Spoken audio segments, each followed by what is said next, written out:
It's working. Whoa. I'm really tired. I am pooped. I'm quite tired. Just finished my final day of college. Congratulations. Did you graduate? Like all done? Good for you. Awesome. I'm sorry I can't be more festive. I am incredibly tired. I actually almost don't want to stream, but I've delayed it enough. I have delayed it enough. I gotta stream. And my cat is doing something back there. Give me a sec. What the fuck? He's so stupid. He's so freaking stupid. Dude. Dude, what the fuck? He's so dumb. He's so dumb. Dude. I have like a cupboard back there with a box inside the cupboard. He crawled his way into the cupboard and got in the box. And I'm trying to see him, so I'm like looking down on the floor. I'm like, where the fuck are you? What are you doing? And he's just sitting there, eyes wide open like this. Just like, what the fuck? The motherfucker makes my day. I was just having a discussion with someone earlier about how Reiji critiques the manga, critiques the romance genre. But I'm starting to realize maybe critique is like the wrong word.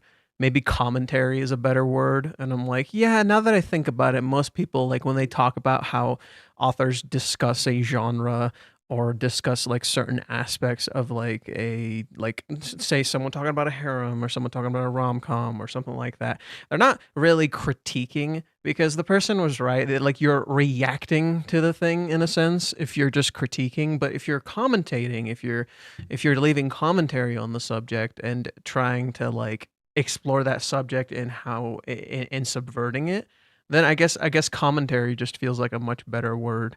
Sorry to bring that up suddenly. It's just like I was just talking to someone. I was literally in the middle of this right before the stream, which is why the stream got delayed and I got a little distracted. That and I'm incredibly tired and hungry and I was trying to eat. But yeah, I think commentary is a better word. I think Reiji has a lot to say about like the romance genre and the harem genre and all that stuff, and he clearly like subverts the tropes and I think in some ways tries to critique them. At the very least, it feels that way to me, where like he's subverting the tropes but also trying to talk about like why these things happen and stuff. It's not even just tropes, it's just like how these things are like explored. I feel like the way love is explored in the romance genre. Shiunji became the Reiji harem. What does that even mean? It is a harem manga, but like Shiunji is interesting because of like how it seemingly follows the tropes to a T and yet deconstructs them at the same time. Like the very nature of Shiunji is almost like, hey, look, it's a harem and they're falling in love, but isn't it really fucking weird that they're siblings? Right? Literally, like, and it's almost like him saying, hey, aren't harems a little weird? Like, at least that's how it feels to me. That's how it feels to me. Like the way Shiunji is written just feels weird like that because you're having this clash between like siblings and romance. And he's like, "Hey, isn't this a little fucking weird?" That's how I view it. And so in that sense, I could see how Shiunji in some ways can be a critique of harems, you know? It's Shiunji is refreshingly cliche. It feels cliche, and then when you dig into it, it isn't. That's what's unique about Shiunji to me, is like it's so on the surface incredibly cliche, and yet when you dig into it, you're like, wait, these tropes feel like they're fucking with us. They're leading us into a false sense of security. That's how I'm viewing the tropes. The tropes feel like they're completely leading us into a false sense of security. Like, we understand what this is when we maybe actually don't at all. And considering Reiji's doing that right now with Rent a Girlfriend, I'm definitely starting to feel it more and more and more. That, like, the way Reiji's utilizing cliches and tropes and the things we're, like, incredibly familiar with is to fuck with us, is to lead us into this false sense of security that we think we know what's happening when we don't. We clearly incredibly don't. And maybe it's just the tired speaking, you know, maybe it's just the exhaustion speaking, but I've just felt this for a while. I felt the way Reiji talks about tropes and how he does things is really interesting. Like, for example, Ruka is a great, since we're going to be talking about Ruka today, I think Ruka is a fantastic example of this. How Ruka is written is in many ways a fundamental deconstruction of the secondary heroine character. Think about it. Ruka has all the things of the secondary girl. You know, she has the short hair, blue streaks, blue ribbons. You know, she has like the entire blue motif to her character. You know, the blue is considered a secondary color to red. You know, like red is like the main color, whereas blue is often considered almost secondary if you think about it. Ruka's entire character trait is literally this thing where she has a heartbeat and she feels inferior to other people. And so she wishes to be the main person because she feels inferior. She wants to be Kazuya's main girl, even though she knows he doesn't love her, and Kazuya already knows he doesn't love her, but she thinks she can somehow become the main girl. That doesn't usually happen in these kinds of stories. When you're rejected, it just ends. Ruka is rejected outright, immediately, from the fucking get-go. And yet, she still tries to be the main girl. To me, that is not only a subversion, but a commentary on the trope itself of the secondary girl. In that same way, Chizuru is in many ways also somewhat of a commentary on this, where, for example, you could look at like Nezukoi as an example of Chizuru's character, where in Nezukoi, the main guy has a crush on this girl he knew since like a long time ago, since like middle school. New girl gets brought in, and it turns out he falls in love with her. You could see that with Kazuya's character, however, the trope is not only explored more, whereas it has more purpose and meaning. And I think in that same way, it ends up somewhat criticizing it, right? Or at the very least, acting as a commentary. Is that just me? Like, am I crazy in thinking like there is a modicum of criticism that exists there in some way, shape, or form, or at the very least, a commentary on the subject matter, right? I'm not crazy for thinking that, right? Like the tropes almost feel intentionally used to be like, this isn't like how the trope is either being used wrong, or the trope is fundamentally deconstructed to be like, okay, maybe we don't understand the meaning and the purpose of this trope, or maybe we're looking at this completely wrong, or how this is used feels superficial. Like, for example, Chizuru's character like is in many ways a almost deconstruction and criticism to me of the main lead female character in the story. Right? Chizuru seemingly has everything, right? She's literally the perfect girl, and yet she's underprivileged, right? All of these things, to me, it's like, it feels intentional as a breakdown of the topic. But whether that's, quantified as a criticism or not is, I don't know. Maybe I should just look up what a fucking criticism is. What is criticism? What is a criticism? I'm gonna look up. I'm not gonna look at. Okay, the expression or disapproval of someone or something based on perceived faults or mistake. The analysis and judgment of the merits and faults of a literary or artistic work. Okay, so maybe an assessment. Maybe not. Like, I don't feel like Reiji's like looking at this and he's like, oh, this is the stupidest thing fucking ever. But I have seen him talk a lot about the romance genre and how he feels like, in those stories, a lot, for example, a lot of the female characters just fall in love. I'm just in love with the main character because reasons, right? We're going to confess, and that's where it fucking ends, right? And so to me, that does to some degree feel like a modicum of criticism commentary or assessment or something. I don't fucking know. Googling what criticism means is not on my 2025 bingo card. Hey, welcome to the club. You think I was gonna I didn't think I was gonna fucking. What is the best definition? A construction of a judgment about the negative or positive qualities of someone or something. Criticism can range from impromptu comments to a written, detailed response. I don't know, man. Maybe it's criticism, maybe it's commentary. To me, it feels like Reiji is talking about and deconstructing the subject matter. Whether that's solely criticism or not is a whole other fucking ballgame, you know? Like, he's not like he made a fucking YouTube video and said why this is stupid. It's more like he wrote a positive, it's more so he wrote it's more so like he wrote his own story. It's more so he wrote his own story and he said, here, I can talk about this in a more meaningful way and show you why the way it's being handled in modern media feels superficial at times. In that sense, does that not feel like criticism? You know, you're critiquing something without directly acknowledging it, right? Or just being like, hey, look, this thing is stupid because this. It's not like he's doing like a direct criticism. Right? It's almost like the story is commentating on that subject matter. Anyways, we went off the rails. We were supposed to talk about this chapter. I'm gonna start with Reddit.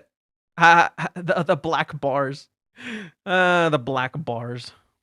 Okay, from the top. Sherbert Super 9206. When I saw the teaser, it feels good from the latest chapter. It feels super good for the latest chapter. It made me suspect it was Kazuya behind it.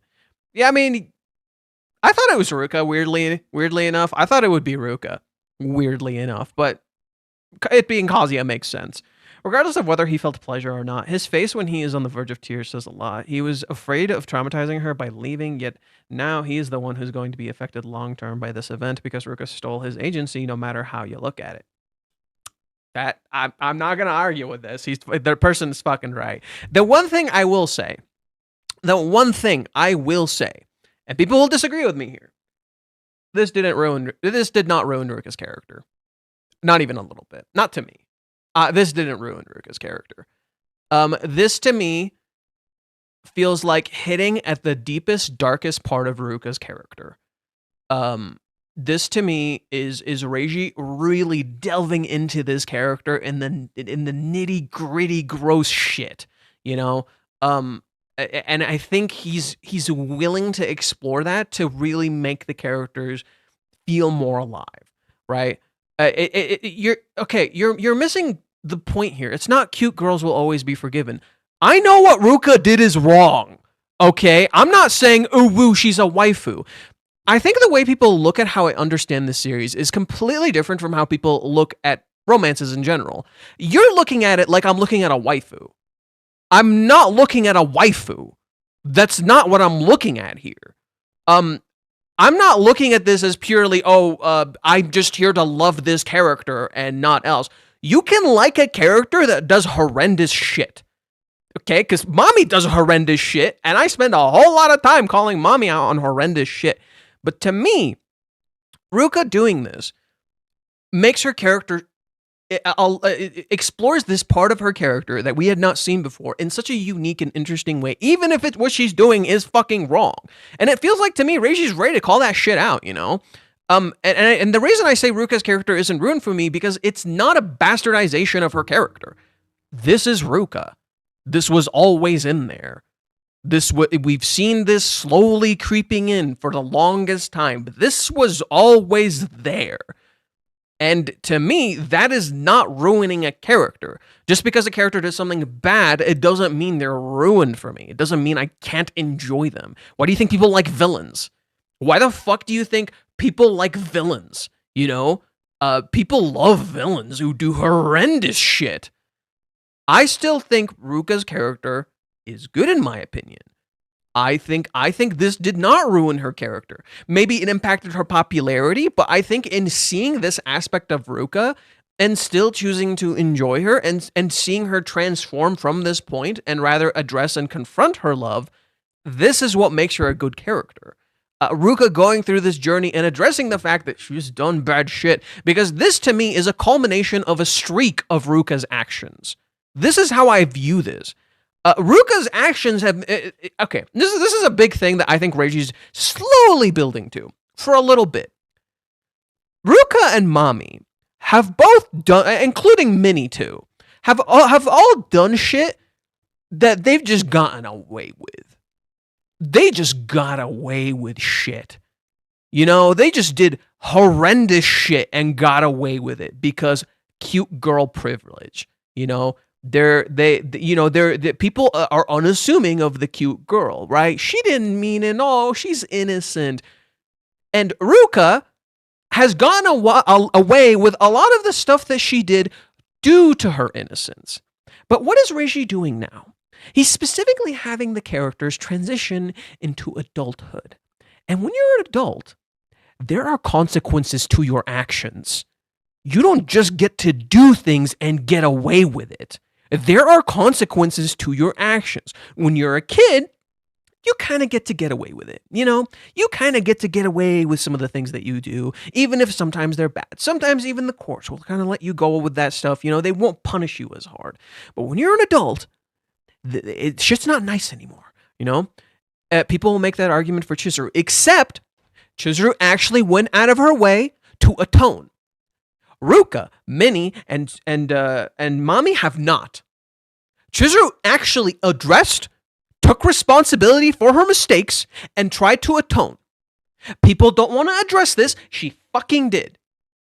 Chizuru is the one who agreed to meet Kazuya, who gave him a gift, who apologized, who cut off spending, who let him live with her, who spent that an entire month just literally trying to figure her feelings out, and when she couldn't, she tried to let him go, and then she committed to the relationship so that he would not wait anymore. Chizuru now appears like she's leading Kazuya on.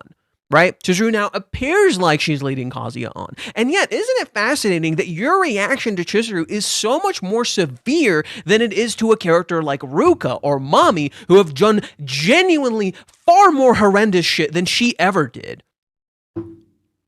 Think about that for a second. Right?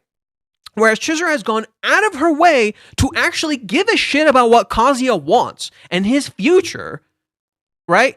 Minnie blindly ignores Chizuru's future in favor of what she wants, and in many ways actually derails what Kazuya himself wants to do in projecting onto him what she wants him to do, right? Or what she thinks he should do.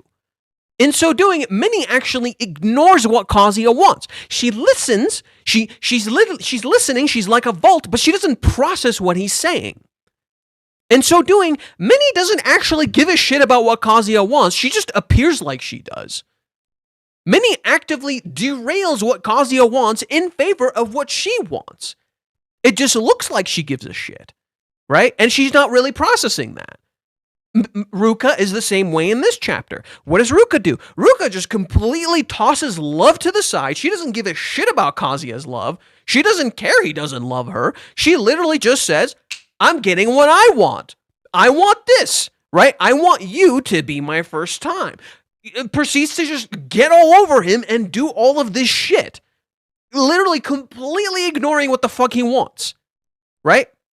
Contrast that with Chizuru. What does Chizuru do? Literally, the best line Chizuru says that highlights this perfectly. Chizuru's perfect line that highlights this issue and the fact that Reiji is trying to talk about this subject matter, whether he's critiquing it, commentating, fucking whatever, he's talking about this subject matter. And that is when Chizuru says, I'm trying to pull it up, go faster, me. This. She's talking about, do you say that kind of stuff to Ruka-chan? I'm not saying that I dislike it or anything. Ruka-chan is cute and you were together for a year and a half. It's only natural. I mean, I guess you could say I do.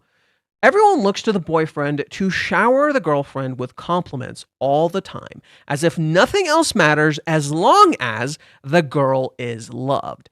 Does this not align with what's going on right now? Right? It doesn't matter what Kazuya wants. Only what Ruka wants matters. That's what society seems to think, but I hate that.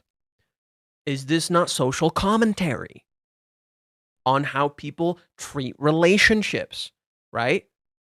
Kazuya should just go for it. He got lucky, right? You have two different extremes, essentially, right? You have literally two different extremes. Either the guy gets what he wants and screw the girl, or the girl gets what she wants and screw the guy.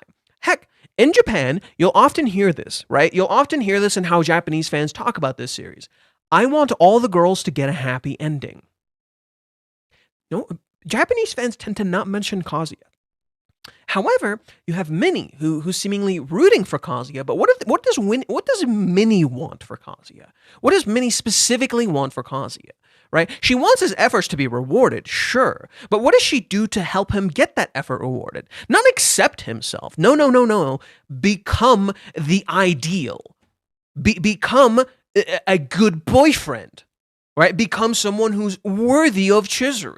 And she actively reinforces this to Kazuya, in so doing completely ignoring what he wants, which is to be accepted for who he is.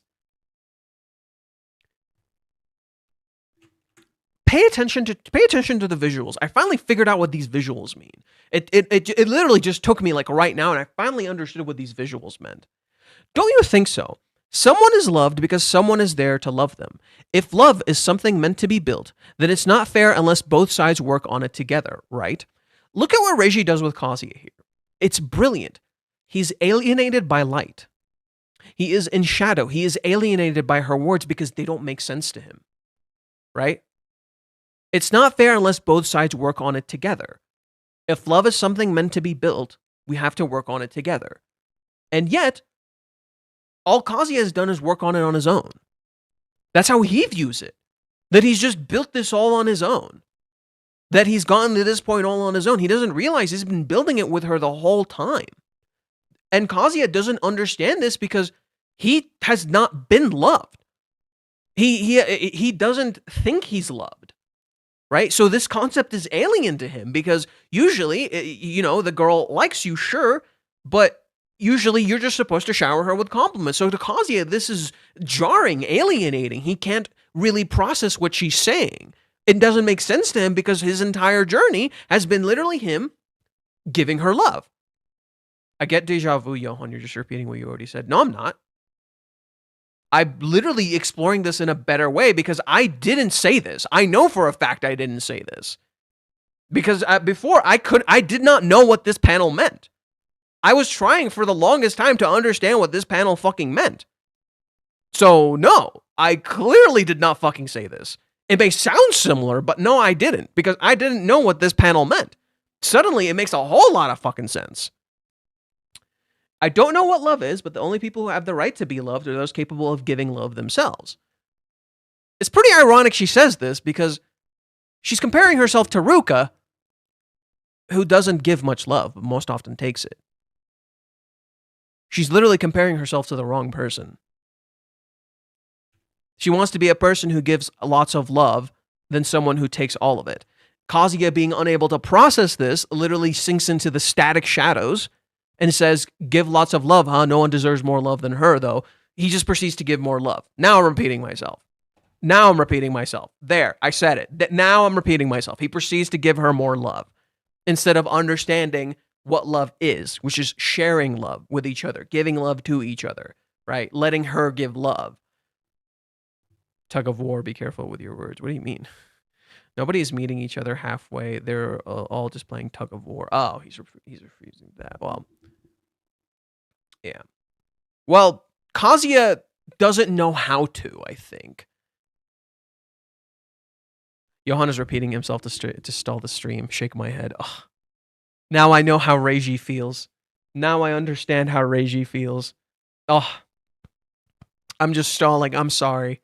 I'm just stalling. How could I? I betrayed you. You know? This is how you know I'm a real Rent-A-Girlfriend fan. I'm stalling. I'm biding my time. I'm padding. You know? I'm so fucking tired that I don't want to stream, but I'm gonna pad this out. I want to make this as long as goddamn possible. Suffer with me.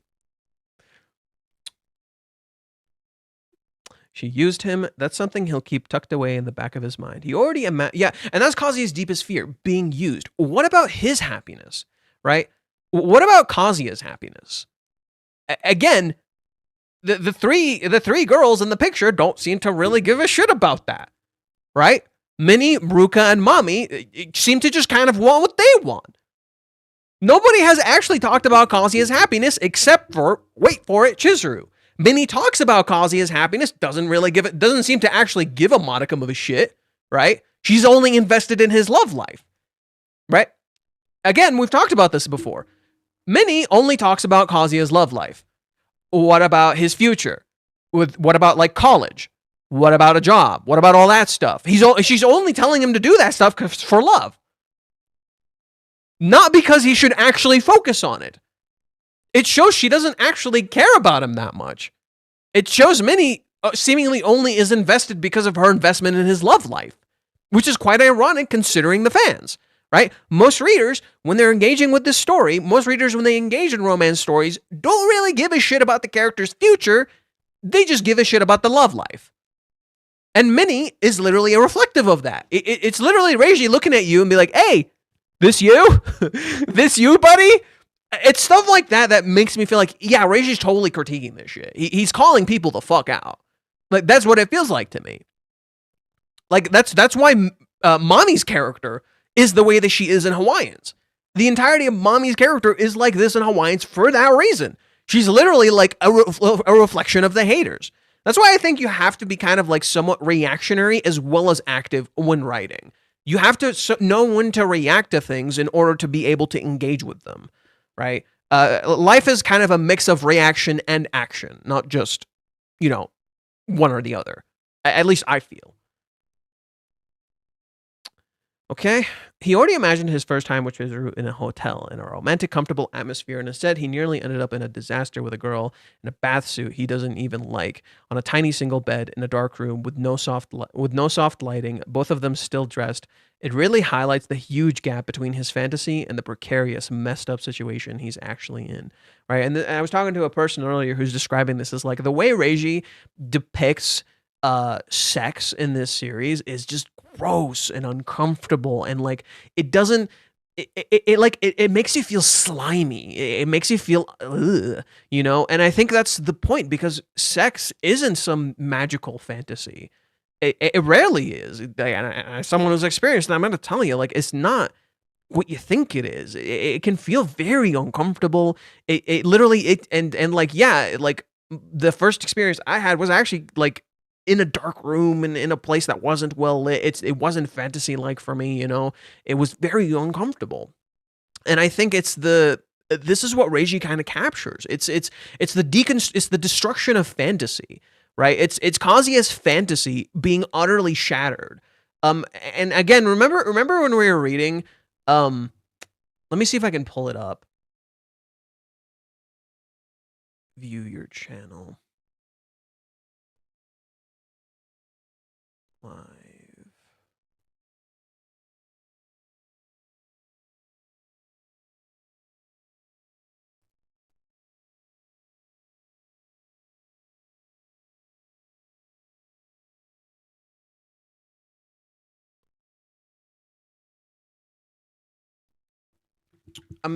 I'm pulling up the kiss because when we first saw the kiss, I vividly recall saying with the visuals of the kiss and what they meant.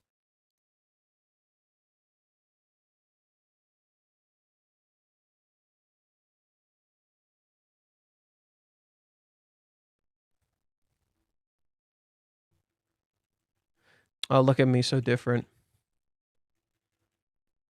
Wee.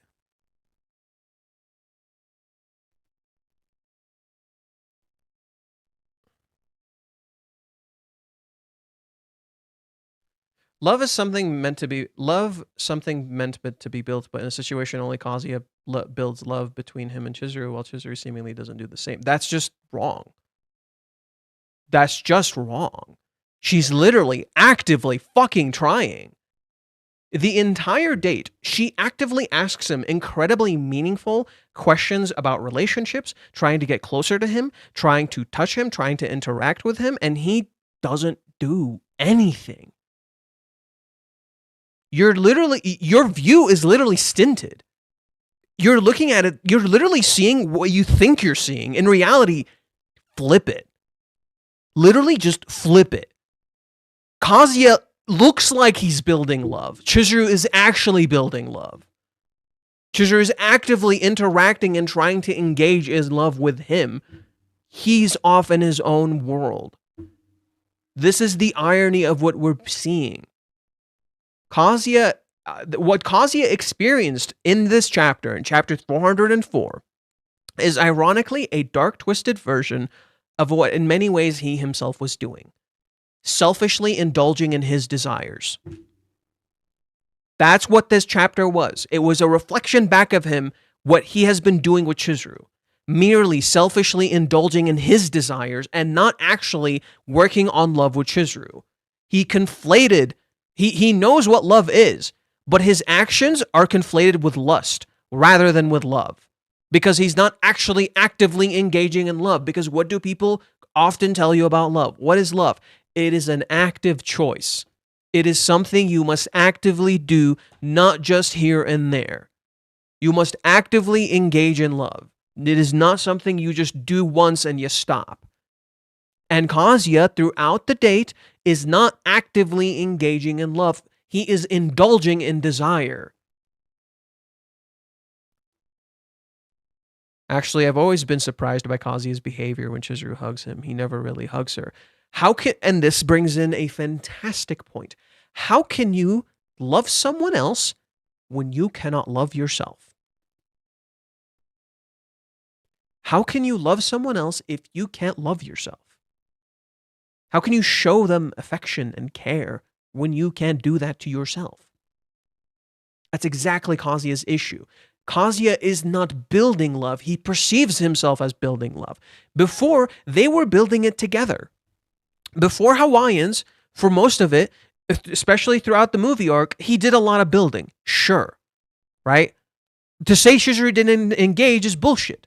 However, the entire cohabitation, which was over 100 fucking chapters, is literally Chizuru constantly moving.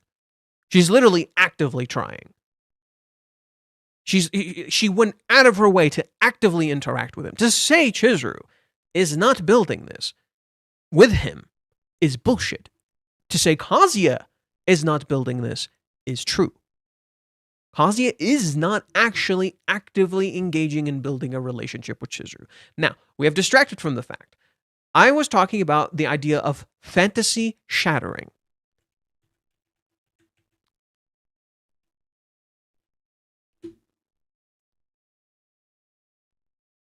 Okay, me, I need you to talk.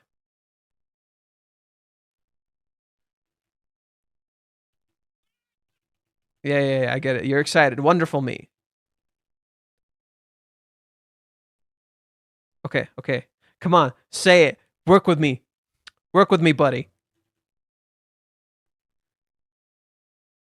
Okay, we're talking about Umi. Blah, blah, blah, blah.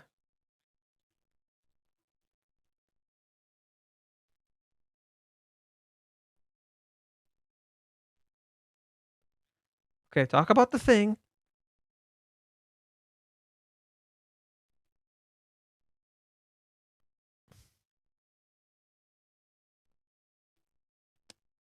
Oh. Okay, well. Ignore me being weird. Ignore me being weird. I was thinking of the scene. I remember what I was thinking here. It was because everybody's like, "Oh, it's over." And I was thinking of the scene with Green Lantern where he does the flick with the hand and then he pulls out the fucking middle fingers while he's destroying the tanks. That's how I was imagining this scene, but whatever.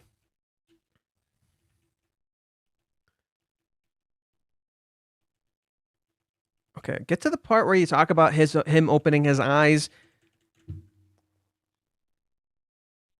Okay, please stop reacting and start acting, buddy. Thanks. Oh my god. Why are you like this? Why are you like this? Oh my god, me. You're such a dumb bitch. I still love myself, by the way, but I'm gonna call myself a dumb bitch when I am. Okay. Talk about the part where Fuck it. You know what? I can't find it. Fuck it. We can't find it. I'm gonna just cut to the part where I show their faces. Okay, I'm gonna cut to the part where I show my faces because you know, screw what I want. Oh yeah, I was comparing. Oh, that's a good parallel.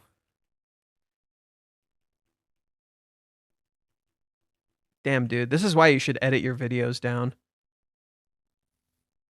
Look at me being stupid. Look at me being stupid. This is why you should edit your videos down.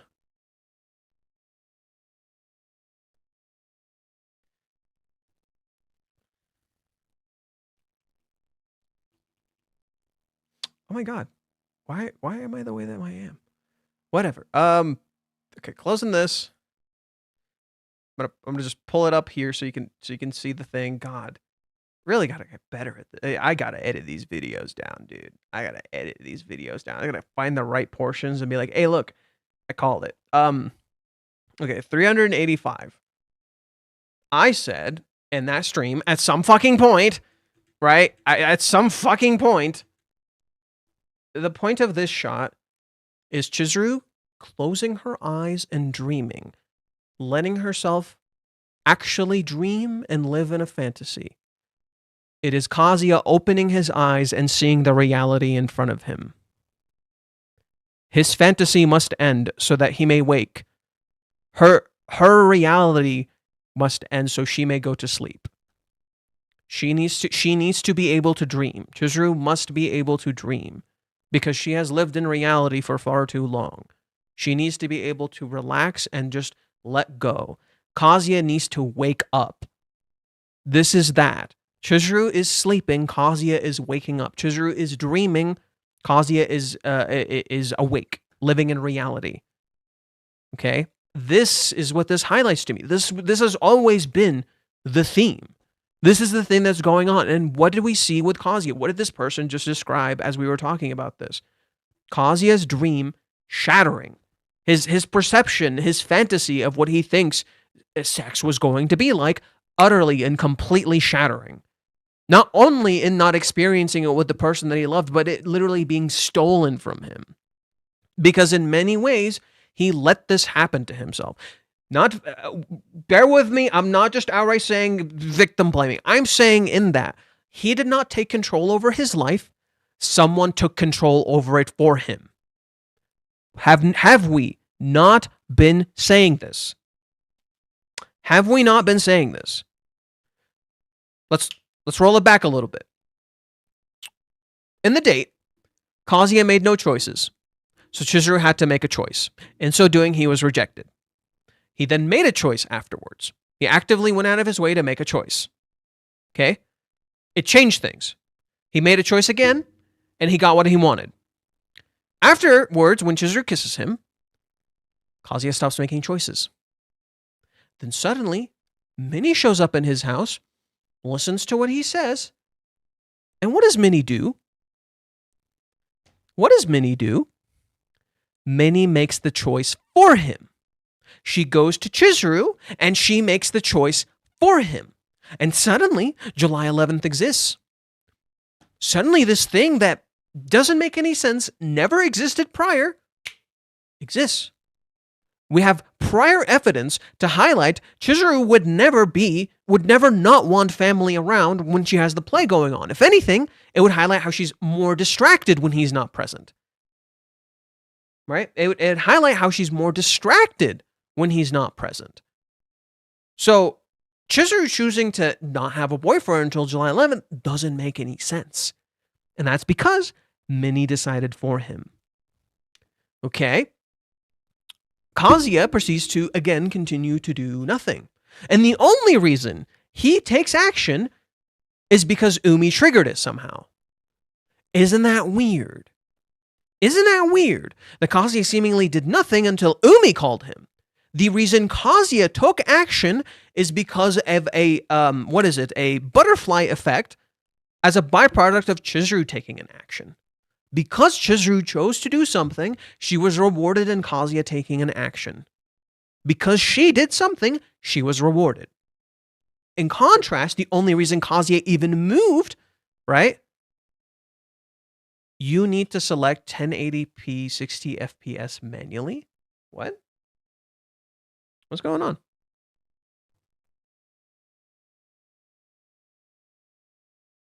Something up with the settings? Looks fine to me. Anyone else having issues with the stream?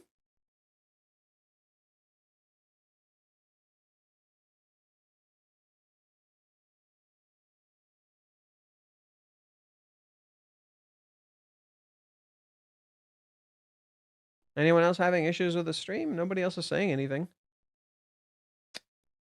It says 1080p. It's fine here. Yeah, that looks fine on my end. I set it to the highest I can for now. Fine to me. No issues. Okay. Cool. Sorry, man. That sounds like a you issue. Everything seems fine on my end.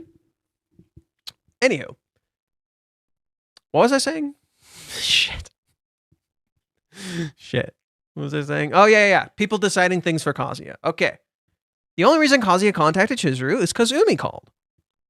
He didn't actually call her because of him, right? He acted on what he wanted, which was good. But Kazuya was still in the safety of his own home. He only contacted her because of Umi. Then yet again, right, he seemingly makes this decision to cut his hair and get this new look. But why is he doing that? He's reacting to the job hunting. He's not actually doing it because he wants to. He's reacting to job hunting. Then he meets Mommy, and Mommy asks him a question, and she decides for him.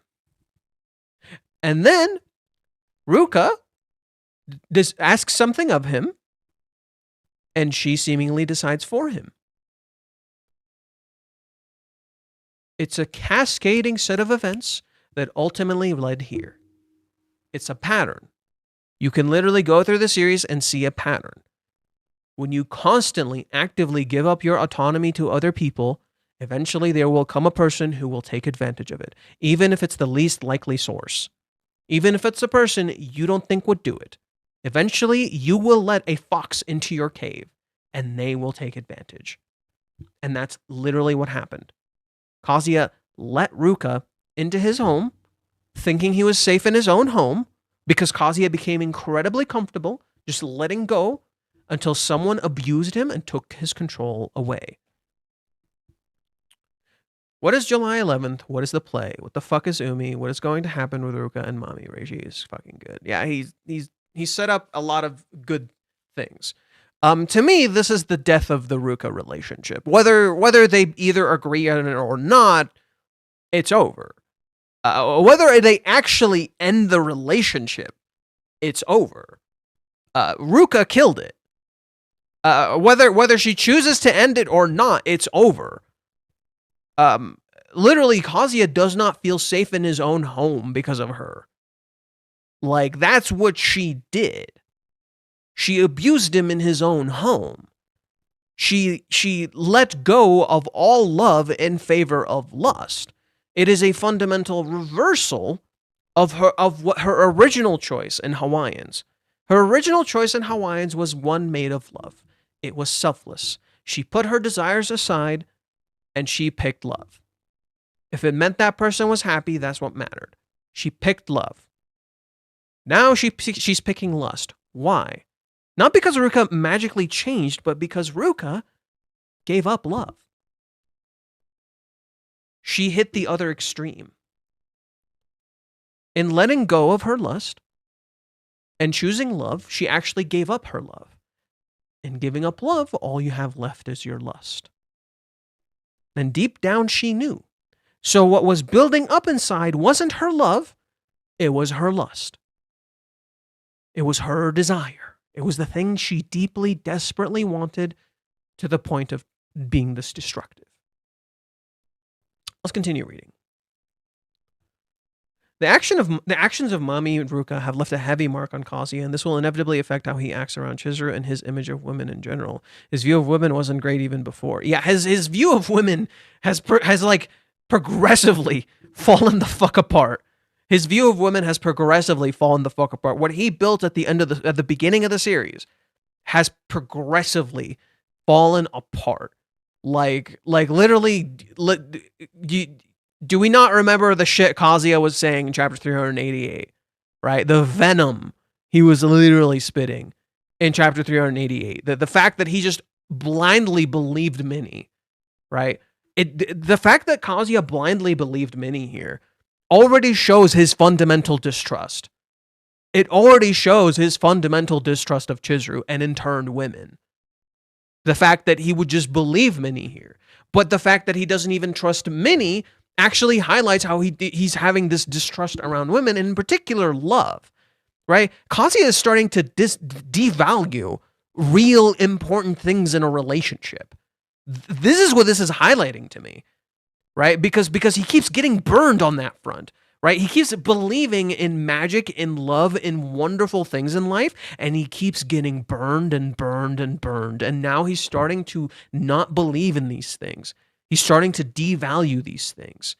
And this is why you see Kazuya saying stuff like women are dredge or like the absolute worst. And Minnie just casually agrees, casually keeps nodding her head. And now you've hit the culmination of this. This is why this little arc was called back to. This is why this little arc with Minnie was called back to.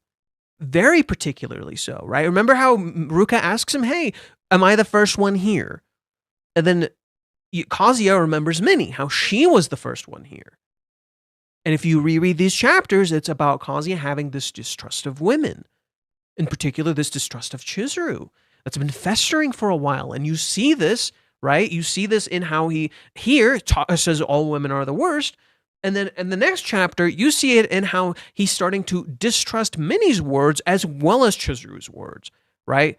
He's like, why doesn't she text me? Never even considering she's trying to, because he doesn't trust her, because he's having serious trust issues. Then that is prevalent again with the Umi thing. Why does Kazuya call Chizuru in the first place? He doesn't trust her. He has massive trust issues. He keeps getting burned. So when he calls her to set the date, it's out of a sense of distrust. He can't believe. It's not just. It's literally like he literally can't believe in them. He can't have faith. He's too scared to have faith. So this being a mirror of the current events, where guess what? Kazuya has faith in Ruka, and what does Ruka do? Abuse that faith. It's literally the straw that broke the camel's back, right? It's literally the straw that broke the camel's back. Kazuya's faith after this is gonna shatter. His faith and how he has faith in people is going to be tested. This is I think how you learn to truly have faith in others, when your faith is tested, and you learn who to have faith with. You don't just have faith in anybody. You learn who to have faith in. You learn how to have faith. To me, Reiji is really testing Kazuya's faith, because Kazuya seemingly has faith in people, but he's putting his faith in the wrong people, right? He keeps putting his faith in Ruka and in Mami, and they're abusing that. But he doesn't have faith in Chizuru. Maybe Chizuru will save him in a way. That's kind of what I'm starting to see. I think Kazuya is gonna hit a dark place. You know, he's gonna hit a dark place. He's gonna, considering Kazuya is seemingly reverting back to the beginning of the series, I can definitely see he doesn't have faith in himself. He doesn't have faith, period. He doesn't have faith, period. He doesn't trust. He doesn't trust himself. He doesn't trust others. He's literally isolated and alone. And now Ruka hammered that in, right? He doesn't have faith in his ability to do things. He doesn't have faith in his looks. He doesn't have faith in his ability to communicate. He doesn't have faith in his in his impact on other people. He doesn't have faith in people anymore. He can't even talk to his best friend. He can't even talk to his grandparents. Even Minnie, the person he talks to, he's losing faith in her, because he's starting to doubt what she's saying as she laughs and belittles his feelings, right? As you continue, now he's starting to have, now his faith in Ruka, who appeared like a good person and made him feel comfortable, is completely and utterly abused. And now his faith is going to shatter. He's not going to have faith anymore. He's going to have serious trust issues. You know, I think this is what Reiji's doing. It's like, because Kazuya refused to address this part of himself, he inevitably hit this deep, deep breaking point because he chose to have faith in someone whom he doesn't even have a proper foundation, a proper healthy foundation with.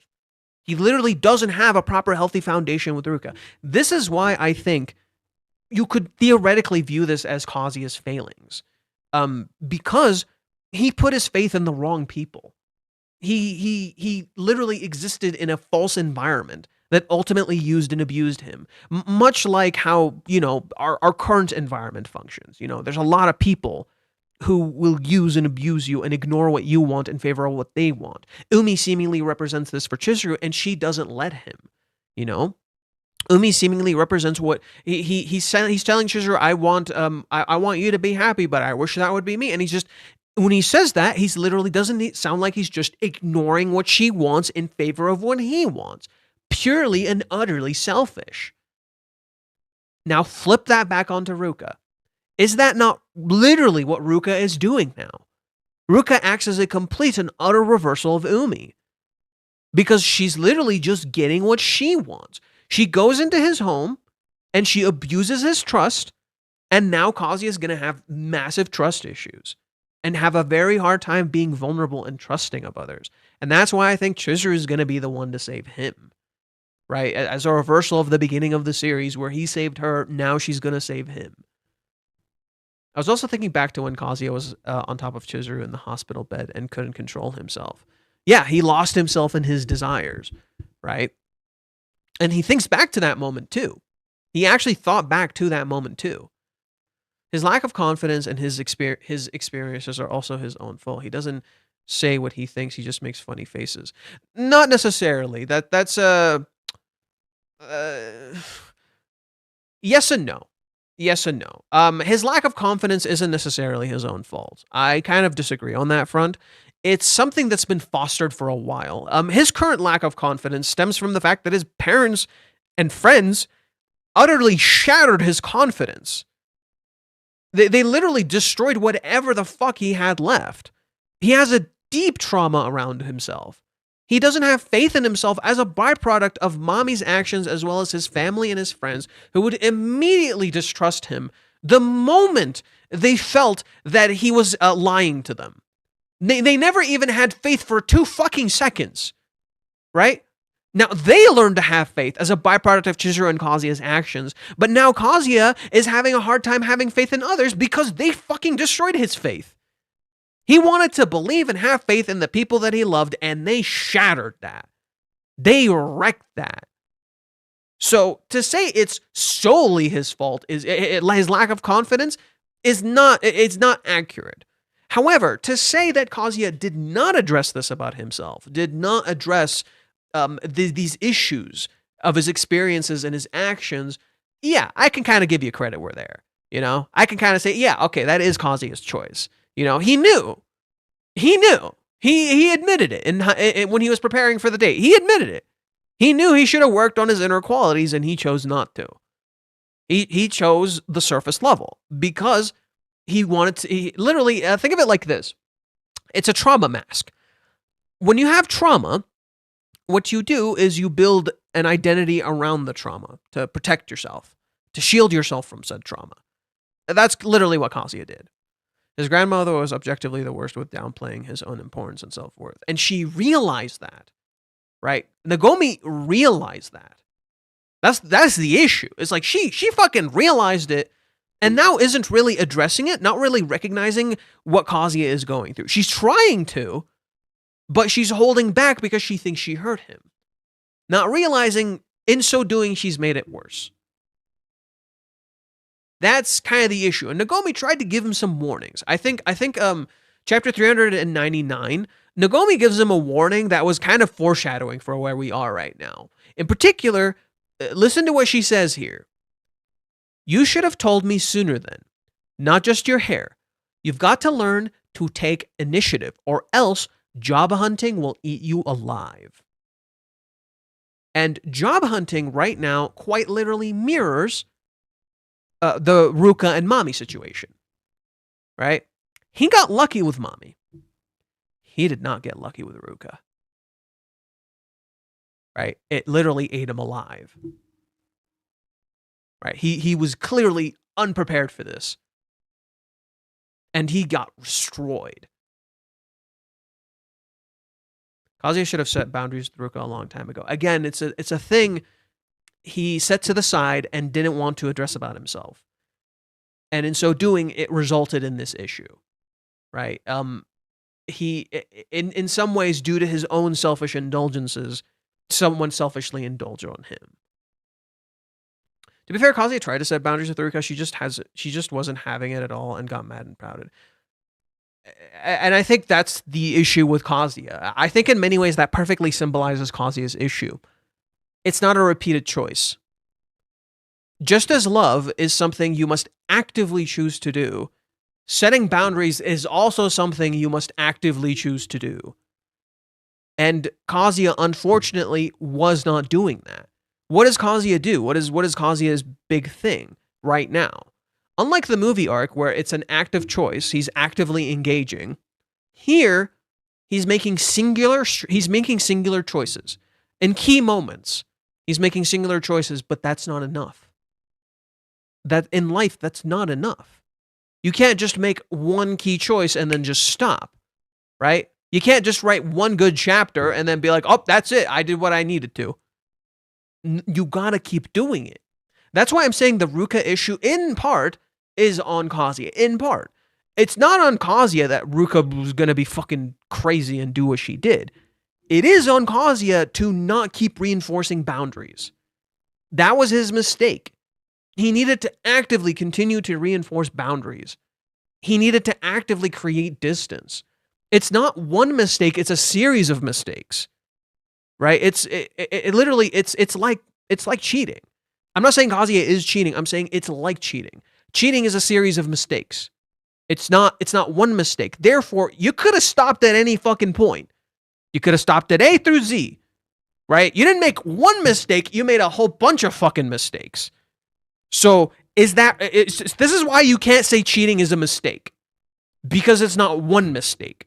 It's a fucktillion. And so you can't just say, oh, I'm sorry, I made this one mistake. No, you could have stopped at any point.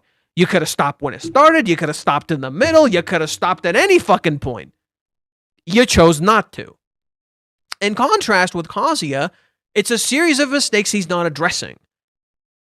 Right? But not because he's cheating, but because he's not addressing himself. And that's how it's been reversed. He doesn't express what he feels inside himself and simply suffers the events. Ruka assaults isn't the only thing he will have to worry about. I think the Ruka assault is more of like the actual. I think the Ruka assault is going to be the thing that's going to address everything else. Things are going to start spiraling, sure, but the Ruka assault is going to be the straw that broke the camel's back. It's going to be the thing that addresses all of these issues. This is, to me, Reiji being like, okay, now shit's getting real. Now we're going to start. Now we're actually going to start addressing the issues. What Reiji did is lead you into a false sense of security. He got you conditioned into thinking, okay, the 3 months are going to go smooth, nothing is going to happen, and literally, just like Ruka, he makes you comfortable, right? Okay, you see Ruka, you see Ruka in chapter 401, she's clearly horny and ready for sex. You get to the next chapter and it's calm, nothing's going on. Maybe Ruka's just going to ask permission or something. Right? This isn't the same Ruka, right? This isn't the same Ruka as before.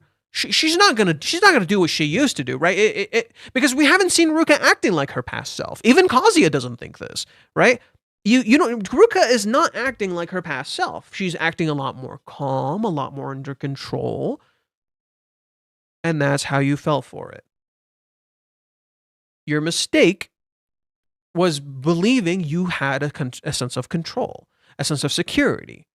Your mistake was thinking you were in control in your own home when you decided to put away the things that are ultimately yours and your desires because you wish to please someone else. You see this in 402. How does 402 open? What is the opening page in 402? It is Kazuya's home and Kazuya putting away his goal list for Chizuru to please Ruka. It is a reaction, and it shows a lack of control. You see a similar thing occur when Minnie goes into Chizuru's home for the very first time for the movie. Chizuru hides the ring because she knew Minnie would be a fucking problem. In contrast, how does Chizuru handle things now, and how does Kazuya handle things now? Right? You see a very interesting comparison, right? Reiji intentionally strikes a very similar comparison to when Minnie goes to Chizuru's home versus to when Minnie goes to Kazuya's home. And Minnie does the same exact play, mind you, right? So when Minnie goes to Chizuru's home, Chizuru says, "Welcome back." Minnie proceeds to give her a gift. And then she assumes she knows, and and you see her prying eyes.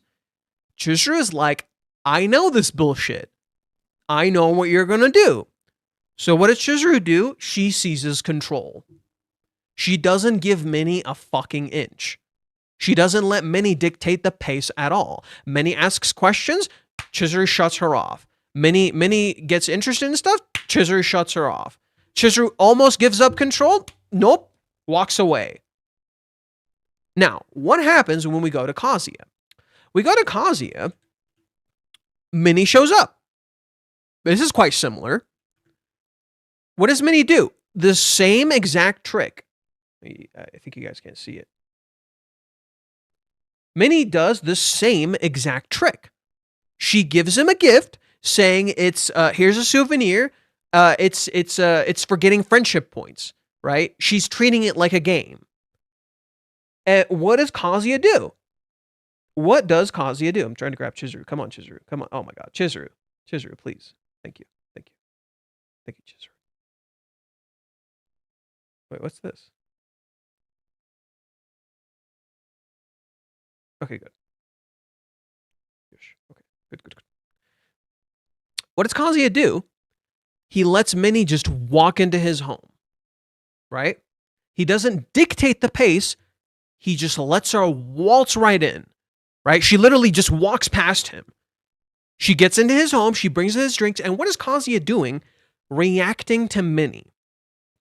Everything about Minnie's approach here is telling you she has no fucking idea what's happening. Why the fuck would she? She doesn't know. He didn't tell her, right? But the moment Minnie says, Chizuru told me everything, suddenly Kazuya just believes her. He's just reacting to Minnie. And she's just reacting to him. Minnie is in complete control here. Literally, visually symbolized by her shirt. The Nerve shirt. Right? And what is Nerve's whole thing? They're trying to take control. Kazuya is literally reactionary in his own home. This is his house, and they are in control. This is Kazuya's house, and they are in control of him. He got lucky with Minnie, who didn't outright abuse him. Right? She was irresponsible and a terrible friend, and she got him drunk, but she didn't outright abuse him. She did use him, though. Right? We talked about this. Minnie did use him. Right? She did use him to recreate this whole thing with Chizuru to get what she wanted. But Minnie didn't outright abuse him. Right? Minnie used him. Ruka abused him. Right? Minnie was doing her own thing, but Minnie didn't cross any particular lines. She kind of crossed some lines. The lines blurred with Minnie. It got real close, right? You could still view this as funny and comedic, even though it was wrong. You could still view it as funny and comedic. It's still like right there in the middle, you know. At least with Minnie, it's a mutual usage. Yeah, kind of. It's somewhat mutual. They're kind of just having fun, but Minnie is using him, and Kazuya doesn't see that. He doesn't see how this is wrong. He should be going to Chizuru. Instead, he's here. here. Minnie and Kazuya's relationship is kind of the epitome of codependency, right? These two are completely codependent, and it's actually terrible, right? Kazuya and Minnie are completely codependent. Ruka, on the other hand, is almost, it's more like just her, right? Kazuya is avoidant with Ruka. She's attached to him, right? And it's toxic for that reason.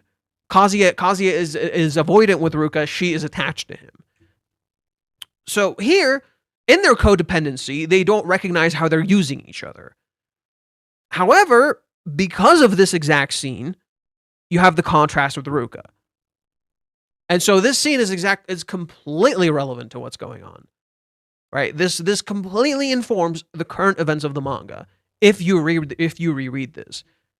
Minnie, Ruka, and Mami are the Triforce of bad influence on Kazuya. Yeah, you can say that again.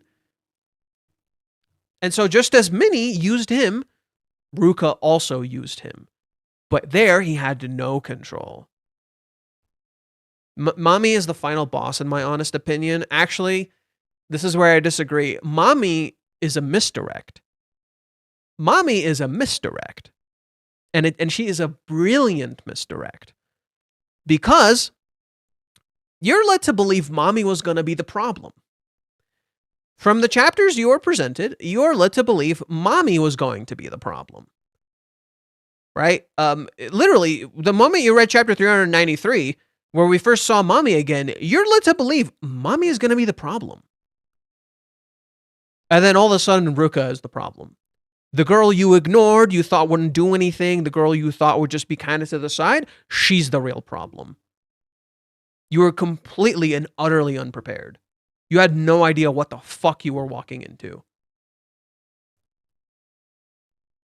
And because you never thought about this. God, it's still so funny seeing how censored it is. More comments. 2 days ago. 1 day ago. I spent my money to read this and I still have to read it censored. Yeah. Censoring is so dumb.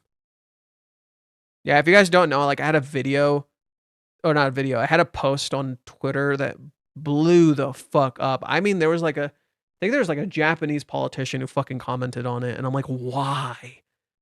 Why? Why did this blow up so much? And it attracted the worst fucking people. And like, I'm talking like big names, small names, or big names and a lot of stupid fucking idiots. It was rough. I'm so glad I muted it. I'm so glad I muted it. That was the best decision I ever fucking made. That was the best decision I ever fucking made. I muted it. I'm like, I should mute this. I should not engage with this. And I came back to it later. I'm like, oh, thank God I muted this. There are so many hurtful comments. I'm so glad I reacted to them after the fact. Like when I was calm and comfortable, not when I was like in the middle of the moment. Like, Jesus Christ. Very disappointing chapter. Should have been free. Ruka's willing to give it up for all the wrong reasons. 2, if it had to be censored, then Kazuya basically went too far with Ruka and forgot about Chizuru. So the whole point of the story is that is then lost. Kazuya is 1 minute. So is a 1 minute man. Yeah, it feels like people are like really missing the point. Johan can't catch a break. Bro, I like a series called Rent a Girlfriend, which the entirety of the internet loves to collectively shit on. You really think I'm going to catch a break? My favorite series before this one was Kingdom Hearts. Well, my favorite video game series. Which, by the way, shocker, the internet loves to fucking shit on. They even made me ironic at one point, and I started kind of shitting on it a little bit. And now I kind of appreciate it a little more. So, you know, I've been through the ringer. Ain't my first rodeo. Ain't my first fucking rodeo.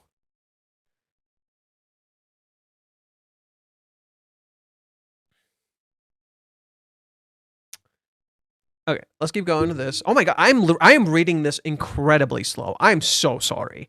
I'm reading this so incredibly slow. I'm so sorry. Fate, next break is the Game Awards when they finally reveal Leon and RA9. Bro, I don't even know if we're going to fucking see Leon yet. They've been so secretive about it. They've been so incredibly secretive about it. You can actually milk the haters if you tried, but that would mean I have to engage in hatred. And that is quite taxing. Incredibly so. That is incredibly taxing. So, bad idea.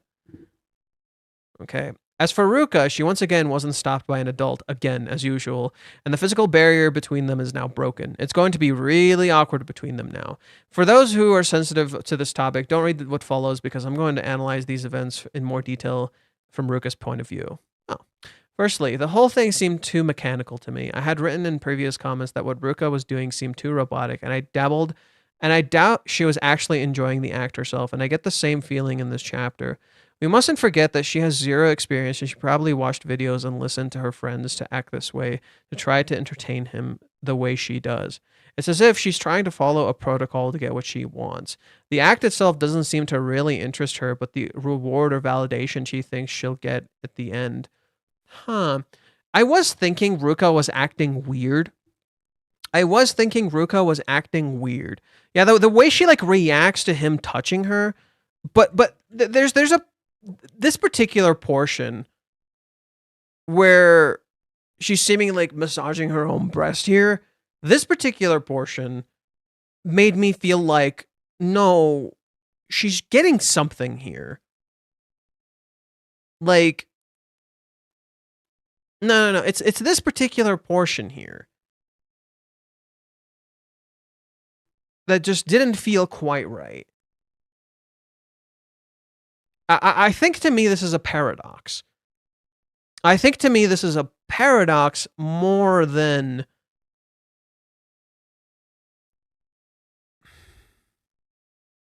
I do think what they're saying might be true. You know, I think there's some truth to what they're saying. But at the same time, like, Kazuya isn't really here.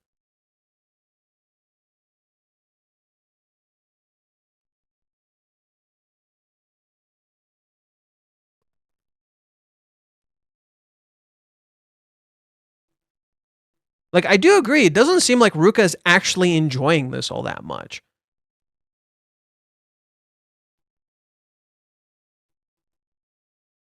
It feels like somewhat she's forcing herself. But that's fascinating to me, because why? Ruka is pressuring herself with Kazuya's hand. It's like she's pressuring herself into this, but why?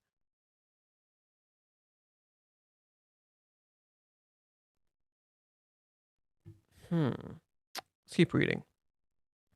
And guess what? Kazuya didn't give Ruka what she wanted. She went this far for practically nothing. All she did was escalate the situation. When it stops working, you double the dose. That's the principle of escalation. She grabs his hand to stimulate herself because she's basically fucking a lifeless corpse. Sorry for the crude wording, but nothing else comes to mind. Even if she hasn't fully realized it consciously, she can't clearly see he's not reacting. Because Ruka has not been looking at Kazuya. Ruka has literally not been looking at Kazuya. She gets even more desperate because she still isn't getting what she wants and starts talking to him as a last-ditch attempt to make him participate too, without success. And finally, she only stops when the object of her desire disappears, literally and symbolically. Good way of analysis. Good way of analyzing it. Okay, so I guess that's how you can look at this scene.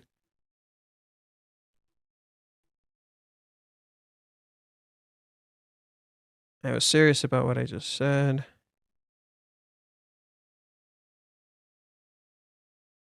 Yeah, she keeps like kissing him over and over and over and over so he'll engage, and then he doesn't until the object of her desire fades. Yeah, she keeps pleasuring, not pressuring. Stupid autocorrect.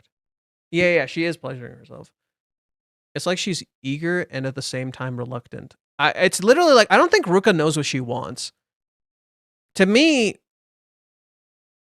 to me, this is how I viewed this. Like, remember, we were talking about this in chapter 401. 401 to me really symbolizes that Ruka does not know what she wants. She has no idea what the heck she wants. And that's how I view Ruka at this moment. She doesn't know what the fuck she wants. She thinks she wants sex, right? She says, I'd like to try sex. She thinks she wants sex. I don't think she actually knows what the fuck she wants. This is how I view it, and that's why I think there's a paradox here. She doesn't know what the hell she wants. She just desires this thing so deeply, not knowing if this is actually what she wants. Last point I realized while reading this chapter is that when Ruka thinks she wants something, she will try to get it by imitating others in a twisted way. I see this pattern now. For example, her friends have boyfriends, she blackmails a guy who makes her heart flutter so she can have one too. She envies a girl a few years older than her for her elegance and maturity. She tries to copy that same elegance, starts wearing shorter skirts and puts on more makeup. Her friends are already physical with their boyfriends. She tries to imitate them and turn on the guy she's in a fake relationship with so she can feel a little bit alive. Anyway, you get the idea. That said, she was already developing genuine attraction towards Kazuya. So in this case, the desire itself is her own, but I think the fact that all her friends have already done it greatly influences her decision to take action. Yeah, I completely agree. That line is completely relevant here. Just to support this idea more, Ruka's theme in the anime, I've mentioned this a few times. Just to be like, I am being repetitive. Ruka's theme in the anime is called "She is the me I want to be." That is Ruka's whole thing. And this is why I view Ruka as a deconstruction of the secondary female character in the story. She is literally a character who wishes to be the main character, and so emulates everyone else to have the same experiences that they have. Remember, this is, let me read to you. Oh shit! Someone sent me a text. Ooh, blah, blah, blah, blah, blah. Let me read to you the basis for Ruka's character. Reiji says, Ruka is the part of me that can't accept the inferiority complex of being born as a have-nots. And so I keep searching for something every day. Keep searching for something every day. Right? Keep searching for that thing every day. Sorry. Keep searching for that thing and so I keep searching for the thing I do not have every day. And that is literally what Ruka's trying to do here. Trying to have something she doesn't have. Right?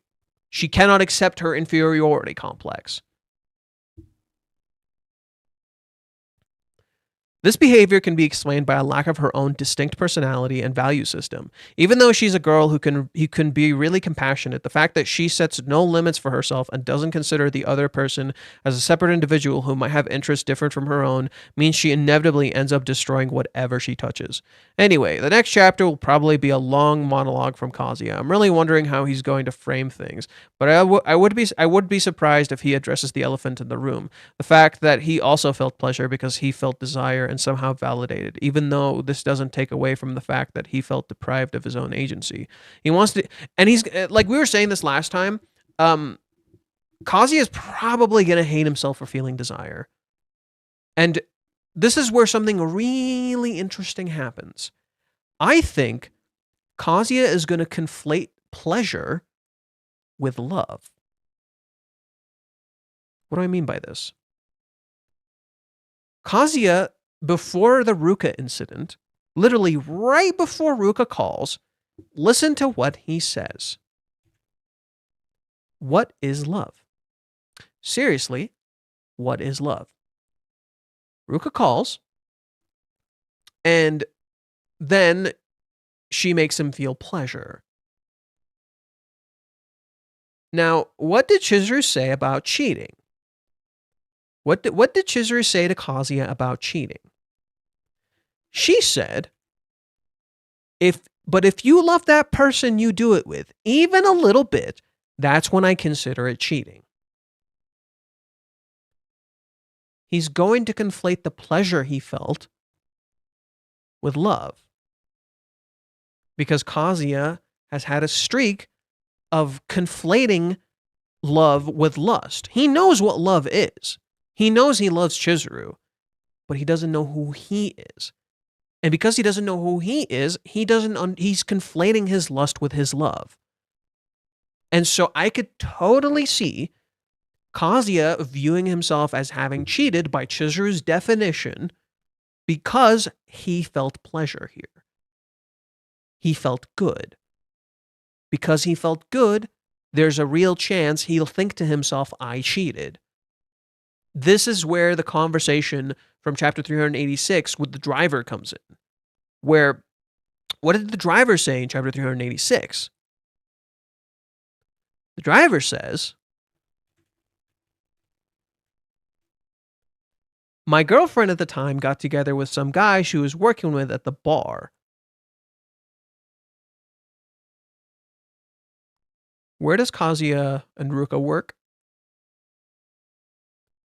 Where do Kazuya and Ruka work? At a karaoke bar.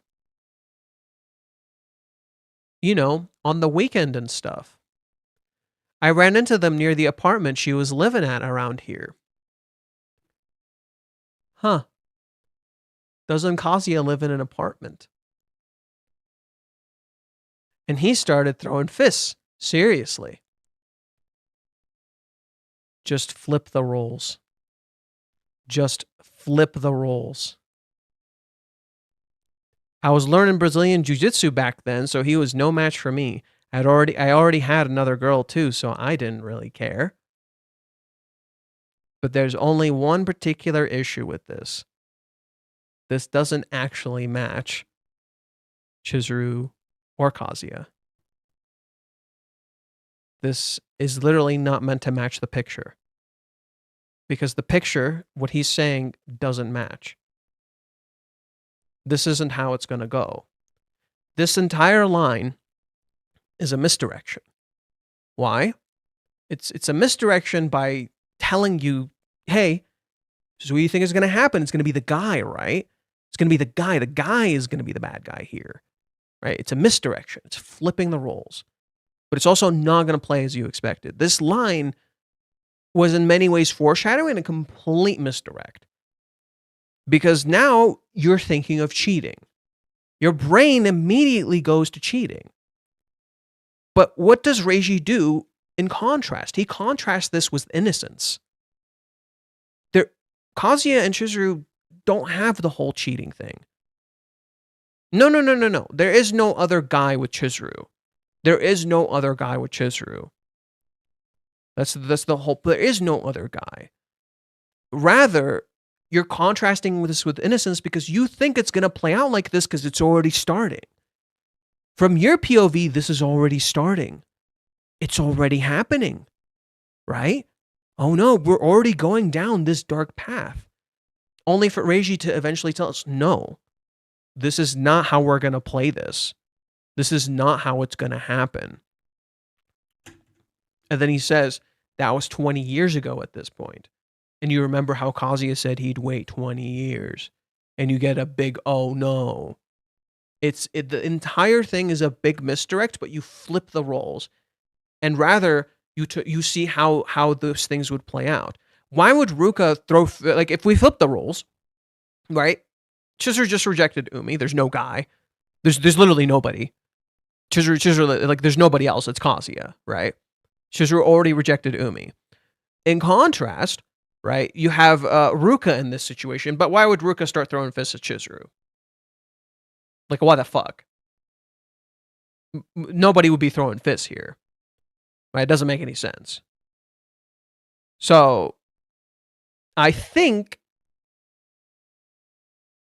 what maybe this could be is maybe Umi when he interacts with Kazuya, like, sees Kazuya with Ruka or something and possibly gets upset at him. I don't know. And then he maybe starts throwing fists. That would be interesting. I could see Umi start throwing fists. I'm not sure. We'll have to see. We'll have to see. I do think this line is a lot more relevant than it appears. But to me, I interpret this line as a misdirect.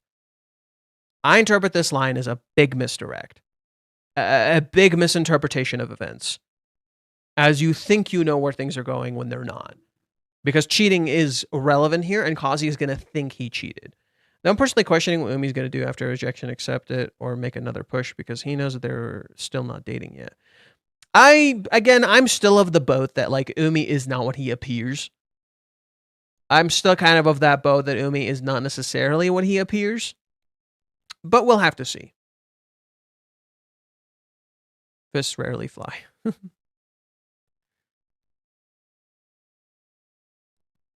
Okay. He wants to do to Chizuru. Wait, what? Anyway, the next chapter will probably be a long monologue from Kazuya. Let's see. He wants to do to Chizuru everything Ruka is doing to him, yet he just keeps repressing his own desires, as we've seen many times. Quick side note for information: a victim of rape, sexual assault can feel physical pleasure, though it's not systematic, and that's precisely what you can create. What can create a disconnect. The victims feel ashamed or even goes into full denial and can make the recovery process much more complicated. Yeah, and considering chapter 218, where what happened. Kazuya sees something he does not like, and he gets a boner. This is absolutely relevant to chapter 218. He literally gets a boner from something he does not like. Because Kazuya is a very sexual person. He has a lot of desire. That doesn't mean, like, you're bad for this. And I think that's what Reiji's talking about. It's like Reiji's literally trying to say, hey, yo, your desires are gross as fuck, but don't feel bad about it. Everybody feels this way. Like, there's a lot of people who are like you who feel a similar way that you do. Desires are gross and they will make you feel gross. And I love that Reiji addresses that. Really gets into that nitty-gritty detail. Hey, yo, this shit can be kind of gross, but that's okay. There's nothing wrong with that. Of course it's going to be gross. That's why Reiji uses stuff like the bathroom, right? That's why Reiji uses the bathroom with Chizuru's character, right? A place that's both a comfort space and yet in some ways kind of gross, you know? When you think of the bathroom, when you think of like the sewers or something like that, it's a gross feeling. It's a gross thing. And I think Reiji's definitely leaning into that grossness as a factor here. I even remember saying this when it came to the very beginning of the date, where, and I'm talking about the date with Chizuru, like the big long day. I remember the very beginning of the date in chapter 352, we had, when Chizuru showed up, she stood over this thing. And I believe this is a septic tank, which is literally where your stuff from the bathroom goes. She's standing over all the dirt and the grime and the gross shit. It's literally right all under her, right? Literally as a mirror to the restroom element, where you keep all the dirty parts of yourself hidden. I think that is something Reiji's clearly talking about. This gross part of yourself that you hide away, that in reality, in love, you must see and accept, not reject. It's quite astonishing how this dude manages to have relations with some of the most toxic girls ever. I think there's also a lesson to be learned from this. In real life, you give people fewer chances to stab you in the back when you show the discernment and good sense of self-preservation, and when you know how to adjust your distance depending on the person in front of you. One of the saddest aspects of Kazuya is that he doesn't love himself enough to protect himself, and he often thinks he deserves what happens to him. In contrast, because Chizuru knows who she is and she values herself, she literally doesn't let Umi use her. She literally doesn't let Minnie use her. Minnie would have totally used Chizuru the exact same fucking way that she uses Kazuya. She totally and absolutely would have. And Chizuru doesn't let her. Chizuru walls her the fuck out.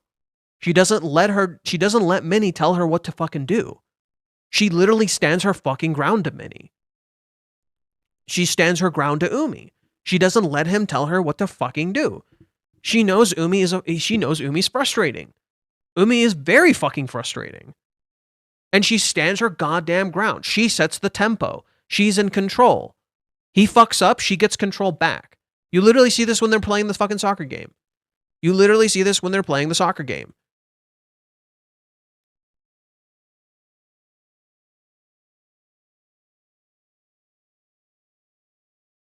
Right? What happens when they're playing the soccer game? Umi kicks the ball, he kicked it wrong. Chizuru traps the ball, it doesn't let it get out of her control. What did Chizuru... Right? Chizuru trapped the ball. What did she do to Umi? Where does she reject Umi? She literally trapped him. She used his own game, his own pass against him and trapped him. Right? That's the point of this scene. She trapped Umi. She didn't give him an escape. She didn't give him an out. She took control back of the situation. She literally controlled the ball as she controlled him. No more. She set the tone. She set the tempo. She started valuing herself as Kazuya valued her. That's what Kazuya did that night. What Kazuya did that night is value and care for Chizuru. And in so doing, she started valuing and caring about herself. And because she started valuing and caring about herself, she started going out of her way to step up and fix her life and also try to help Kazuya fix his life. Get him to focus. She's trying to put herself first for once. The entire arc, Chizuru is not putting herself first. She's actively putting other people first. But for Kazuya, Kazuya is the only exception. Kazuya is the only person she puts first.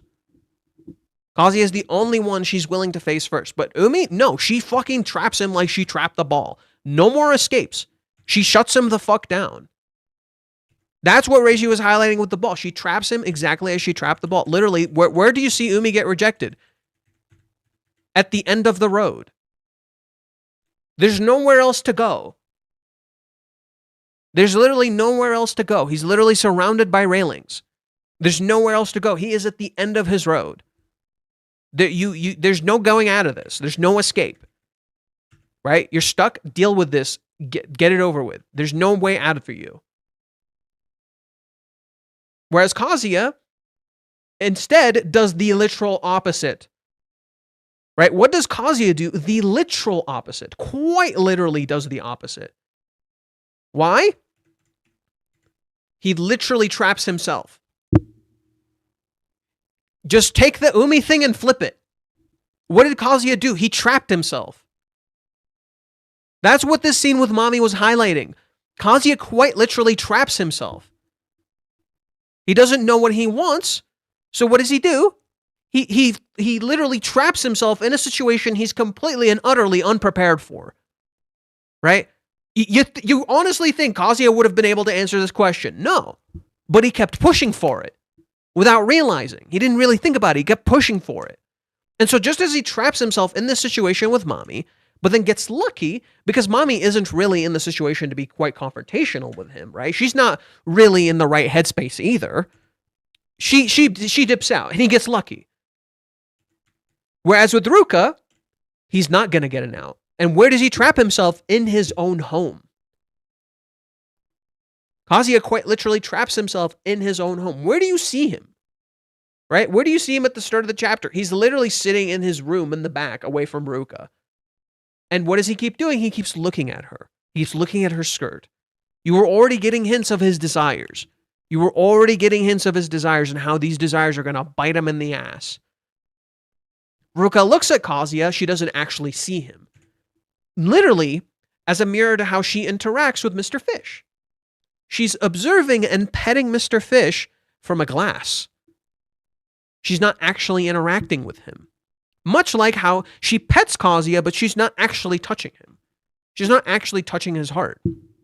She's literally in his home, and she's not actually touching him. She's observing him like a fish in an aquarium. But what did Kazuya do here? He literally trapped himself in his own home. Whereas he could stand before, whereas he could walk around, now he's on the floor, laid back, pushed all the way to a proverbial corner. He can't fucking do anything. Umi has only ever met Chizuru and seen Minnie. He has no idea who Ruka, Mami, Kibe, or Kuri are. Correct.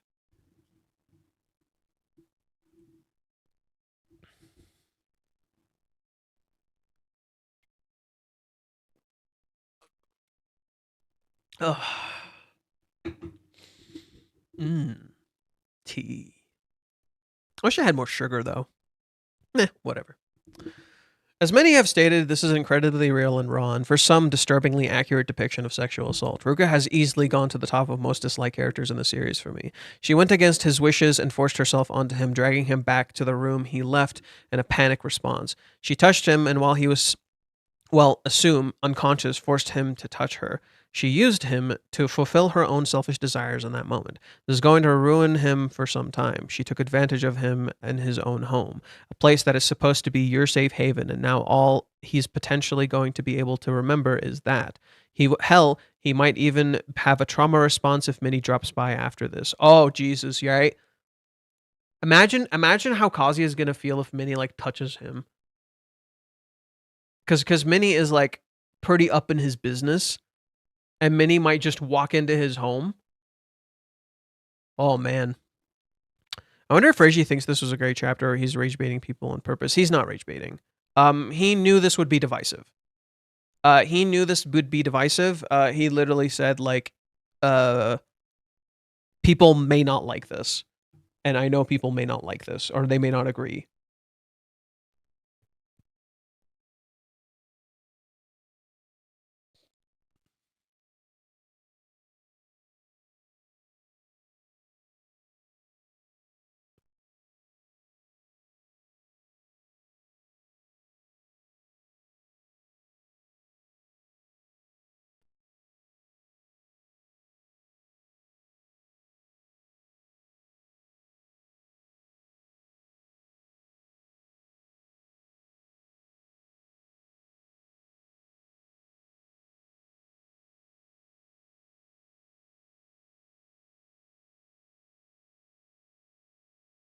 Yeah. And what Reiji said after pushing this divisive chapter? And what did Reiji say after? He hasn't really talked about it. He hasn't streamed in a bit, so I don't know what to tell you. So, in DBZ, is the Garlic Jr. saga really as bad as everyone says it is? Am I right at the end of Frieza saga and vastly approaching it? Well, that's not canon. It's the anime. I think the next chapter is the biggest chapter that will affect everybody by Kazuya actions of what he'll do. And that's the thing. I don't think Reishi's taking this lightly. It really does not feel like Reishi's taking this lightly at all. I've heard a lot of people say Reishi's really downplaying this. I don't think he's taking it seriously. He totally is. He absolutely knows what he's depicting. He is not downplaying this whatsoever.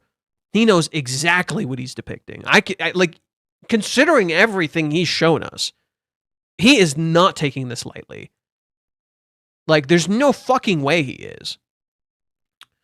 An uncomfortable chapter to read this week, and intentionally so, because, we'll get to the obvious part out of the way first. The chapter is 20 pages of sexual assault, and is unmistakably written to be read that way. This isn't a young lovers awkwardly fumble their way through their first time scene. Kazuya is completely non-interactive, thinking only about how to escape, until the mixed messages of the physical sensation short-circuit his brain and he shuts down entirely.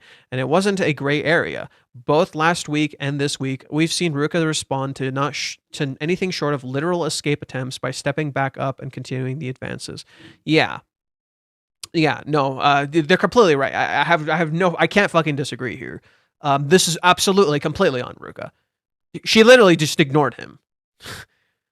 What especially worries me about this scene is that Kazuya has the kind of personality that's likely to be especially badly affected by this experience.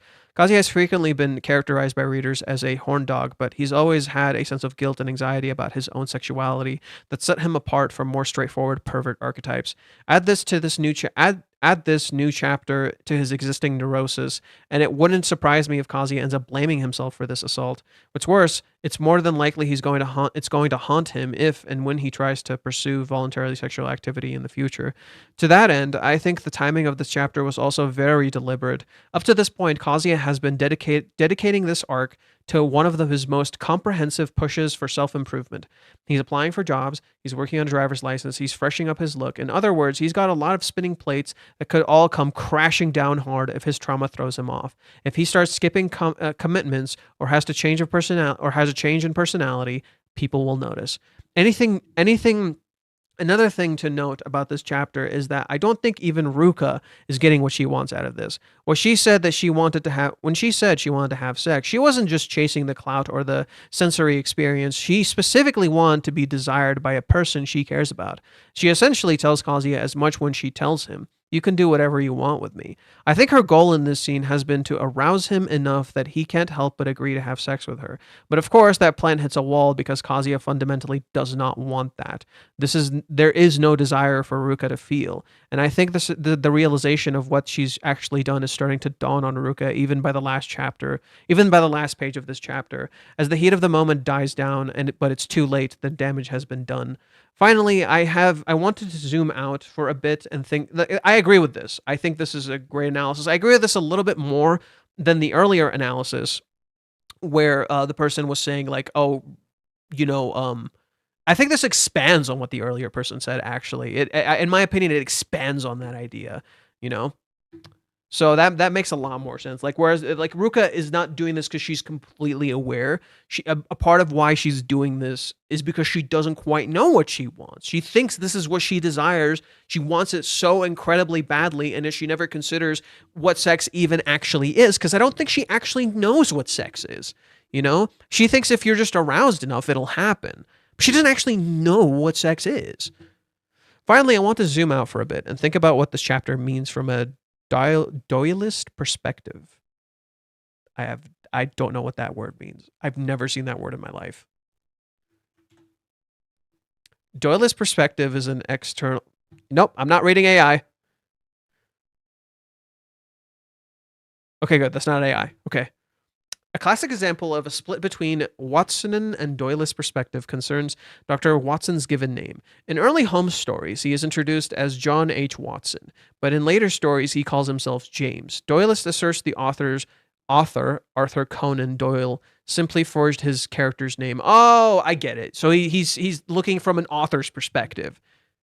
Could have just said that, but all right. I call this scene Ruka's last stand last week, and I think this chapter cements that it's a permanent turning point for her role in the narrative. As an antagonist, she can't meaningfully escalate things beyond what she's done this week. Furthermore, crossing the line basically puts an end to the trial relationship, as we've seen it thus far. Reiji and his editor surely know the audience won't want to see Kazuya go on a cute, fluffy date with his rapist. I'm sorry, I shouldn't be laughing. I should not be laughing, but yeah, that literally there's no turning back. That's it. It's fucking over. It's jun over. It's fucking over. There's no that's not happening. I think the reason I laughed is because cute fluffy date with your fucking rapist. Like literally just that contrast just fucking made me chuckle. I couldn't handle it. I'm sorry. Just that contrast, cute and fluffy. The only thing left for Kazuya and Ruka is how they're going to grapple with what happened this week.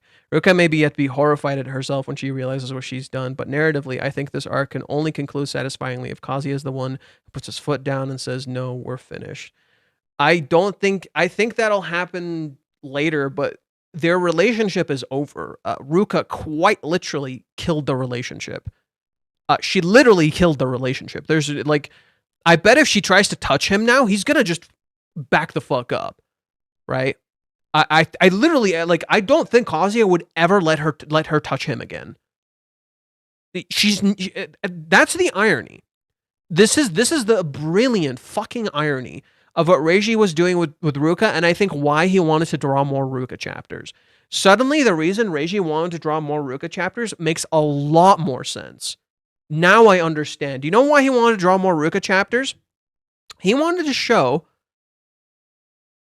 her touching him more. He wanted to show Ruka touching Kazuya more. And what does she just do? She can never touch him again. Right? What is the opening page here? Ruka literally all over Kazuya. And she can never touch him again. She literally ruined this for herself. Right? You wanted to touch him so badly, you can now never touch him again. That's brutal. And that makes so much more sense. He even has Ruka touching him in the... Oh my god, yeah. Oh, yeah, that totally... Oh, wow. 1 sec, I'm going to pull it up.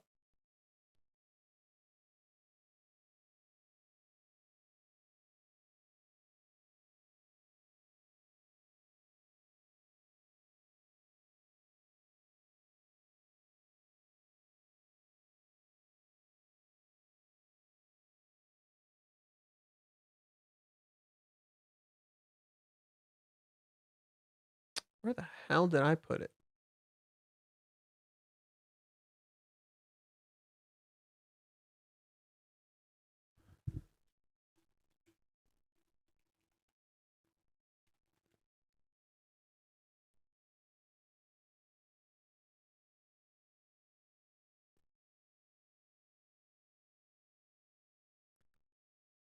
This is the last page before the very last page with Ruka.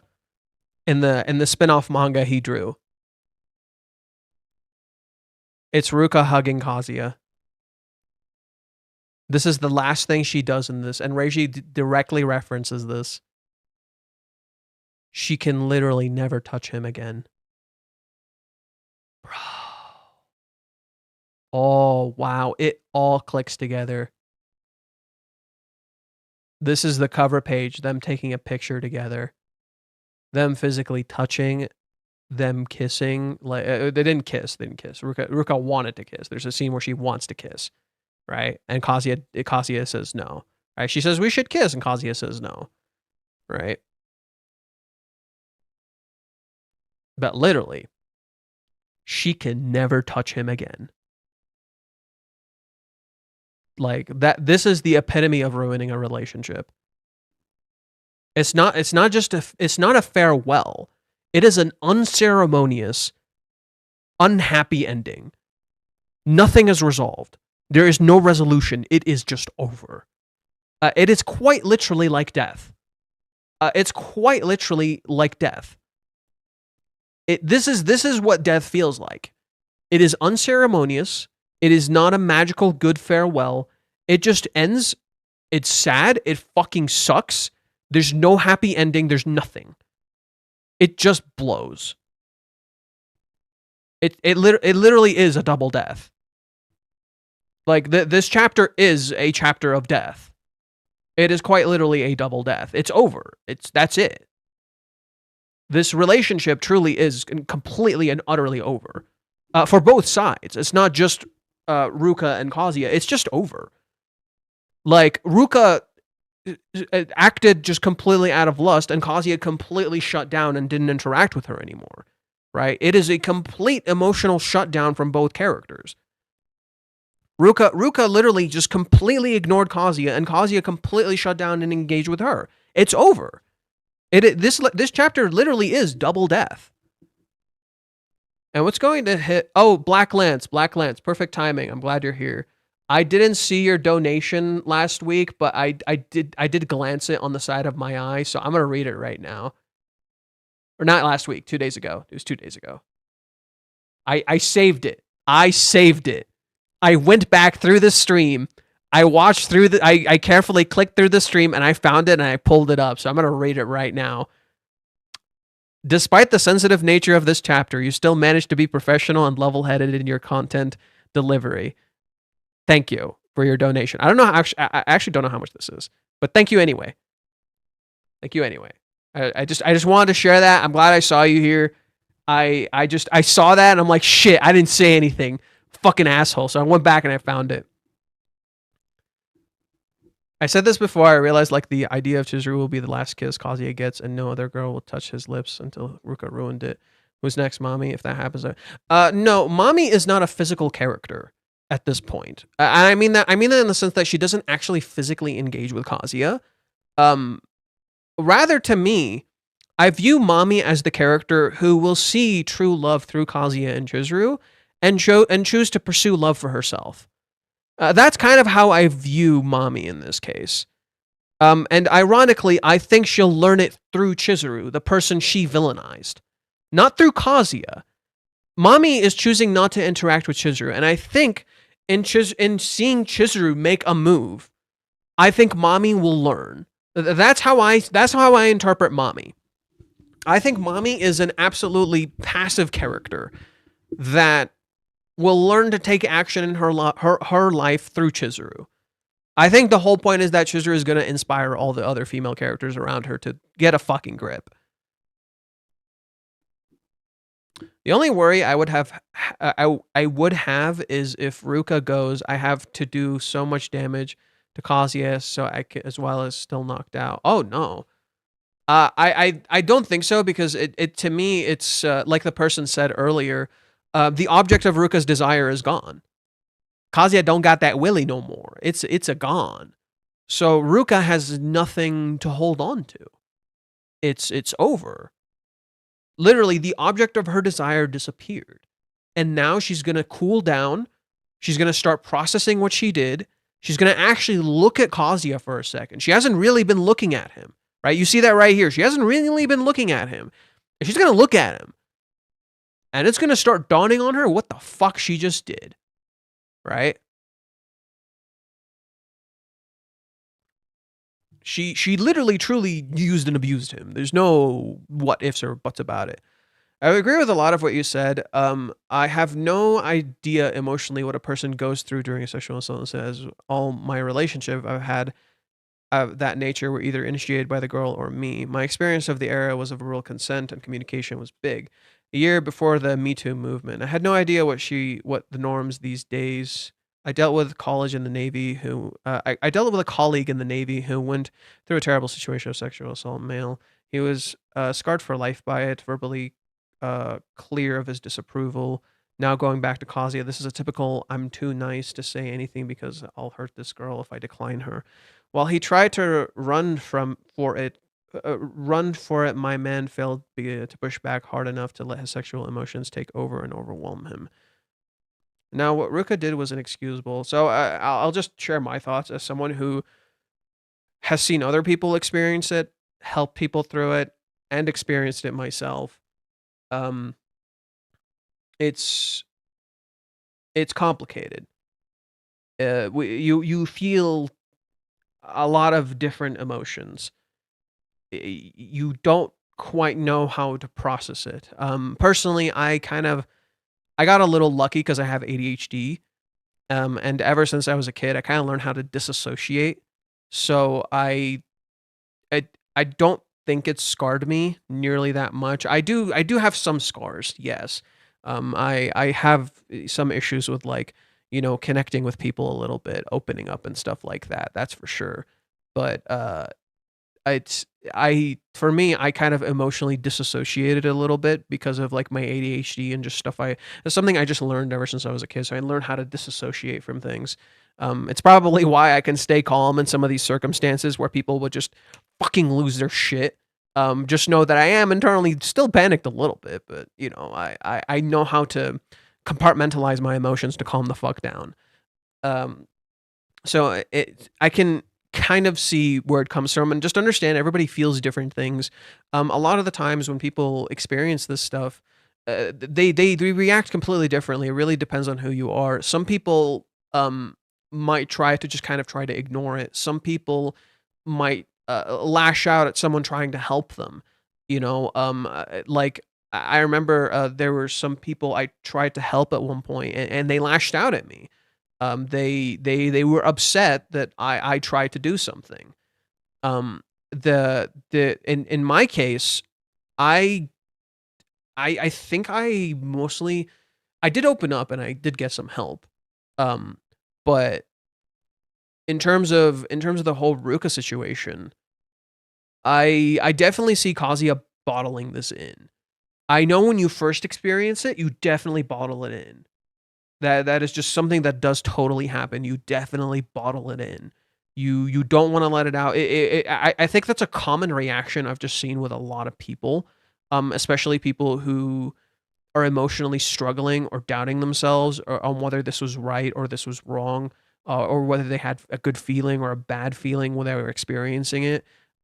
You kind of try to go through it alone, and you eventually, like through maybe some persistence, you open up about it, and that's why I think there's a chance like Chizuru might be like really persistent and get Kazuya to open up about it, to get Kazuya to like, tell her what the fuck is going on.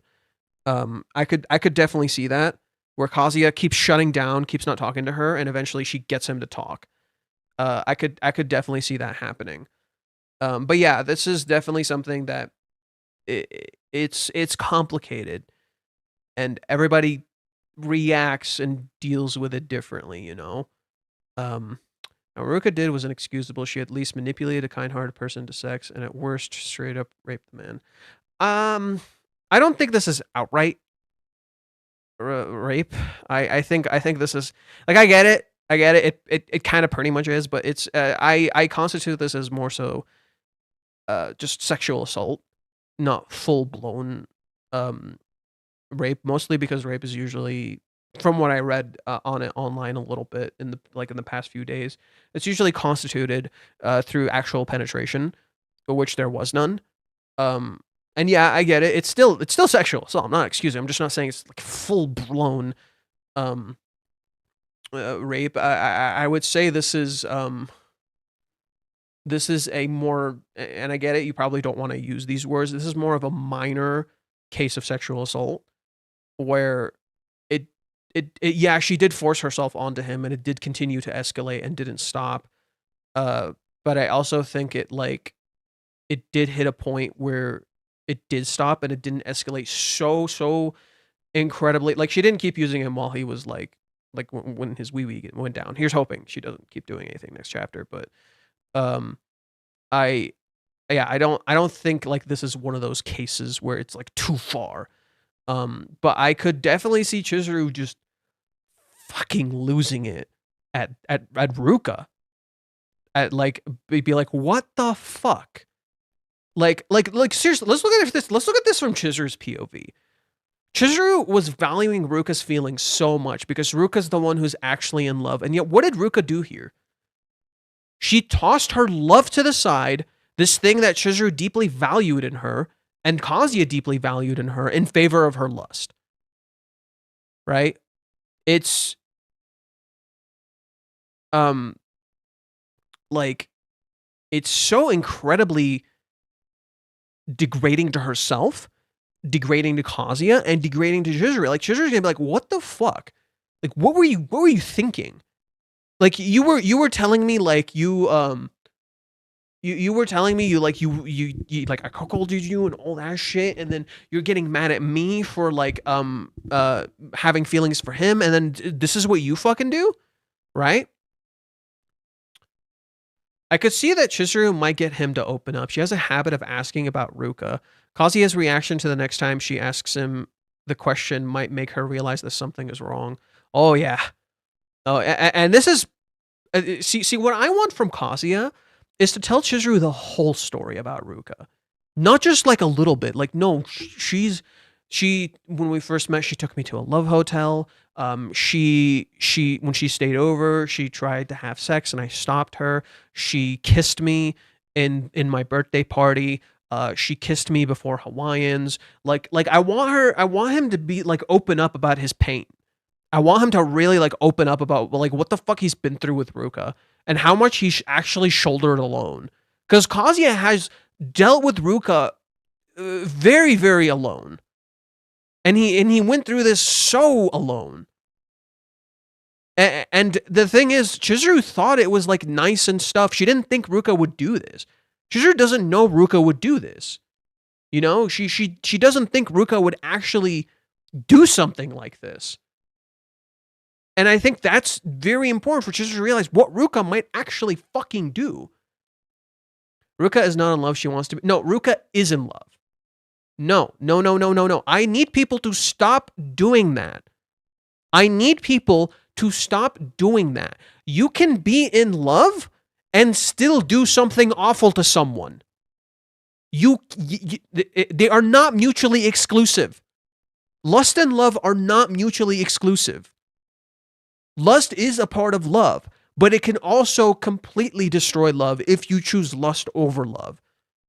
If you pick one or the other, if you pick one over the other, it can destroy the other. It's that simple. Ruka is in love. I genuinely believe this. This does not mean she cannot do something terrible to the person that she loves. This is just a fact. People who love others do terrible things to them all the time. She is in love. Definitely so. But she chose desire over love in this instance. This is what this scene is. This is what Reiji is highlighting here is what happens when you pick desire over love. When you choose to completely act on your desires and not give a shit what the person feels. This is what this is. This is what Reiji is showing. This is what Chizuru is trying not to do. Chizuru's entire drive, I explained this in the last stream, Chizuru's entire drive is not to do this. She doesn't want to do this. She doesn't want to act solely on desire and disregard her love. That's a huge driving force of what Chizuru is doing. Her desire is absolutely growing out of her. She's losing control of her desires. And yet she still tries to keep them in check. Even when they're walking home, she feels a lot of desire. And she sticks to her gun. I think that's one of the readings of chapter 383. That's one of my readings for chapter 383 when Chizuru is walking home and the whole no incident happens. That's why she keeps saying no. Because she feels an incredible amount of desire here. You see it on her face. She is blushing like goddamn crazy. She is incredibly horny here. And she's like, no, I am keeping this shit in check. I am sticking to my gun. I'm not going to make a decision based on my desire. This is how I read this, and this is why I view chapter 385 as a deliberate choice. That's why I view the kiss as a deliberate choice, not something made out of desire. This is why I view chapter 385 as a absolutely deliberate choice. It is not one made with desire. She chose this. It is a choice. That's why this is what Reiji to me is highlighting. The contrast between making an active choice and giving in to desire and letting other people decide for you. Okay? That's why Chizuru making a choice here is so incredibly relevant. That's why making choices is so crucial to the narrative right now. That's why Kazuya interacting with AI, where the thing literally is just a yes man and it makes choices for you, it literally influences you to make choices even if they're wrong, rather than letting you make your own choice, is so crucial here because love is a choice. Reiji is writing about love and how it is a choice you must actively choose. Not something you do once or twice. You actively choose it. So to me, I view this kiss as a choice. I viewed it as a choice from the start, and I still view it as a choice now. This is Chizuru choosing, not being driven by desire. And then afterwards, her desire fucking explodes, and she starts losing control. That's how I read this.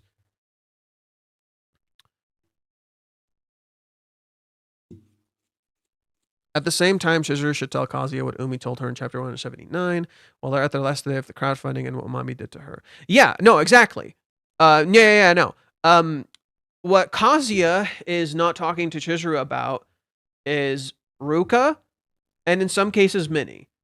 Minnie is another thing Kazuya kind of needs to talk to Chizuru about. Chizuru, in contrast, is not talking to Kazuya about Mommy and Umi. Those characters are essentially flips of each other. Umi and Mommy are flips of each other. Ruka and Minnie are also flips of each other. Whereas Mommy is a contrast to Ruka, Umi is a contrast to Minnie. That's how I view these interactions. At least that's what I believe. That's how I'm looking at these interactions. And that explains a lot of the circumstances and how things are playing out.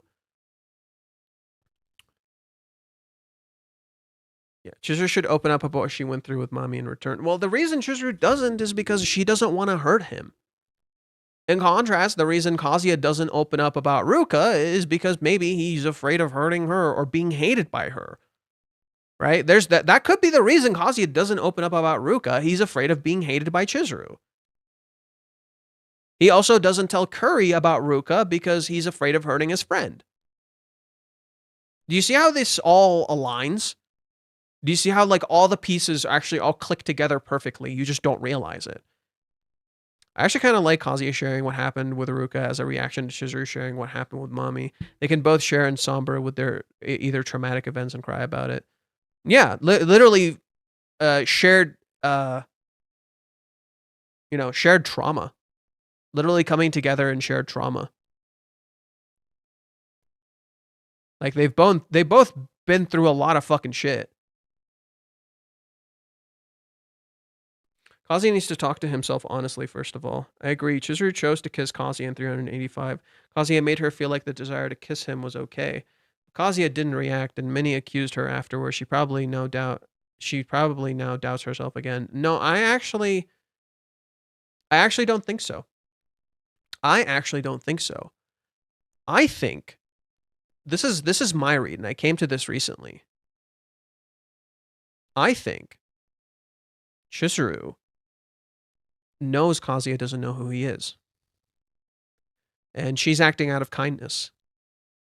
She is choosing to do this knowing she'll look like a villain if it means Kazuya can take the time to focus on himself and figure himself out. That's what I think Chizuru is doing. I don't think Chizuru doubts herself as much as you think she does anymore. I think that moment, she started doubting herself. Don't get me wrong. She started doubting herself.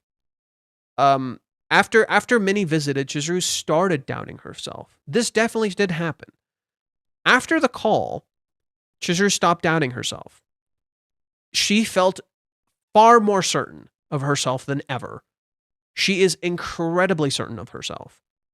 She knows exactly what the fuck she's doing. She shuts Minnie the fuck down. She doesn't give Minnie anything. Minnie doesn't figure anything out. She goes and shuts Umi down. And then she just continues to patiently wait. She lets Kazuya call her because she has faith he'll call. This is Chizuru having faith in him. She's not doubting herself because he doesn't doubt her. She's choosing to have faith in him. She trusts him completely. This is beyond trust. This is faith. Chizuru absolutely has faith in herself as he has faith in her. It's literally believe in the me that believes in you. And considering Reiji directly referenced Gurren fucking Lagann in the 3-month time skip, yeah. Considering Reiji straight up referenced Gurren fucking Lagann, where the line comes from, believe in the me that believes in you. And Kazuya literally tells her in chapter 383, like, I'm going to choose to believe in you now. This is Chizuru believing in herself. So that's why I think Chizuru is not doubting herself anymore. Rather, to me, I view it as Chizuru acting out of kindness. She knows Kazuya doesn't know who the fuck he is. And she's willing to look like the villain if it means he figures himself out. If he makes his own decisions. She's willing to let him lead and figure himself out and be passive to him. It's an active choice to be passive. She's not being passive to the world around her. She's being passive to him. She's letting him lead and figure shit out.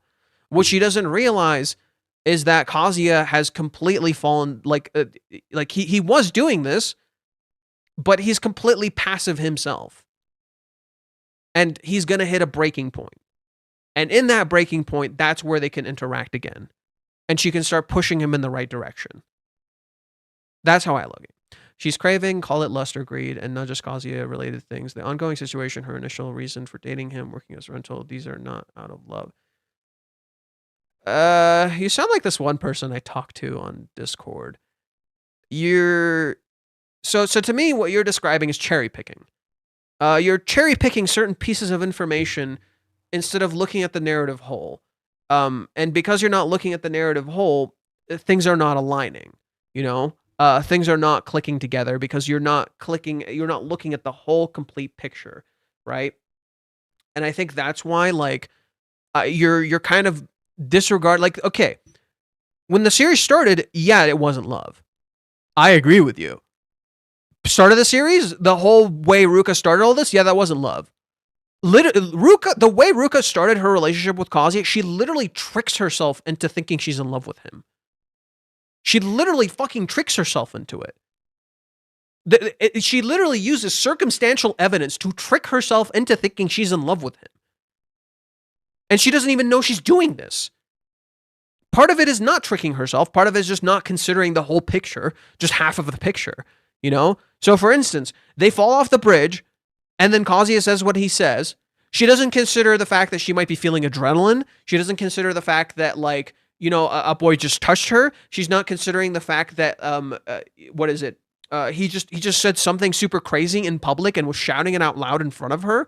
The fact that this guy was also, like, touched her earlier, like, on her chest. She doesn't consider any of that, and she just thinks it's purely just him. And she convinces herself that she's in love because her heart started beating like crazy, even though it's a multitude of circumstances. She tries to double check again later to make sure it's true. And guess what happens? They go into a room where no one else is there. Then they hide from someone and she gets him to touch her. And she uses that circumstantial evidence to convince herself she's in fucking love with him. It shows Ruka's naivety. She's a stupid kid who doesn't know what the fuck love is. She doesn't know what the hell. She's not paying attention to the world around her. However, as the series progresses, as she tries to force things more and more, eventually they reach the movie arc. And in the movie arc, they start kind of building a more natural bond. They've been together for a little bit. They started interacting. And you kind of feel like, yeah, there is something there. Ruka clearly gives a shit about him. Ruka clearly enjoys sharing this connection with him, even if it's not truly complete. She knows what she has with him is just a detour. She knows it's not full. And then you get into the movie arc and you start seeing her desperation. And because you see this desperation, you start ignoring what was there before, that she genuinely does care about him. And out of her desperation, she starts convincing herself to act like this. She's in denial. She's in denial of what's actually going on. She knows better, but she's in denial. And she keeps doubling down and doing the bad things to convince herself that she has to do this. Think of it like Vegeta's arc in Dragon Ball Z and the Buu Saga. In the Buu Saga, Vegeta literally needs to convince himself to do what he wants to do, so he literally crosses a fucking line. He at this point has settled. He has a family. He has a kid, and he wants to go back to who he used to be so badly that he kills a lot of people just to convince himself. Like, he's like, I hate this part of myself. In reality, he's lying to himself, and Goku realizes that. Right? Toriyama leverages this element brilliantly, because what could initially appear like bad writing, in contrast, ends up being Goku being so aware that Vegeta doesn't know who the fuck he is, that Goku holds back and fights so Vegeta doesn't have to. Because he knows Vegeta wouldn't be able to handle this. He knows Vegeta doesn't know who the fuck he is. And it ends up being this brilliant writing choice by Toriyama, which could have ended up pretty terribly. Like, he's writing he's writing as he's fucking going, but he figures out Goku figures out Vegeta doesn't know who the fuck he is. So Goku fights so he doesn't have to. And he doesn't fight him at full strength. He lies. He says, this is my full strength. It's not his full strength. He fucking lied. He actually had a lot more in there. He could have beaten Vegeta if he wanted to. He chose not to.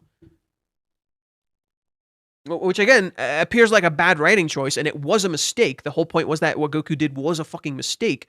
But to me, what that's highlighting to me, and what I'm trying to highlight to you, is that in this particular case with the whole Ruka incident, Ruka does fall in love with Kazuya. She tries to deny it, and keeps trying to deny it and deny it and deny it in favor of her desires, but in reality, she was ultimately in love. And in Hawaiians, you see that. Whether that choice was because of Nagomi, whether that choice was because of whatever, when the chips were all down, in the end, Ruka chose to put Kazuya's feelings first. When all the chips were down, Ruka chose to put Kazuya's feelings first. She didn't side with mommy. That showed me, yes, she is in love. However, just because Ruka is in love, it doesn't mean that she's actually addressing what she did. The internet is bugging out. Oh, okay, I'm good. What she did in Hawaiians was never really addressed. What she did before Hawaiians, what she did in Hawaiians, constantly touching Kazuya. So whereas she knew she was in love, her choosing to live in an illusion afterwards, basically to me, Ruka couldn't come to terms with her choice. Ruka, after Hawaiians, couldn't come to terms with her choice. It quite literally mirrors Chizuru being unable to come to terms with her choice in terms of kissing Kazuya. She literally couldn't. She couldn't come to terms with her choice to kiss Kazuya. She didn't know her reasoning. She didn't know why she did it. She was confused. But whereas Chizuru addressed her choice and chose to step up and atone for her fucking mistakes, to take responsibility for her actions and not blame it on anyone else, just take responsibility for what she fucking did, Ruka kept living in an illusion. And that illusion kept pushing and pushing and pushing. And Kazuya, because of past experiences with Ruka, didn't open up to her. He kept walling her out. He kept not being honest with her. Now, what Kazuya did in the relationship, that's his own damn fault, right? What Kazuya did in the relationship, like him somewhat leading him, like in particular, like the biggest offender in terms of Kazuya and Ruka's relationship is the credit card. That's the biggest offender, in my opinion, like in terms of Ruka, where Kazuya did not need to fucking take Ruka to get a stupid fucking credit card to go out with him in a relationship, or to go out on a date with Chizuru. That's just cruel. That's just fucking cruel. I'm sorry. That is mean. That is not necessary. That is absolutely mean. Kazuya's comeuppance in that scene, upon reread, is not about Ruka, but rather him not valuing Chizuru, because he keeps putting Chizuru to the side. Yes, tricking herself. Indeed, not always. Even though real feelings of love and lust existing in her, the convincing herself she showed its ugly head as a result of her learning of Chizuru. Oh, no, that's not because of Chizuru. Oh, she already convinced herself of way before Chizuru. Deep down, Ruka already knew Chizuru was there. Oh, she knew. And she didn't care. She kept living a fantasy. She deep down, Ruka knew, but she convinced herself. All the evidence was there. Kazuya was doing a terrible job of hiding it. Kazuya did a terrible fucking job hiding it. That's what I mean. That's where Kazuya got his comeuppance in that scene. He keeps talking about he's gonna hide this. He's gonna take this seriously. He's gonna protect the secret. Proceeds to do everything fucking wrong.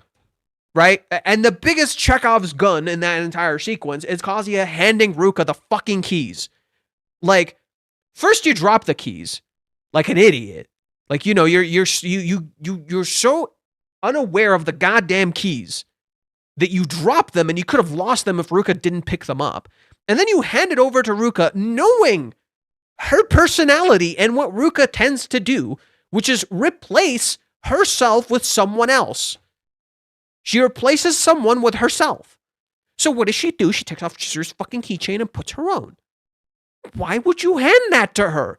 You literally have a pattern.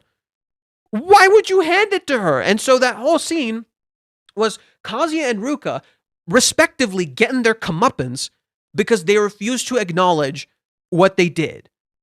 That Kazuya is not valuing Chizuru because he keeps just handing her stuff over to Ruka. And in turn, Ruka is not actually valuing Kazuya. And she's not looking at him. She's literally not looking at him. And what ends up happening? Yeah, let's go back. Let's go to it really quick. What ends up happening in this sequence? As a byproduct of Kazuya, as a byproduct of Ruka not valuing Kazuya, she doesn't see him coming, and he falls on her, and he falls in front of her panties, and he sees her panties. The way Ruka reacts is quite different here. What do I mean different? Well, you see, when Ruka was first introduced, and this was, by the way, your first sign. This was, by the way, your first sign. See, when Ruka was first introduced into the story,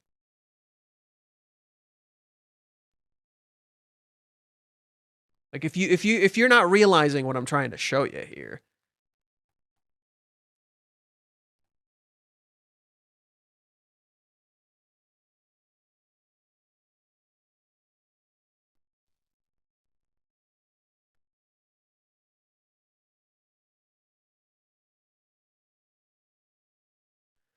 Kazuya is walking. He says, still, to think Curry got a girlfriend. It's not like he's very popular. What's going on? Ruka runs into Kazuya. Not the other way around. And what does Kazuya see? Oh, Ruka's panties. She covers them with her hand, and she calls him a pervert and runs off. Interesting. What happens here? Ruka, instead of logically covering with her hands, right? What does she do? She pushes Kazuya's head down and she tries to shut her thighs. What is this showing you? Ruka is reactionary here, whereas Ruka in the past was actually far more active.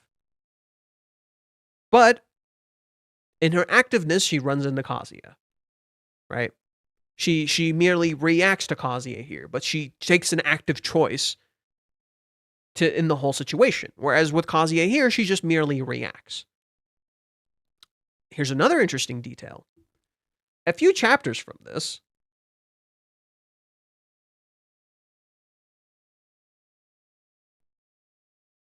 in chapter 23,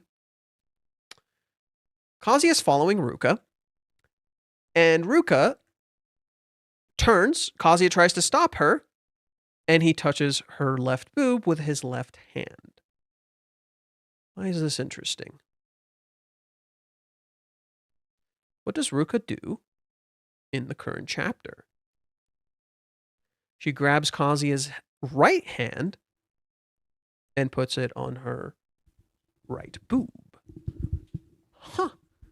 It's almost like we've completely come full circle. It's almost like we've come completely full circle. Kazuya trips into Ruka just as she tripped into him, and he sees her panties again. Ruka gets, before, accidentally turned, and Kazuya touched her boob. Here, she deliberately takes Kazuya's unconscious hand and puts it on her boob. This sounds so silly when you say it like this, but that's the point. It's childish. It's silly.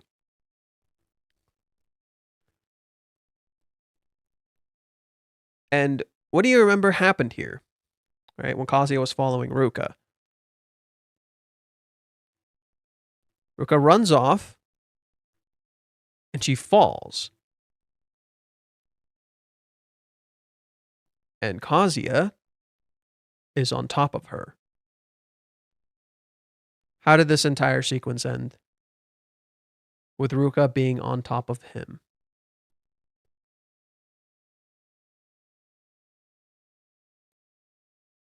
The events are quite literally reversed.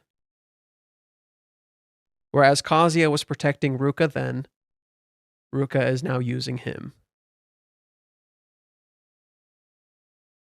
How interesting.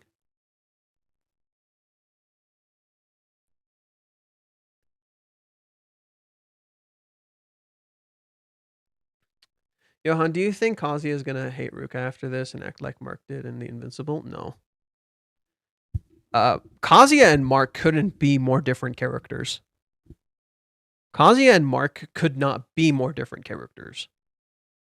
While both characters stem from an element of privilege, Mark is a lot more selfish than Kazuya.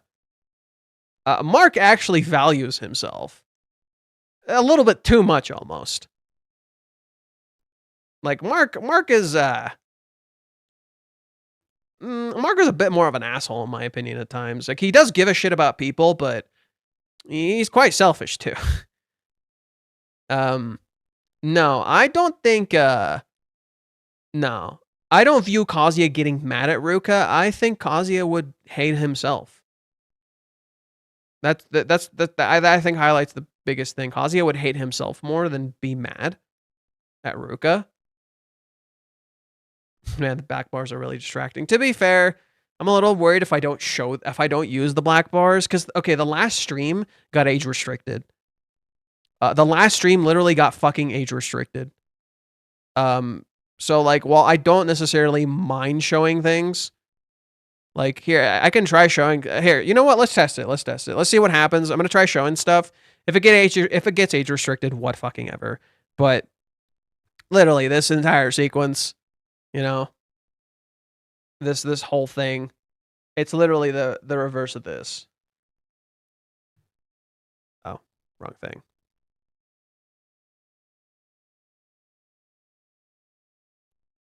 It's literally this event reversed.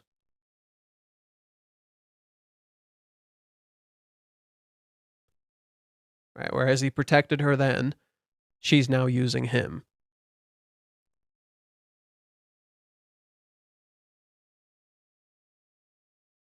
But not last week's stream, crazy. It's this shot in particular, it seems like. It seems like it's this particular shot. That's the one they were upsetting motherfucking spaghetti on. Also, at what point do you think Kazuya is unconscious? Kazuya isn't like unconscious. His brain is just kind of fried. I don't think Kazuya is outright unconscious. He's there, but just like not like his brain's just not working. By the way, did Kazuya leave any hints about Chizuru in Ruka's event chapter as well? A good question. I'll pull it up. I'll put it to the side here.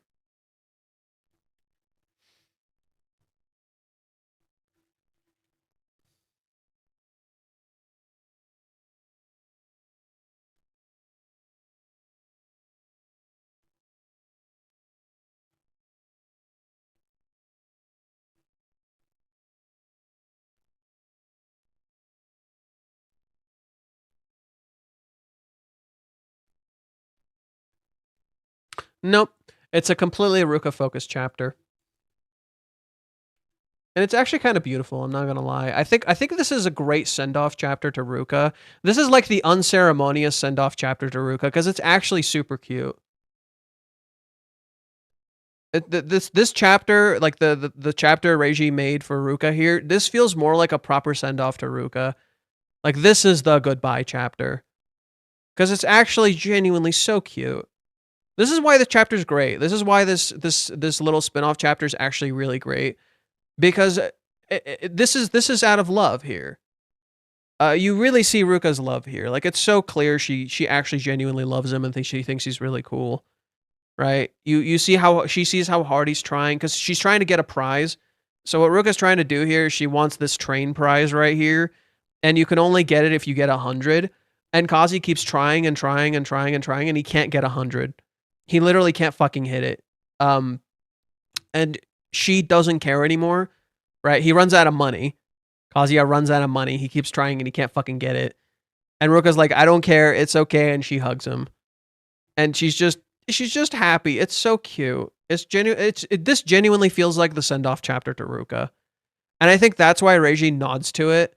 I think that's why in chapter 401, Reiji nods to it. Like, right here. Right here. This is the cover page. This is the cover page right here.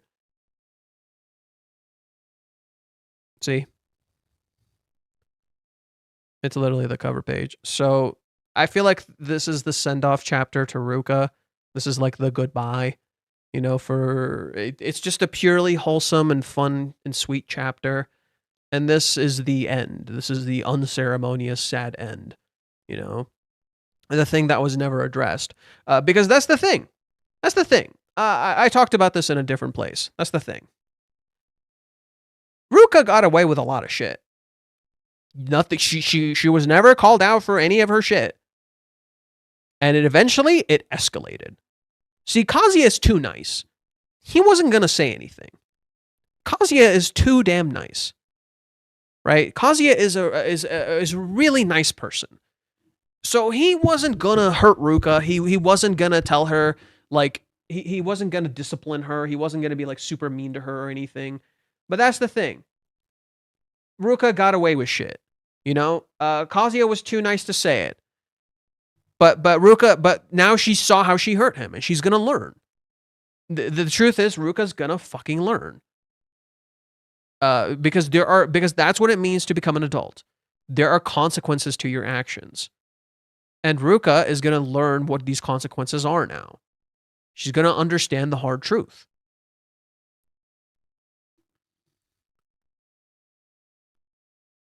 Okay. I've seen post-nut clarity mentioned in various comments, but being Kazuya as he is, I don't think he's getting any clarity at all. I mentioned to my wife that she should show this character to her therapist, as I feel this guy clearly has anxiety issues, overthinking everything every time I agree with those sayings, blah, blah, blah, blah. I'm sorry will come from Kazuya. And it won't be I'm sorry I can't continue with this seeing you, but I'm apologizing for fainting or for coming or whatever other reason. The guy unfortunately takes punch after punch throughout the story, so it won't be a surprise that this one is just another one with a serious consequence. I wrote something on a Discord thread. Let me read what I wrote here.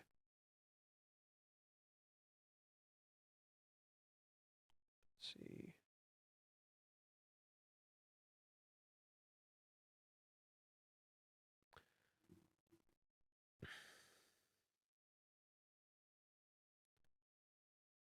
Don't we hear that often? I hope all the girls get a happy ending. But what about Kazuya? What about his happy ending? No one seems to care about that. Heck, Ruka sure as hell doesn't seem to care what Kazuya wanted here, just what she wanted. Minnie, in contrast, acts as the total reverse of this, disregarding what Chizuru wants in favor of Kazuya. It's literally either one side or the other. This to me truly shows Reiji knows what he's doing. The fact that all Kazuya's relationships feel one-sided like this highlights the thing Reiji truly wishes to criticize about not just the rom-com medium, but even Japanese culture. The enforcement of this gender roles onto people and who they must be in a relationship. Heck, everything Minnie teaches Kazuya makes him conform to traditional ideas of love because she does not know what love is, only what she has seen online. A literal mirror and reverse of Ruka. While Ruka seeks to divide, Minnie seeks to unite, but they ultimately just do the same thing in their extremism, alienating one another, alienating one or the other. Even when Chizuru speaks these words of wanting to give love to Kazuya, this feels alien to him, like he could never be worthy of her love as he continues to want to give her love.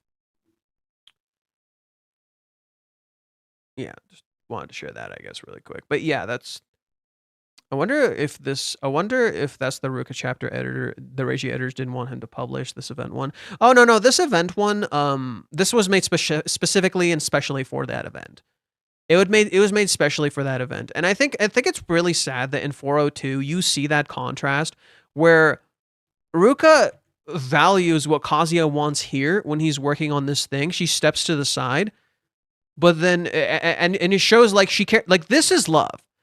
What Ruka does here, right? To me, the opening pages is love disguising lust. This is what this is. The opening pages is love disguising lust. And you literally see that in how Ruka pulls up her skirt here. Why doesn't she want Kazuya to look what's underneath her skirt? Because she's quite literally disguising her love behind, or she's disguising her lust behind her love. It's literally like snow. The beautiful snow hides the dirty underneath. She uses the white of her soul to disguise the darkness underneath. And then the darkness appears. Right? The love that she showed here, all of that didn't matter anymore. Every single piece of love she showed here didn't matter anymore. All of that got completely thrown to the wayside in favor of what she wanted. And she doesn't see that. She doesn't see what she just did. Right? Here, she clearly gives a shit about what he wants. She's willing to wait. She's willing to set time aside. And then afterwards, right? It was all a disguise for lust. Everything she did was just a disguise for her lust. And she doesn't even see how that's abusive, right? It devalued every single thing she did in this chapter. All the kindness she showed in this chapter got completely devalued because she chose to pick lust first. And she doesn't see that. That what she did here is incredibly manipulative. This is what makes this chapter kind of scarier than the other chapters. In the last time Ruka stayed over at Kazuya's house, well, Ruka deliberately planned to stay in Kazuya's house. She kind of like put aphrodisiac in the fucking turtle stew she made. She did like a whole bunch of stuff to get him to sleep with her. The thing was, though, she didn't like full on cross a line. She got close to him. She tried touching him, but she didn't like full on cross the line. She stopped when he asked her to. When he asked her to, she backed off. However, before Hawaiians, she stopped backing off. You had a something to look on, right? The birthday party prior to this one and Hawaiians were two key cases showing I think she's been too like she's too deep into this. She's not gonna back off. Right? If you tell her no, she's not going to stop. She's too deep into this. So here, it's like that too. She tells herself, I'll stop and let him do what he wants. Is the turtle itself not the aphrodisiac? There was an aphrodisiac in there. I don't fucking know. I think she like put alcohol or some shit. I don't fucking remember. And here, in contrast, Ruka unintentionally manipulates. That's what makes this scarier. In the time where she was staying at Kazuya's place, actually, this is a great comparison to that. So the first time Ruka stays at Kazuya's place, in the sleepover, that one was unintentional. Yeah, she wanted to have sex with him, but it wasn't quite like this. However, what was similar to this, a chapter you can look back on that is similar to this,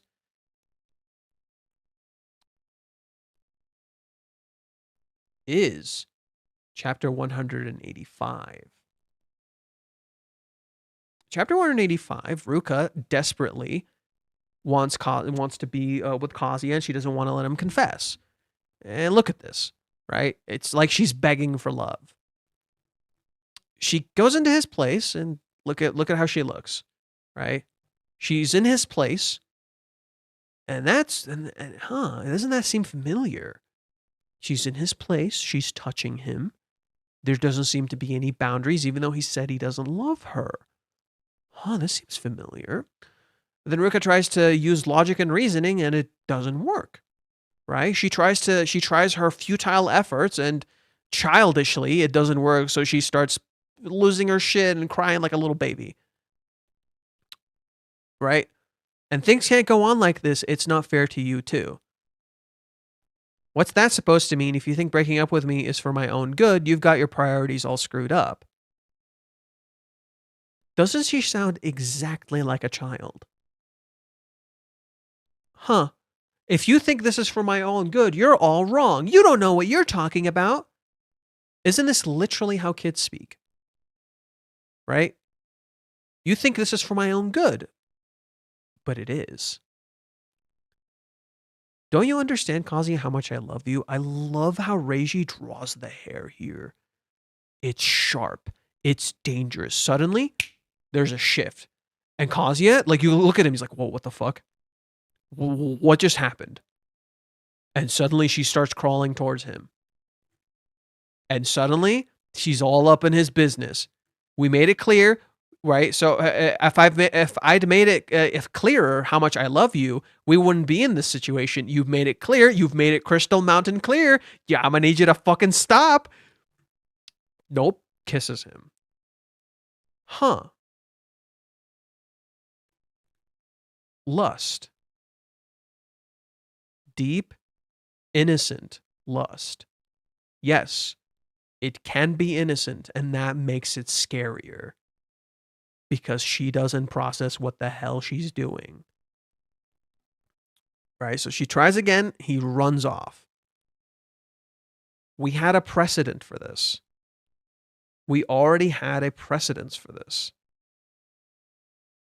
It was there from the start. There was already clear signs that we would be here. The events are essentially repeating, but on a much grander and much more extreme scale. Whereas before, it was an unintentional approach, right? So essentially, take this event and combine all the past events into one big thing. The first one is when Ruka stayed over in Kazuya's place. It was planned, but it didn't work. It was childish, and she was willing to stop. Then you take Ruka's desperation from the movie, or not the movie, Ruka's desperation from his birthday, right? Ruka's desperation from his birthday and her willingness to act. Then finally, you take Hawaiians, right before Hawaiians start. You take that moment where Ruka just gave in completely to her desires, right? So now you have all three. This plan in the background that disguises, that's disguised behind love. It shows a sense of maturity to her character, right? There's a deliberateness to this. Ruka here disguises her lust with her love. She shows kindness, she shows care, and that disguises her deep, dark desires hidden in the background. Then you feel a kind of her desperation to desperately want this really badly, but she doesn't know what it is, just as she doesn't know what love is. She's conflated her lust and her love, and she's lost and doesn't actually know what the heck she wants. Then finally, you have her willingness to push whatever boundaries she needs to get what she wants. Literally, this chapter is the perfect culmination of all of the previous incidents with Ruka. It is truly like, literally, it is a culmination of everything, and therefore it captures the end. Like, this is everything you were shown prior pushed to the absolute limit, to the breaking point, that there's literally no turning back. So, Reiji actually immaculately built it and connected all of the pieces together, and literally brought it full circle to this issue that was never faced or addressed. Also find it interesting because the light keeps getting dimmer the further she walks. Oh yeah, no, ooh, it's funny you mentioned that. It's funny you mentioned that. This is the light in the beginning.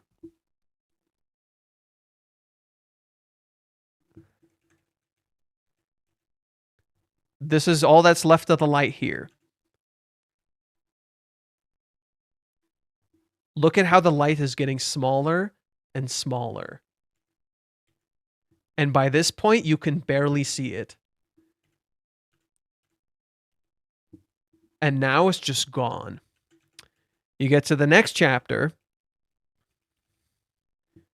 and look at how small the light is. Literally a single tiny thread line. Literally a tiny line. Like at the small ray of hope, the little thing that could possibly be left. The light is quite literally fading. The tiniest thing. There's a glimmer of hope. The tiniest strand of hope. And by the end, it's all completely gone. Right? There's no more light. The light is completely and utterly gone. Right? You have it here, but it's not on the floor anymore. You have the light here, but it's not on the floor anymore. It's just gone. And that's it. It ended. Will Ruka or Kazuya quit their job at the karaoke bar after this event? I think Ruka might quit. There's a chance Ruka might end up quitting. That would make some sense. Kazuya might call out. I don't think Kazuya would quit. I could see Kazuya calling out. You know, like he did in the 3 months. He might do it again.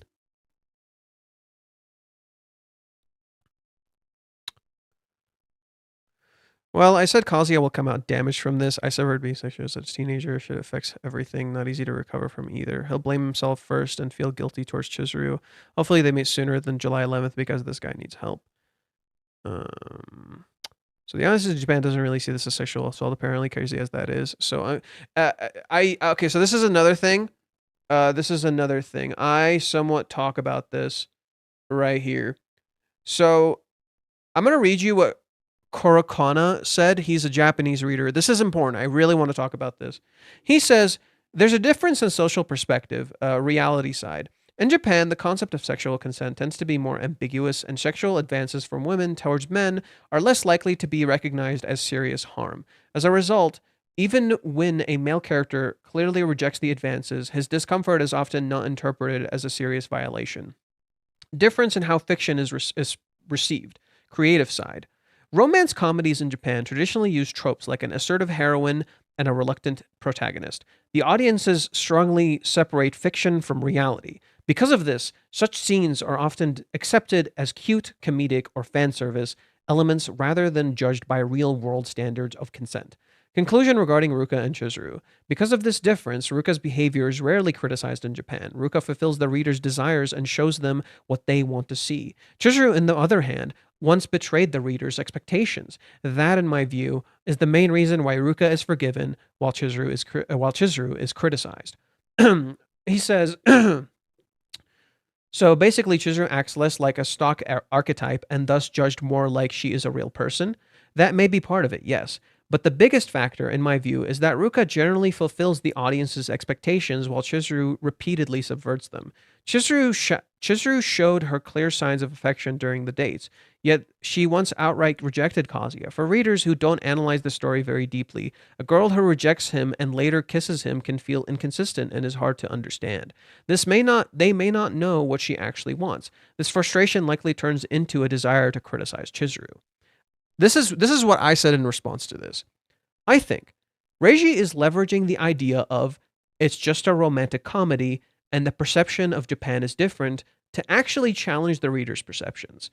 Remember, a large part of the inspiration for this series is actually Western media. He has referenced it regularly. On his Twitter space, he recently talked about Pluribus, the new series by the team behind Breaking Bad, and he said he highly respected them as writers and is learning from how they approach things.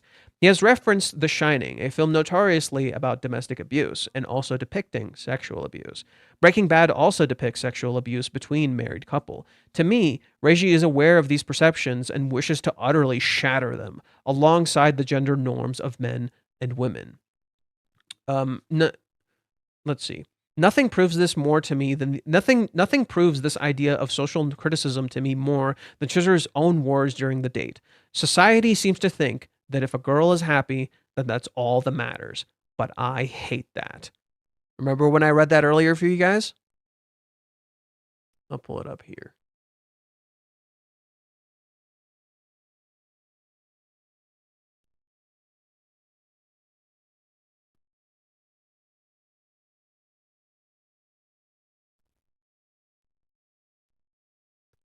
Everyone looks to the boyfriend to shower his girlfriend with compliments all the time, as if nothing else matters as long as the girl is loved. That's what society seems to think, but I hate that. To me, Reiji knows the readers think like this, and he's about to shatter their fucking expectations. He is playing directly into what you believe. Why do you think he has Minnie saying exactly what you think? Why do you think he has Minnie now doing things you don't agree with? Why do you think he has this entire sequence where Kazuya appears pathetic to you? You think Kazuya is a weakling, a loser. Why you think, Ruka is sacrificing herself for a piece of shit like him, and you don't recognize how Ruka is the abuser in the situation? Why do you think he does all of this stuff where he presents Chizuru in a very particular way, and he knew people would react like this? He completely knows, and he's utterly and totally leveraging this to flip it in your fucking face, to be like, look at how blind you are. Look at how you're so stuck in your own perceptions. You could never look at this story honestly because you keep telling yourself it's just fiction. You keep telling yourself, "Oh, this isn't how the story actually works," or you should consent and being ambiguous and not being clear. Oh, that's okay. As long as the girl is happy, that's perfectly fucking fine. Nobody's thinking about that. You see this with mommy too. People think mommy is cute now. People look at mommy and they think she's adorable. And then they completely ignore the fact that she hasn't addressed a single thing she did. Ruka is the same. Right? They think Ruka is cute and adorable. Heck, I started thinking it. I started buying into that narrative. Ruka looks cute and adorable, and I'm conveniently ignoring like what she fucking did. And how she started all of this. The entire reason the 3 months even fucking existed is because of Ruka's own actions. She created these circumstances. It literally calls back to her own childhood. Literally, the heartbeat thing, it literally calls back to that. The no heartbeat condition she has, every single action Ruka takes directly connects to that. Because she's literally trying to get a heartbeat. And that heartbeat is just seemingly represented through this desire that she labels as sex. It just took that thing and flipped its meaning. The heartbeat thing is seemingly gone, but Ruka's obsession with this thing, it's just that all over again. Could another parallel be the aspects where when Kazuya is stuck with Chizuru in 275, he hears her heartbeat in comparison with this chapter, Ruka puts Kazuya's hand on her chest and no heartbeat. Ooh, good catch. That's a good catch, right? You don't hear Ruka's heartbeat at all. There is no heartbeat. You just hear breathing. She doesn't hear Kazuya's heartbeat, and he doesn't hear her heartbeat at all. There's literally no heart in this. Yo, putting this guy up, this dude. Oh my god, what can I do here? I'm gonna pin your message, bro. Great catch. Fantastic catch. Literally, there's no heart in it. Their heart is literally not in it. Yo. Actually, fantastic catch. Amazing. In contrast to this, they're literally not even interacting and their heart is beating out of their chest. By the end of it, they're literally divided and you can hear the heartbeats. You can literally, right? Even as we sit here like this, my heart continues to race. In contrast, chapter 398, what do you see? Chizuru's heart continues to race. What did we see with Ruka in chapter 401?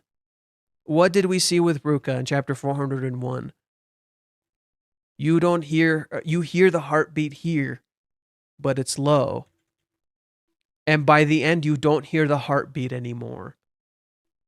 Bro. You hear a little beating here, right? It's like her heart is driving her, but by the end, there's no heart in it at all. Bruh. Literally, the heart is not in it. That's crazy. Chizuru's heart is beating out of her chest while Ruka's heart is not beating at all. She's literally back to where she started, the no heartbeat. It's like she doesn't have a soul. It's like she doesn't have a heart. And yet she doesn't realize the way she doesn't have a heart is that she literally does not acknowledge his heart. Before, she didn't have a heart because she didn't match everyone else. Everyone else had a heart because they felt alive. She couldn't connect with people before. Ruka's issue at the start of the series is that she couldn't connect with people. And now she actively chooses to disconnect from someone else in favor of what she wants. She literally took herself back to not having a heart. The very thing she feared, the very thing she didn't want to do, in the beginning of the series is what she did to herself now. The one thing she did not want to become, and she did it to herself. It's like I'm some kind of robot.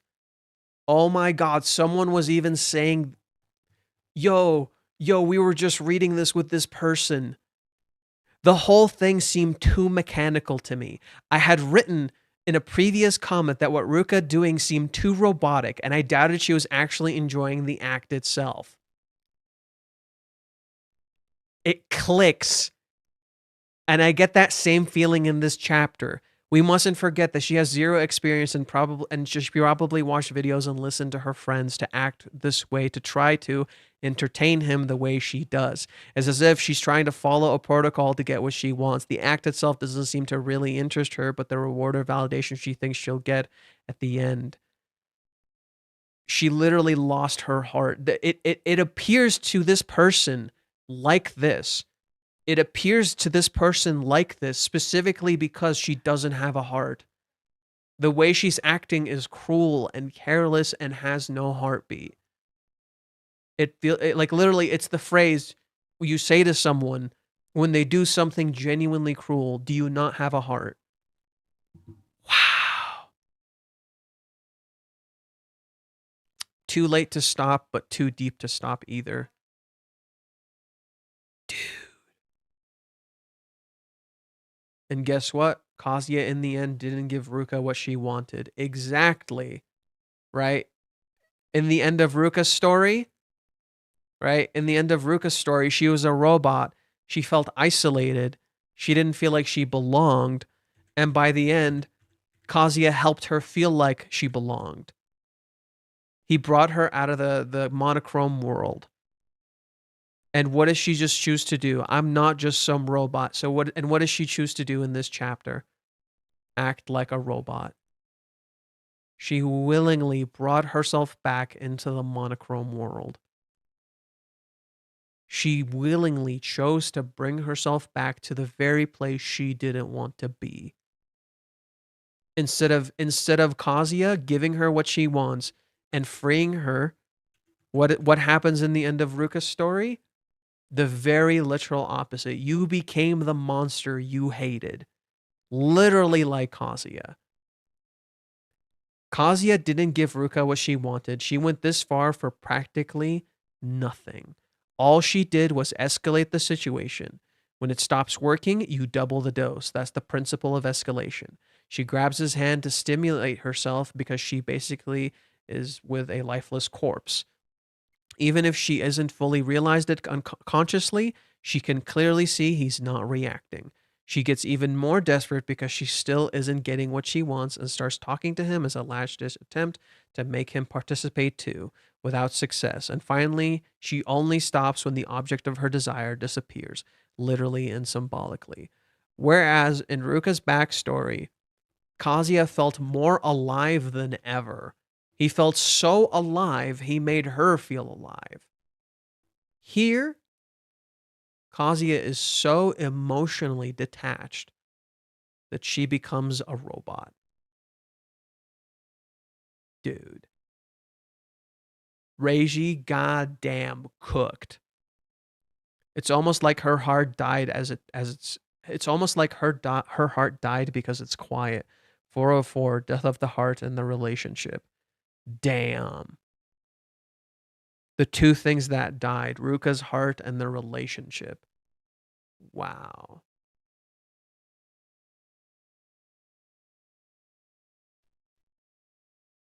Wow. I hate that even in fiction, men are literally treated by society like shit and girls are forgiven. Hence why in One Piece, I never liked Bo Hancock. I don't know. Bo's kind of great. She does treat men like kind of like shit, but then, it kind of stems from a completely understandable place considering men used her. So, yeah. I don't really hate Boa. I think she's kind of a jerk at first, but then you kind of understand why she is the way that she is. And she starts like, actually treating and caring for people to some degree. I don't agree with that. One Piece actually treats and values men a lot. and actually tries to treat both women and men equally. That feels more like a projection to me. You know, I don't like Boa because she happens to fit this one fucking characteristics I don't enjoy, which is a very weird thing considering how many women in One Piece are actually like treated equally like other men. So I don't get that. And One Piece like really values a lot of people, like just people in general. Like Sanji's entire story is literally about him learning to value himself. So that's why that argument doesn't really hold ground to me in terms of like One Piece at least. But there is a lot of but to say like all fiction does this, that this is not an all fiction kind of thing. Like there's a lot of fiction that does do this. You're not wrong, and Reiji's clearly trying to address that. But this is more of a commentary on Japan and rom-coms rather than, or just romance stories in general, rather than other stuff. And it's in particular about like men not conforming to the ideas we want them to, and thus we don't value them. Right? That's the whole thing with Kazuya. Kazuya doesn't conform to what he wants him, what we want him to be, so we don't value him. Whereas what Reiji's trying to do is like, no, you should value him for who he is, not because he doesn't fit your what you want him to fit. No heart can also be seen as death. Yeah, right. It's literally a form of death. And no, Ruka's not gonna die. Shut up. She's just imitating what she saw. Ruka is like Lotso from Toy Story 3. Wouldn't a 404 error message affect a robot, so therefore Ruka's experience is a 404 message? Oh my god, you're right. The 404 message is literally a robot. It is. It's literally a robot. This is the 404 message. It's a robot. She's literally having an error as a machine. She's literally a robot. Yo, that's fucking crazy. Ruka is literally a robot. She's literally like a machine. She lost her heart. She malfunctioned. Oh, and this aligns well with the AI thing. This aligns perfectly well with AI. Where Reiji keeps showing us AI and robots and these mechanical things, these fake things that Kazuya is interacting with. Dude. Reiji isn't a hack. I'm sure he's gonna drop heat soon.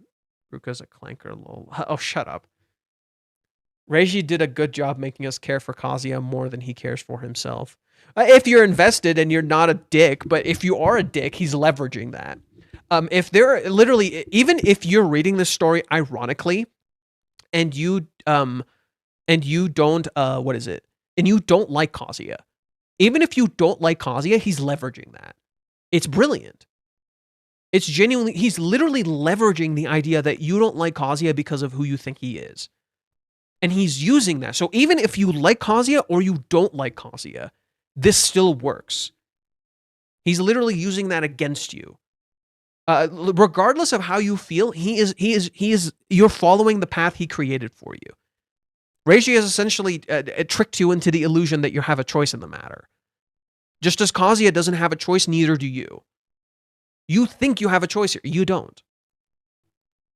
Sometimes I surprise myself when I cook, because when it works, and when it doesn't, I'm lost in the sauce. It's true. It's true. That was a good cook, though. I will give you credit where credit is due. That was a good cook. Good job.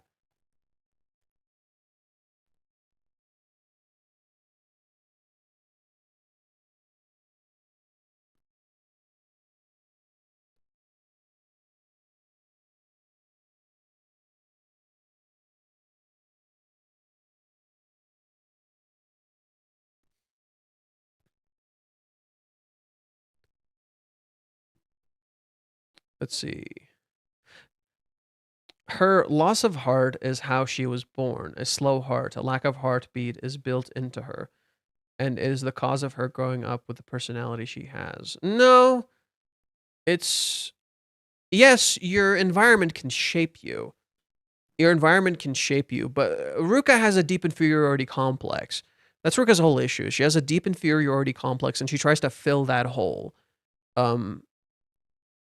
It's not just, there's a lot of layers to Ruka. it's not just it's not built into her. Like I get the idea. You're saying built into her because robot. I get it. A lack of heartbeat is built into her. She's a robot. She was conditioned like a robot. I get it. I know what you're going for here. But I feel like with Ruka's thing, it's like it's more so escaping your programming. I think that's what Reishi's trying to do with Ruka's character. If you want to frame it like a robot, she's hitting the limit of her programming. She's done the same thing over and over and over and over and over and over and over, and it's not working. And now she's hit a breaking point. Like a robot, she's done it again for the third fucking time. And she's hit an absolute breaking point. So Ruka repeating the same mistakes over and over is again like a robot. She's not learning, and she must escape her programming. She's been programmed like this. And she can't let this program dictate her life anymore. It's like a glitch. Yeah, it's like a glitch. You've been programmed, and you're just repeating the same thing over and over and over with no change in results. And I think that's what Reishi's doing here. Ruka is hitting a breaking point in her programming. Her program is going to break. She's not going to function anymore, and she's going to have to reprogram herself and break out of her conditioning. In a sense, break out of the matrix. She's stuck in her own matrix, and she needs to break out. Some people are saying that Reishi is walking on thin ice by dealing with such a serious topic in a romantic comedy manga. I don't agree with that view. Of course, it's stupid. Literally, Reishi breathes funny, you're walking on thin ice. No, you can talk about whatever the fuck you want to talk about. Like, yeah, this is divisive, don't get me wrong. But to me, he's got balls. Reishi got balls, and that's a choice of words considering this chapter. He knows what he's walking into. And he's willing to face this shit. And that, to me, good for you, man. He's like, I want to do it this way. I want to address it this way. Reishi is the fucking ice. I don't even know what that means. What does Ruka feel inferior to? Everyone. Everything. Here. This is I'm going to read it again. This is the basis for Ruka's character.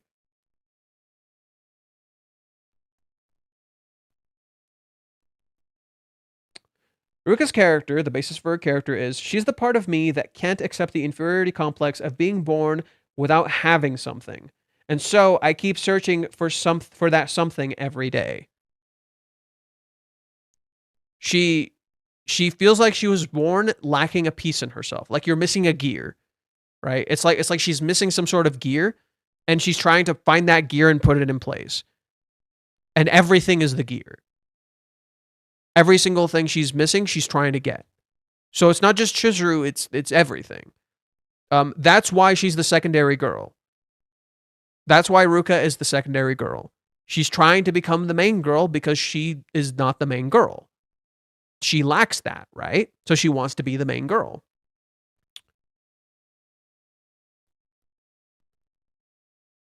Gyro, no, because Reishi covered this before. Well, no, Reishi has never covered it to such a degree. Reishi has never... He's explored this, yes, but not like this. Before, when Ruka did stuff like this, it was kind of a weird middle ground. Where you could kind of get away with it as Ruka just kind of like... You know, Kazuya didn't set boundaries with her. Yeah, Ruka kind of crossed the line, but Kazuya didn't set boundaries with her.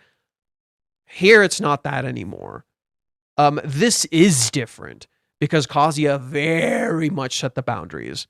You know, he like ran from her. He said no. He did a lot of stuff, and she just kept going like a robot who couldn't stop herself. She literally cannot resist. The machine is in control.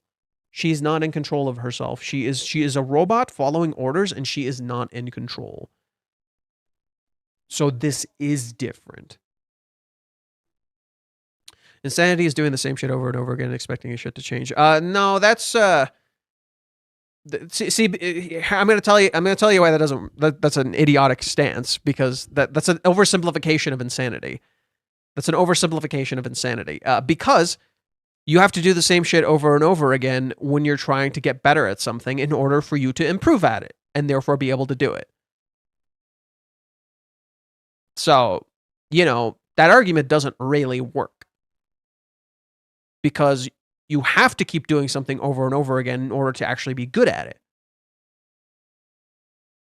So that's not quite accurate.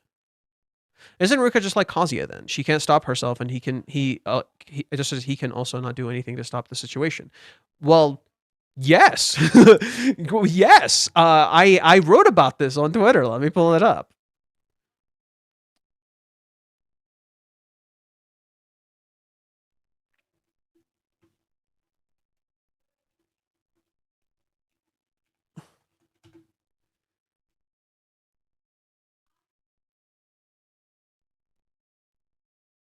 Ruka and Kazuya are both walking paradoxes right now. When pressure is applied to a character... Okay, I already said this.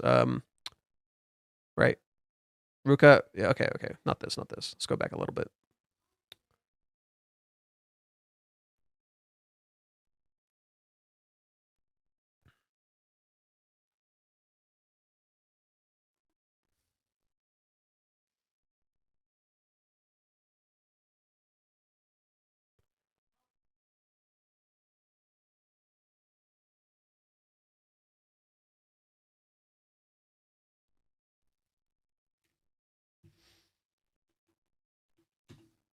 Mirror, maybe? Ruka's return acts as a direct parallel to Mami's question to Kazuya. As you see Kazuya think about the confessing to Ruka calls, he's fitting considering Ruka trusts him, blah, blah, blah, blah. There it is. Oh, no. Damn it. Okay, I think mirror. Maybe mirror is the word I'm looking for. Come on, mirror on the wall. Ruka is a mirror of Kazuya. Just like he couldn't give up on Mami or Chizuru when rejected, Ruka can't give up on Kazuya. And thinking she will give up if he dates Chizuru, he belittles her love as well as his own. Mami's question highlights the problem and the solution.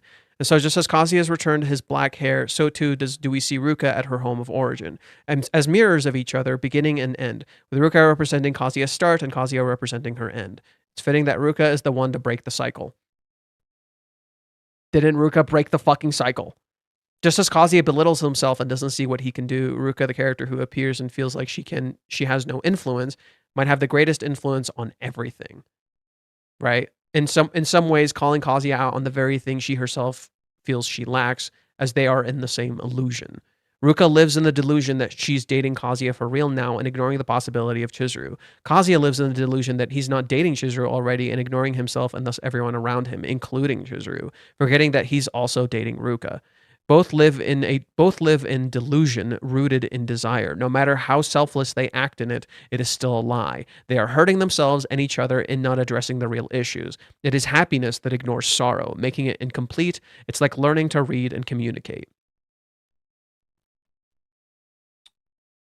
Peace, bro. Peace, bro. Fucking set this shit, bro. Give me a second. Let me turn on the lights.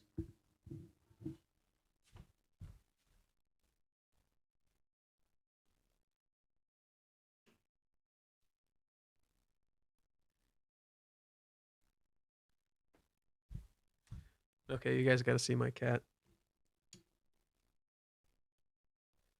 Oh, jeez. Oh, I'm low on battery. It's a good thing I grabbed that. I'm going to turn this on real quick so you can see the cat.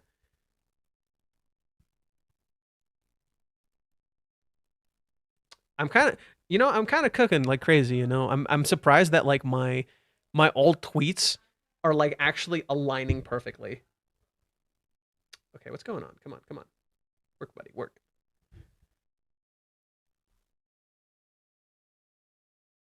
Trying to show you guys the cat.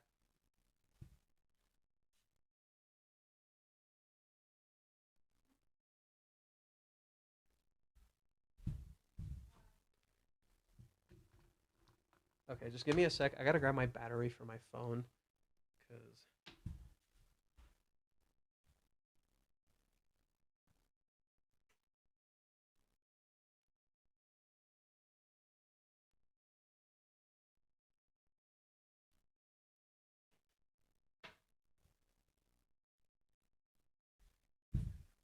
It's weird. I could have sworn I was charging it, but the stupid fuck that I am, I was not.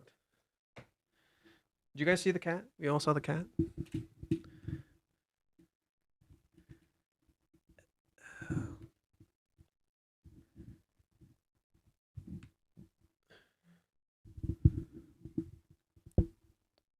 Let's see here. Just this little bit.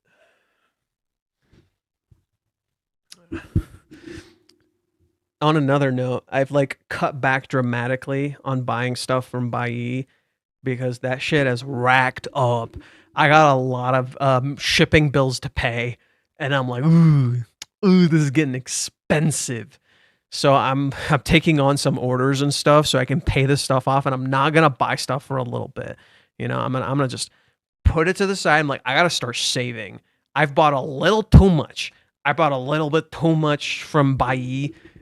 There's still stuff I want. That's the problem. There's still stuff I want. I gotta stop, dude. This is a problem. I've spent a little too much on Byrd. I am too goddamn invested. I want this shit too badly. It has to stop. I gotta let it go. Let it go, man. Let it go.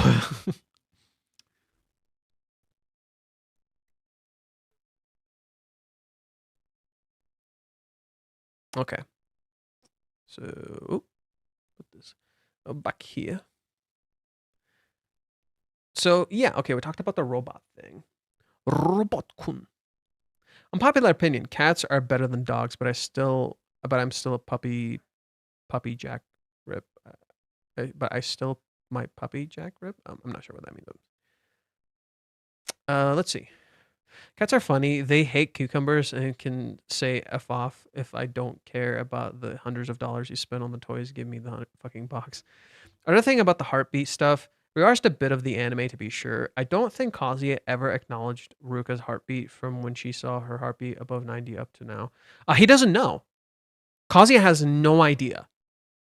Because Ruka wouldn't tell him. Ruka literally didn't tell him anything. Kazuya has no clue. It's not Kazuya never acknowledged it. He doesn't know. She literally never told him. And I think that in itself is indicative of their relationship. That Kazuya doesn't know this stuff. That she never told him this. That the whole reason she started this is because her heart beat like crazy. He doesn't know. She never told him. And there's a reason she doesn't tell him. There's a very particular reason she doesn't tell him. And it's because their relationship is not founded on trust. It's not the real thing. If he does somehow find out, like, okay, cool. But that to me is more indicative of the nature of their relationship, that Ruka doesn't open up about this stuff to him. That it's built on this superficial aspect. This is something I think Reiji contrasts with the Ruka events, with the Ruka date and the Chizuru date. The Ruka date, Ruka touches him, Ruka interacts with him constantly, but what does Ruka and Kazuya not do? They don't emotionally open up to each other. There's no emotion behind their physical action. They don't trust each other. Neither one opens up to the other person. They don't trust each other. Ruka has the illusion of trusting him. She doesn't actually trust him. Why? Because she doesn't ask about Chizuru. She knows and she doesn't ask. Right? She avoids it. Just as Kazuya avoids talking to Ruka. They're both afraid. In contrast, Chizuru and Kazuya in the date, despite being afraid, try to talk. Chizuru, despite how fucking terrified she is, she talks. She puts an effort in.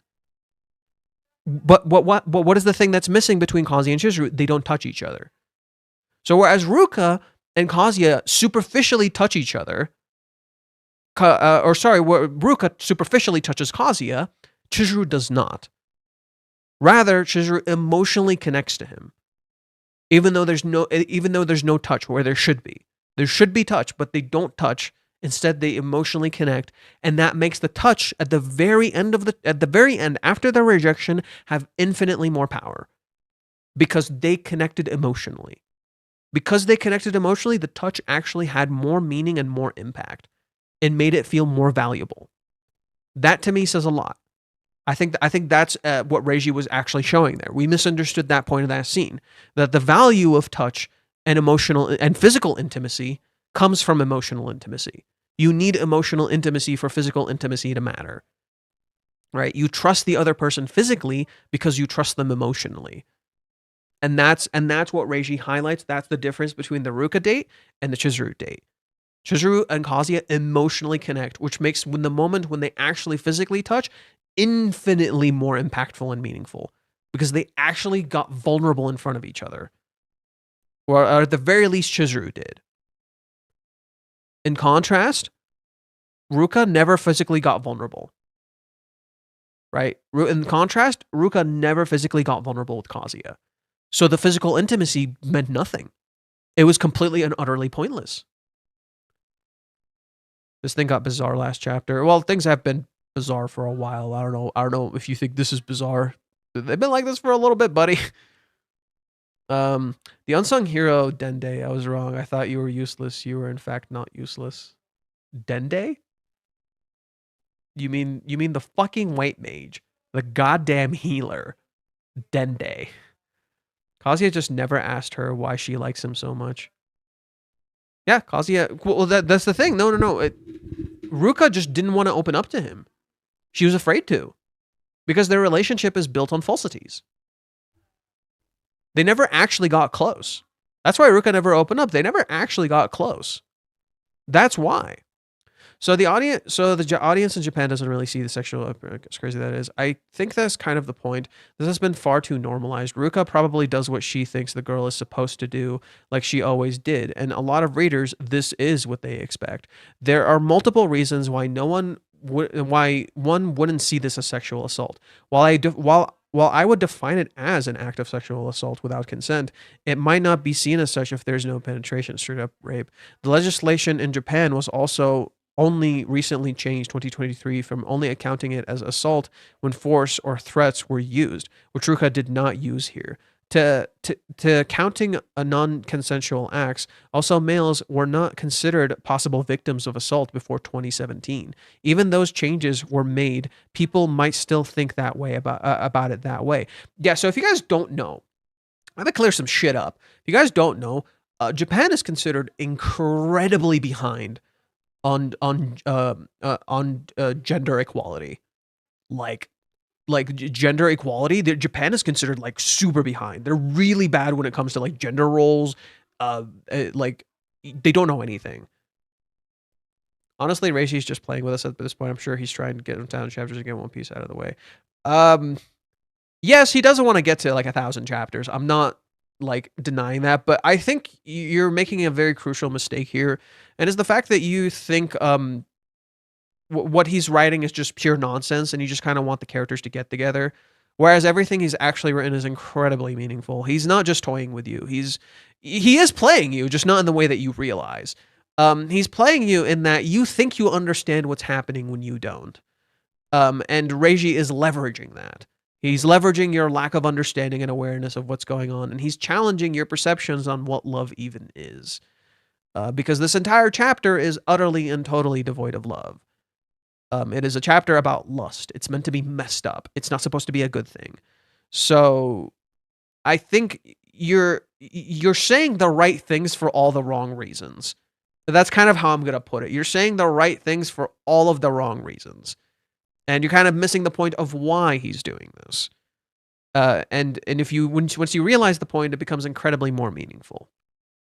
My friend said that what happened here is karma on Kazuya for not inviting Chizuru on his birthday. Well, that's fucked up. That's incredibly fucked up. Oh yeah, you should experience sexual assault for not inviting a girl to your birthday. Fucking what? No, that's fucked up. Rather, we were talking about this earlier, Kazuya and Ruka mirror each other. And just as Kazuya doesn't value himself, so too can he be taken advantage of for those exact reasons, as a mirror to how Ruka does not value herself and keeps trying to have something she doesn't have, just as Kazuya does. They're mirrors of each other. They're reflecting back at each other this negativity. So, that's incredibly fucked up. Think of it like that. Yeah.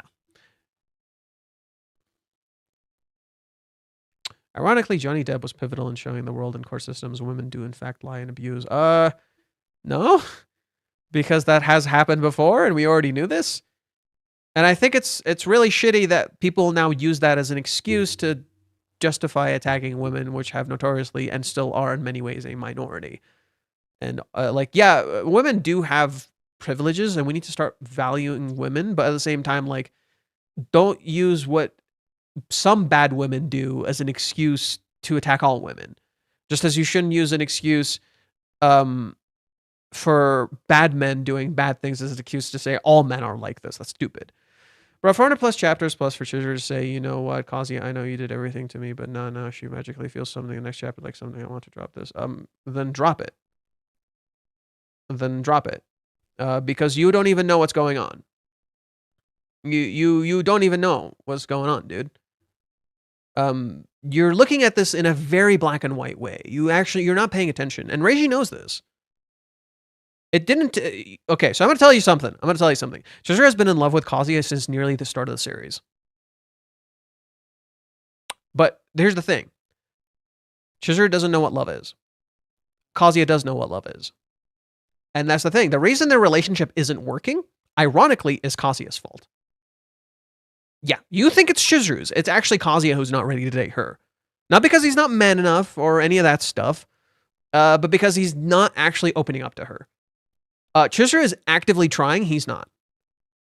Yeah, you think it's the other way. Chizuru looks a very particular way to you right now. I'm telling you, it's literally the reverse. Kazuya is off in Delulu land. He is not actually looking and interacting with Chizuru, and she's actually actively trying. He's not.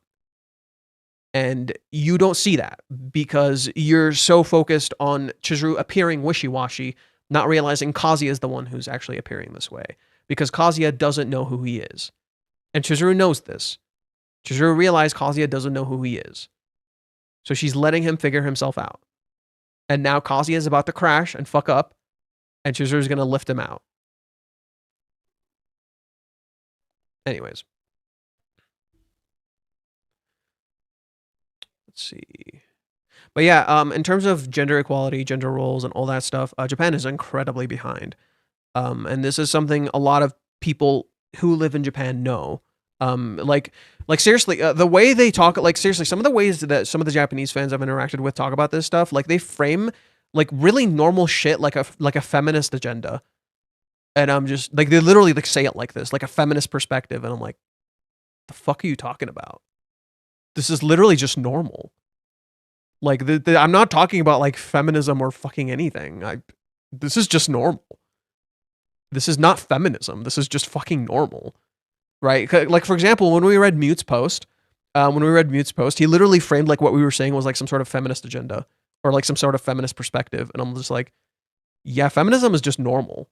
And I think people like can't process that. They're like, you're being fucking woke. I'm like, yeah, learn to be fucking normal. Like I'm not even enforcing any, like here. This is my favorite shit.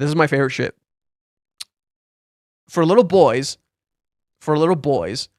they'll get them like football related things.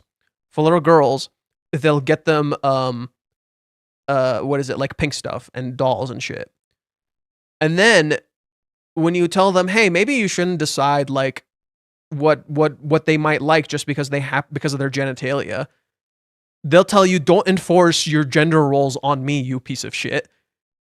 And I'm like, so you assuming I would want football related things because I'm a guy is not you enforcing gender roles on me, right? Right? It's funny because when I was a kid, I actually liked pink shit. And I'm just like, hey, I want more pink shirts. I want to look like fucking Vegeta. We got to pull up Vegeta with the fucking pink shirt, dude. Look at Vegeta with the fucking pink shirt. Look at this man. The tiniest of dudes with the pink shirt. Dude, no. Like, I used to actually like all sorts of shit as a kid. And I still do. Like, I think the things I like Rent a Girlfriend is a great example, is like would not conform to what other people will like. And most dudes would think I like this series ironically. Right? They don't realize like there's actual genuine depth to it because they look at it with that like limited POV. And that kind of stuff is really fascinating to me because I'm just like, you know, why are we being kind of weird about this? You know, and I think that's fascinating to me. It's like if you mention this to someone, they'll think like, you know, they might think, oh, you're being woke or you're inserting a feminist agenda, and I'm just like, the fuck are you talking about? Like literally. I don't think you understand like what that is because like they'll conflate it with like extreme feminism. I think that's what it is. It's like they're conflating it with like extreme feminism, and they think like, you know, because he's a guy, because Kazuya is a guy, like, oh, that doesn't fucking happen to him. He's the dude. What's wrong with you? Whereas Reishi's like actively talking about this, like, hey, haven't we like, you know, been treating dudes like shit? You know, just because they happen to be a dude and there are some bad dudes out there, it doesn't mean every dude is like this. I think that's what Reishi's kind of saying. It's like, you know, not every dude is like this. Like, even dudes who you deem as bad people still deserve happiness. Fuck off. That's literally, remember we were talking about this early on. That's literally the basis for the story. When we were criticizing, when people were talking shit about Reiji self-inserting, right? The whole thing, the stupid shit people were talking about Reiji self-inserting.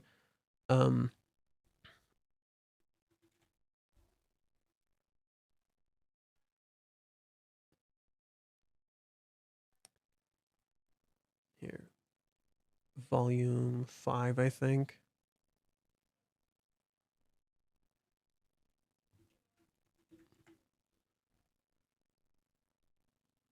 Volume 2, volume 4, volume 5.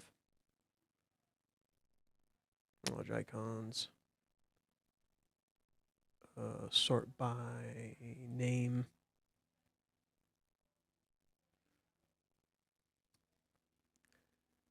I thought I could reveal some secrets behind the production of this manga, but there's not much secret to it. I heard about a rental girlfriends. It sounded really neat, and I thought I could make a manga out of it, so I did. For Chizuru Mizuhara, all I'm doing is drawing my idea of the ideal woman, sexy, strong, gentle, sexy, again, and trying to live with reality. Basically, I like sexy girls who have the idealist traits and let their emotions get the best of them. Also, girls who get angry. This is very important. It'll show up in the test. As you all know, the main hero, me, is an indecisive piece of trash, i.e. me. An example of how someone can be spoiled in every possible way, i.e. me, but seeing even trash, me, like that be supported and not abandoned, isn't that wonderful? Really? What an oaf like me, you should just smile and say, oh, right, ha ha ha, and leave it. But look at Chizuru. She yells at you like, you're wrong, you can't do this. If that's not natural kindness, then what is? Modern society has been diluted by social media and the internet, but there's hope. But here's hoping that Rent a Girlfriend can lend you a hand and show you all the courage and the importance behind building real human relationships. Oh, almost out of space. Still, I think Kazuya will slowly grow over time as well. Hopefully, you'll want to spend a bit more time with them too.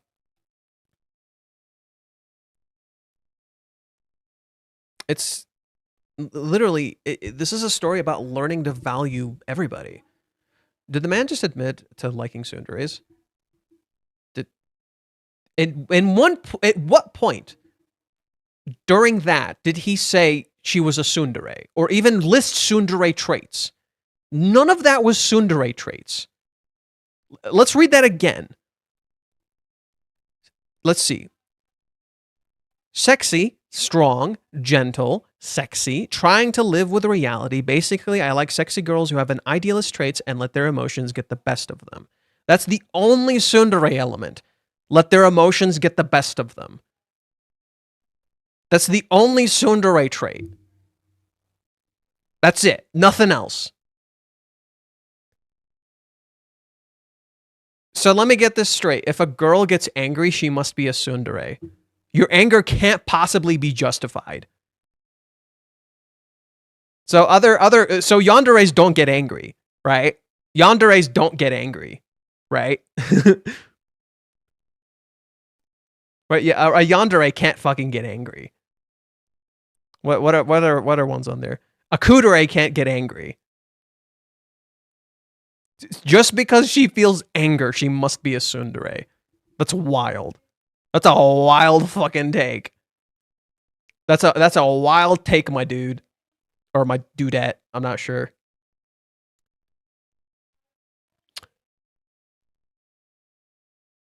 I laughed at the self-insert again. Haha. Speaking of that, I think I finally found out why that theory appeared after checking Tonkabon's. Check bonus page after chapter 273 and chapter 282. Huh. What volume would that be in?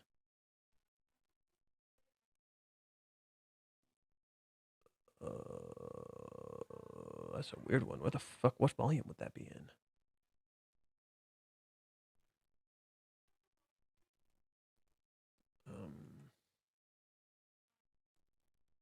Large icons.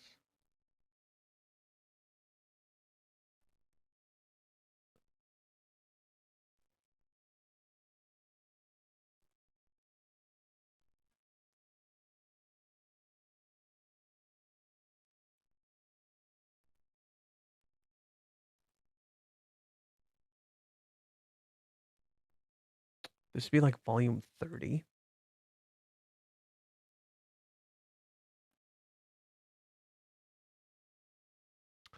That's volume 264. Volume 32.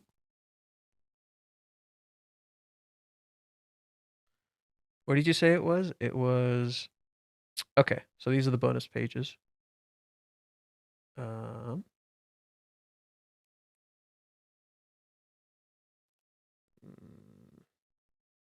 Sort by name. Okay. Reggie's playing Splatoon. He loses his shit. He jumps out. He tears a tree down. He's like, thank you for purchasing volume 32. I'm Reggie Mijime. Between their off-the-clock shopping trip and late-night convenience store run, oh, did I dislocate this? We got to see two roomies flirt with each other a lot, huh? We'll see more of that in the next volume, and Umikon's return will strike at the very heart of the story. Yomori will play a big role too. You'll learn the secrets behind that Dakanyama barbecue party, leading to the new development in their lives and her opinion of Kazuya. Who knows what might happen? So I hope you look forward to it. What are you talking about? I forgot include chapter 287. What?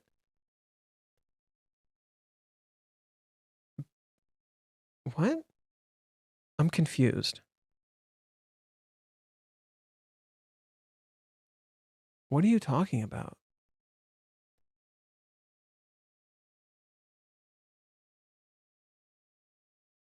Are you just talking about when Reiji draws lifelike characters, like when they're in the real world? Because he's done that for a while. Is that what you're referencing? It's because he drew her realistically in the real world or some shit?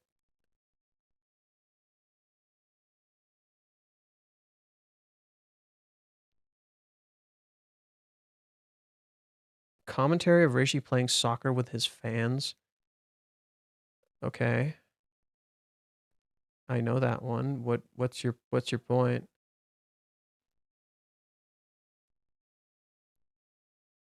Okay.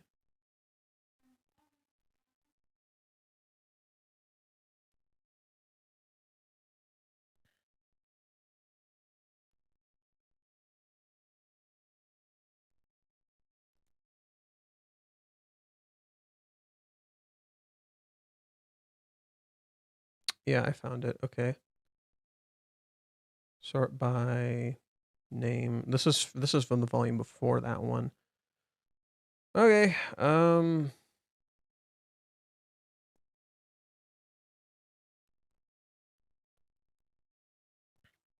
Hello, for the first time in 3 months, I'm your very own Reiji Mijime. It's my time. I have 7 whole bonus pages to fill at the end of the world. So in this volume, I'll talk about the futsal meetups I hold with Rent-A-Girlfriend fans with a month.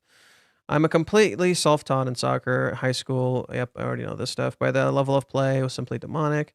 So about half a year ago, I held my own meetup with fans of the manga. They're helping me with my lack of exercise now. Okay, I usually get about 12 to 15 people. We form 3 teams and we play 5-minute matches with the goalies coming from the third team. But we're all introverted, self-inflicted version nerds pretending to be cool people. So only a few of us have soccer experience. Perfectly fine by me. I'll introduce a few of them. Here's Shiro-san and his family. Dukiyama-san,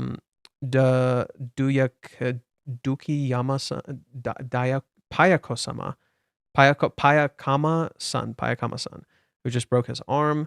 Mashi-san, who I suspect has had some plastic surgery done. Zaki-san, who plays a really good soccer. So we'll have a lot of fun, good times, assuming no one figures out where I live. Afterwards, we all have a dinner at the nearby izakaya. Otakai? Oh yeah, I've seen a lot of for ads for that dating app on Twitter. Come on, you know what I'm talking about. No, I really don't. Huh? What? Now I'm curious. Oh, but I already uninstalled it. Why is that? Well, you know, there's a place where you put your favorite manga and stuff. So I wrote Rent a Girlfriend. Yeah. Oh, yeah. Well, I wrote about that. I'm glad though. So no one went for the bait. Well, I did start messaging one girl, but like, I think I got catfished. Catfish victim. Huh? Why do you say that? Well, she said to me that she really loves Rent a Girlfriend. So, huh? They exist, you know. I have female fans too. They exist, I swear. Which, by the way, they do. I've seen them. Because of the black suit, that's why it appeared? What in the fuck are you on about? The black suit? That's why they sell... What theory? Umi? You mean the Umi theory? A black suit. Because he wore a black suit. People think Reiji is Umi. That? Really? Because he wore a black suit.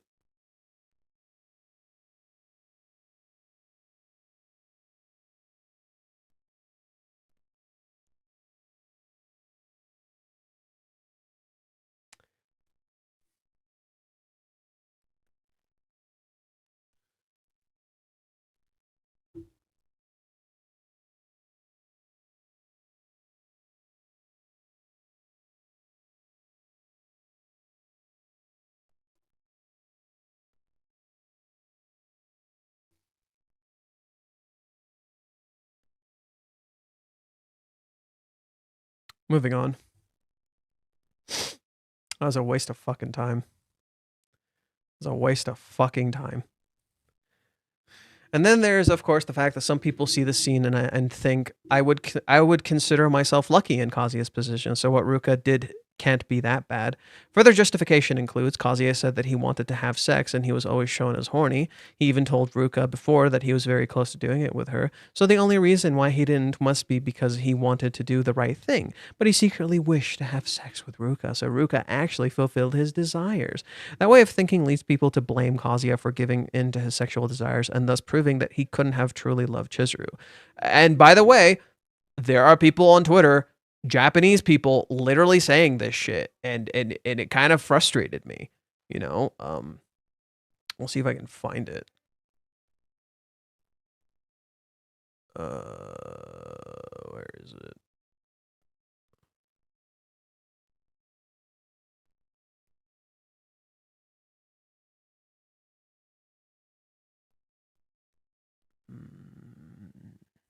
I replied to them. I just can't find the tweet.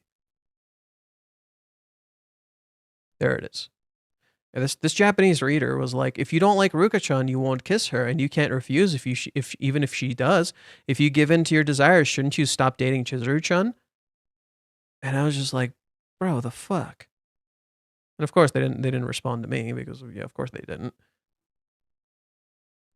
So yeah, no, it's so dumb.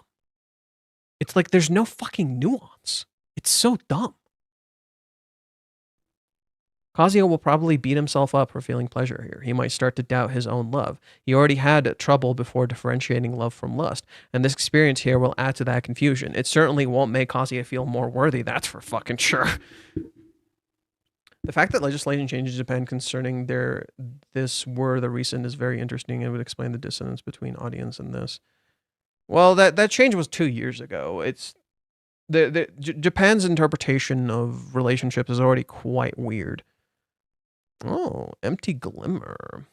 Oh, that was fucking bleak. I don't blame folks that have experienced sexual assault from checking out on this arc.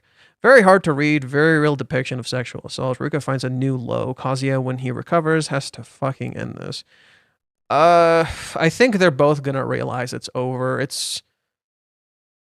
I don't think Kazuya is gonna end this. I don't think Ruka's gonna. I think it's just over.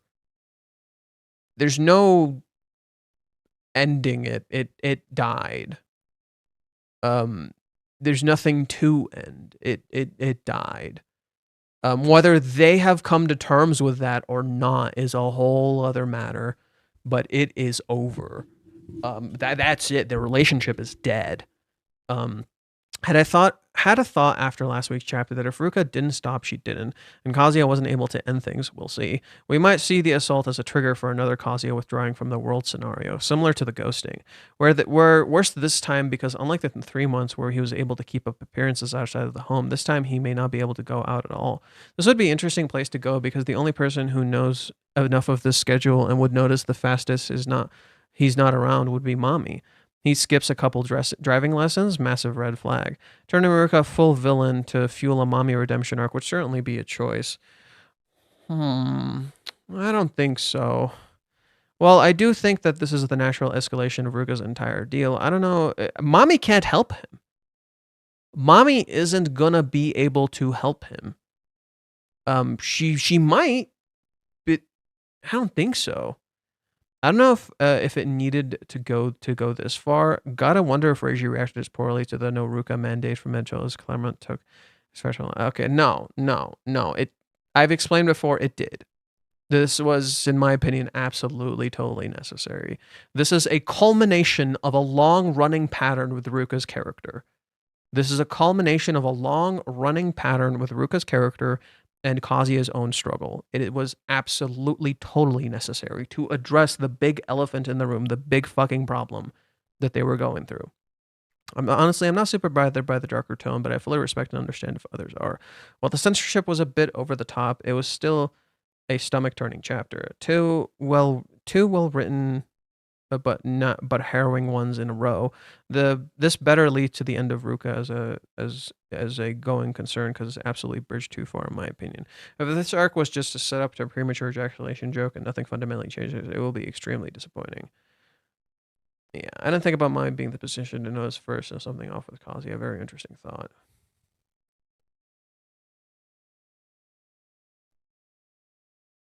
First, a shout out to the mods. I'm pretty sure that after this chapter, you can bring back the essay topic of how Ruka selection improves Ruka for spoiler rules violators, either alongside or okay. I kind of already don't like that post, so I'm just not gonna bother. I really just don't like that kind of attitude. I'm sorry.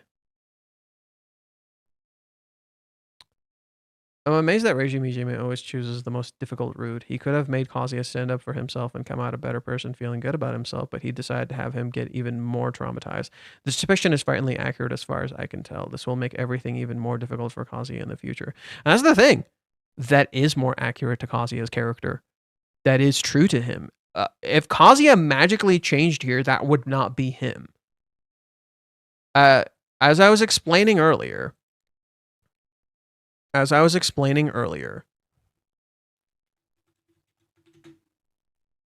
something I fundamentally said here. Kazuya and Ruka are both walking paradoxes. When pressure is applied to a character, you can see who they really are. Kazuya, when pressure is applied to him, does 3 things: run, freeze, and push. Ruka, in contrast, pleads, pulls, and holds. In challenging who they are, you can see what they are. Reactionary, not active. That is literally Kazuya setting boundaries with Ruka would be antithetical to who he is at this point. Kazuya is a completely, utterly reactionary character at this point. If to say that Kazuya would somehow get himself out of this situation would be wrong. To me, this is Kazuya being pushed to the absolute brink and needing to come to terms with the cruel adult world around him. He needs to, I made an assessment that was correct, but not in its application. And what I mean by that is this.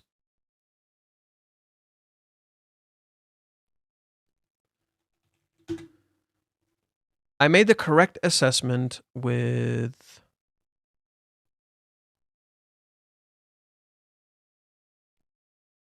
Ruka isn't simply about indecision, as Kazuya clearly turned her down in the past and rejected her advances. He did decide. No, this is about an unfair, selfish, and cruel choice Kazuya must make to unilaterally end the relationship so she will understand. Okay. My assessment was right, but you'll see how it was also wrong. Kazuya's journey right now is about taking steps into adulthood. The cohabitation presents this in positive and clean ways. Now the story is presenting it in completely dirty and gross ways, because this is adulthood. It's not just clean. It's an uncomfortable and sobering reality. I think Kazuya may find a side of himself he never knew existed, a side he may have looked away from. This happened at the start of the positive ways when he jumped off the ferry to save Chizuru. But what happens when he's pushed to the brink, when everything he knows fails? See what I mean? Literally, that's exactly what's happening. He is pushed to an absolute breaking point. And it wasn't, the sobering reality, the way it's kicking in is literally what happens with Ruka. This needed to happen. This is the breaking point. Ruka doing what she does as usual is not the breaking point. This is the breaking point. Ruka crossing the line with Kazuya is the breaking point. This is where my interpretation was wrong. I thought Kazuya would hit the breaking point prior, and the relationship prior. No, this needed to happen. This is the breaking point. I misunderstood the scene. Right, Reiji referenced 2 different stories recently with Minnie. First and foremost, obviously Steins Gate, which has a similar situation where Arkaba had to mature and grow. The second and more subtle is Dragon Ball, in particular Goku's iconic line to Frieza, "You mean Krillin." Why is this relevant? Goku with Frieza had to contend with his morality and who was pushed to the edge, transforming not just by breaking limits, which he already broke, but with sadness, anger. Despite all the chances he gave Frieza, he had to take his life because he wouldn't change. Well, in this particular case, I don't know if Reiji's directly referencing this. You can see some parallels, but I don't know if Reiji's directly referencing this. The You Mean Krillin thing was more relevant to Minnie herself and how she viewed Kazuya, right? The similarity, let's see here. Goku had taken lives before, but here he tries to preserve all life, even the ones he didn't want to, and he couldn't. This is the death of innocence. A sobering reality that you may have to wake up and make choices you don't want to, that sometimes kindness isn't enough. There's similarities present here with Kazuya, as he, like Goku, has pushed past all his limits and never given in, not compromising on the ideals that he won't let anyone get hurt, thinking if he works hard enough, he can do anything. But that is not life, it's a dream. He should, of course, try to remain true to who you are in life, but there will be times where this is just not possible. And this is pretty much what happened here, right? Kazuya gave in to his lust. He was controlled. He was used. He couldn't stay true to the thing he wanted to do. He lost himself. This is one such case with Kazuya. He can't reason with Ruka, she doesn't listen, and now she's willing to treat herself like crap just to be with him. And guess what? He couldn't reason with Ruka. She absolutely used him. Kazuya has clearly had pent-up anger. Okay, well, that the anger thing, right? If Kazuya explodes with anger, that would be interesting, but let me read this, I guess. Kazuya has clearly had pent-up anger and sadness at his mistreatment, frustration at the world around him, which actively seeks to rob him of autonomy. And now Ruka actively touches him and steals away his control while degrading herself to do it.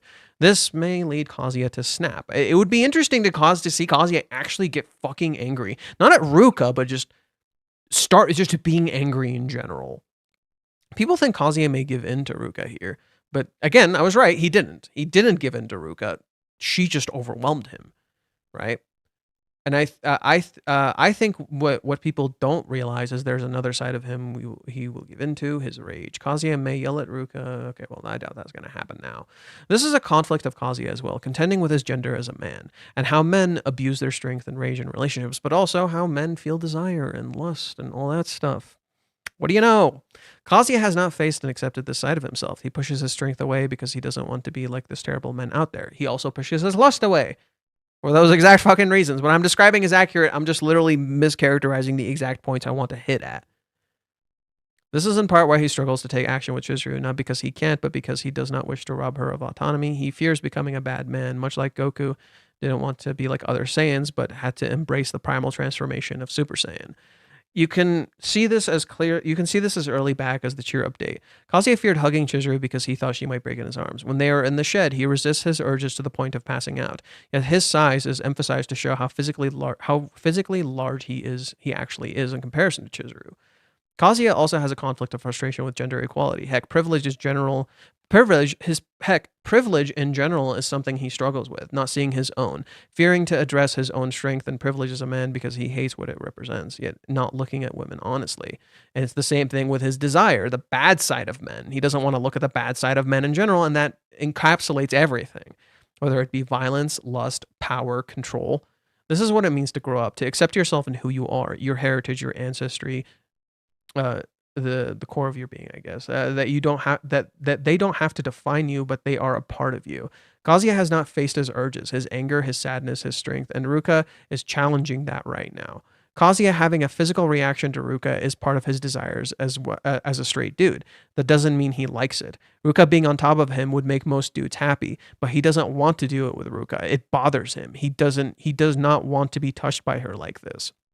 This is Ruka abusing her privilege as a girl, something Kazuya deeply fears in himself as a man, hurting women with his strength. Ruka is doing the very thing he fears in himself to him, using her hands to get what she wants despite what he says, like men who lust for control. With Ruka, Kazuya might need to use, he's not going to be able to. The dramatic irony arises when he realizes that in not using his hands in the past, he may have hurt his relationship with Chizuru, that his words actually did the one thing he didn't want to, isolate her. Let's see. Kazuya's journey is of growing up, becoming an adult, and making hard choices. This starts with Ruka, a possible harsh ending, as it happened to him in the past. He may understand mommy better for those reasons. Maybe he'll also find a different path to be friends in the future. Well, at this point, oh boy. At this point, oh man, there's gonna mean they are not in good space. This doesn't make Ruka a bad character, rather just one who's naively lost in her deep lust, controlled by her desires and unable to make rational decisions anymore. A decision Kazuya must make. Well, he can't, clearly. Another aspect is Kazuya seeing and accepting his desires that he denies. Kazuya looking at other women. He's very horny, but he naively tells himself that his heart belongs to Chizuru. His love for Chizuru, oh, that's another part of this. Oh, that's another fucking part of this. Oh my god, good job, me. Right? What does Kazuya keep? Oh my god, remember this? Remember this? Kazuya imagines shit, he gets really horny, and then what does he say? No, stop, I've already decided that Mizuhara is the only one for me. He thinks of mommy, and what does he say? Idiot, stupid, my heart already belongs to Mizuhara. Oh, you were already, every fantasy Kazuya ever had is coming full circle now. Bruh. He naively tells himself that his heart belongs to Chizuru. His love for Chizuru does not negate the lust he feels, and he must accept that both can coexist. This isn't to say he should act on it, but accept his bad side of himself, that his heart truly does belong to Chizuru, but he clearly feels sexual desires and looks at other women. And accepting it, he can start controlling it, and denying it, he loses control just as Ruka does. Yo, I'm so good. I'm so fucking good. I'm a toot my own goddamn horn. Suck my ass. Dude. As a victim myself, sadly, I had hoped for this. I had hope for this chapter. Hope that this was it, that this was going to be the moment Kazuya stood up for himself and shut down Ruka physically and mentally, truly proclaiming and showing that his heart and soul for Chizuru and her alone, like he's been saying for 8 years now. Well, as you can see, we got this. I'm genuinely more disappointed in myself for getting my hopes up. Is that Kazuya not moving the way Reiji wants, or was this the intention from the start? It's Kazuya not moving like Reiji wants. This is a byproduct of Kazuya's actions. There's so many layers to this. Silver lining, I'm praying this is it. This is the straw that breaks the camel's back. When he truly realizes what's been obvious for over a year. Oh no, Kazuya is not gonna just solve this. He's gonna blame himself. I'm sorry. Let's continue.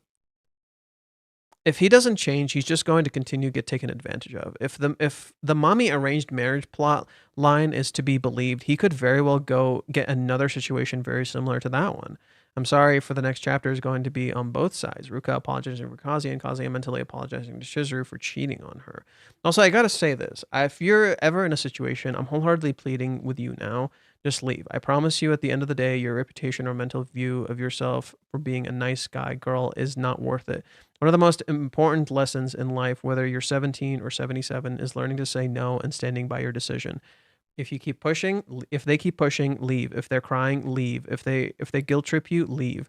No, it doesn't make you an asshole. It doesn't make you a piece of shit. It makes you a human being. There are times when you need to be selfish and look out for you, and this is a prime example. You are only enabling this behavior by not separating from the person conducting it. If this person truly wanted nothing to do with me, why are they still here? It may sound crazy to some. It may sound unrealistic to others. This is real and tangible thought that people like Ruka have these situations in these situations have, which is exactly why this happened here. What happened here occurred. Ruka knows Kazuya is a complete pushover and took a full advantage. Please, please, please don't let this happen to you. Trust your instincts and make the right decision. You're not wrong. You're not wrong. That's exactly what fucking happened. The biggest thing about the situation is how Reiji is going to handle the aftermath. The chance of Kazuya blaming himself is quite high. Given his character and him being a nice guy, I can absolutely see him apologizing, thinking he was the wrong here. Also, Chizuru should not be the one to solve his problem. She's going to find out about it at some point, I think. That's obvious. If she wants to confront Ruka, that's fine, but it should be after Kazuya does. If she goes first, what does it do for him? How does it truly improve him as a human being and character? The people around you can certainly help you get started, but to truly heal, we need to want it yourself. You see Kazuya truly act on wanting to better himself. A car and a job is great, but his mentality has always been his biggest weakness.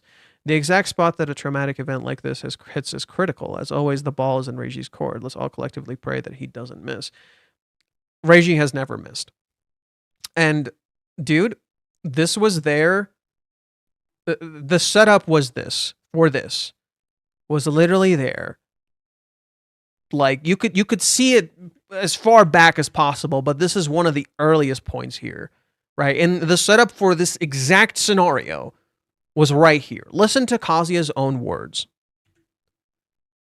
I think the shoes were a good buy. Thanks to living with Mizuhara, I've barely touched my compensation for being forced to move out, which means I still have funds, but I can't just spend everything I have either. Mizuhara can be quite thrifty herself. Would I lose points if she found out about this? I feel like she'd just tell me right to my face to focus on my inner growth, not my looks. I need to make sure that I don't overdo it. I know I need to improve my inner qualities, but I don't feel like I can do that in a week. Besides, where else am I supposed to use all that money that I saved up? The only thing I want is to be with Mizuhara. He was there the whole fucking time. Kazuya is literally choosing not to work on his mental health. He's actively choosing to do the opposite.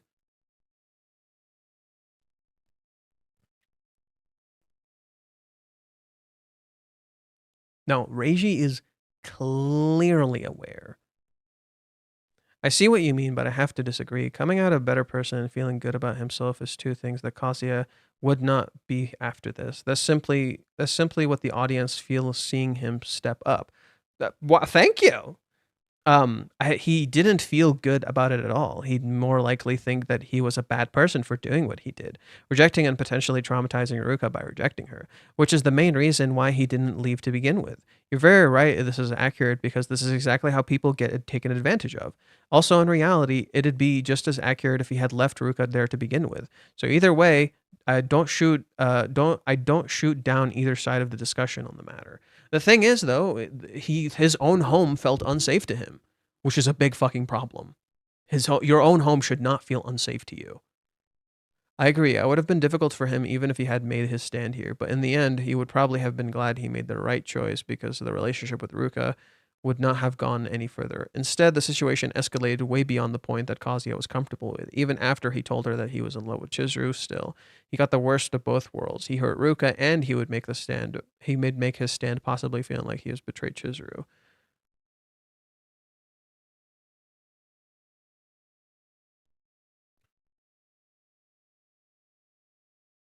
The cynical explanation is he doesn't want the manga to end. He doesn't plan on writing post-dating content, or perhaps he just finds the difficult path more interesting. It's literally the latter. Do you guys not remember when I read you the transcripts? Do you literally not remember when I read you the transcripts for the Twitter space? He literally said, I'm picking the hard path. I know this is harder. I just want to do it this way.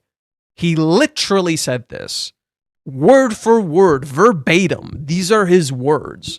He literally picked the harder path, knowing full well it is harder.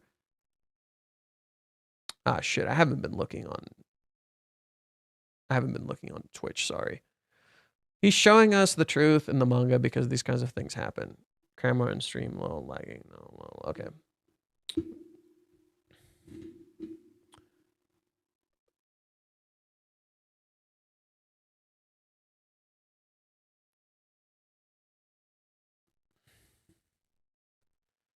And just so you know, like, Reiji already set up this feeling in the previous chapters. Like, damn it, I misspelled hopeless like a dipshit.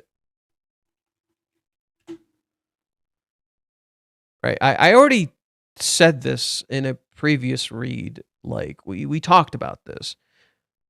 It feels like chapter... Okay, go away. Click to dismiss. Go away. Go the fuck away. My God. What? No. Go. What is this?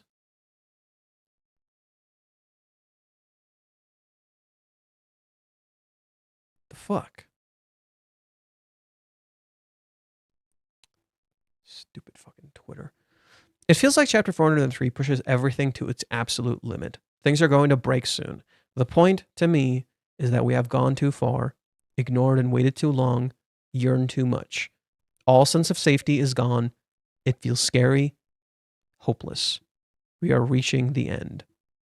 When we are kids, we think the world is nice and full of dreams. But when we become adults, we see how gray it really is.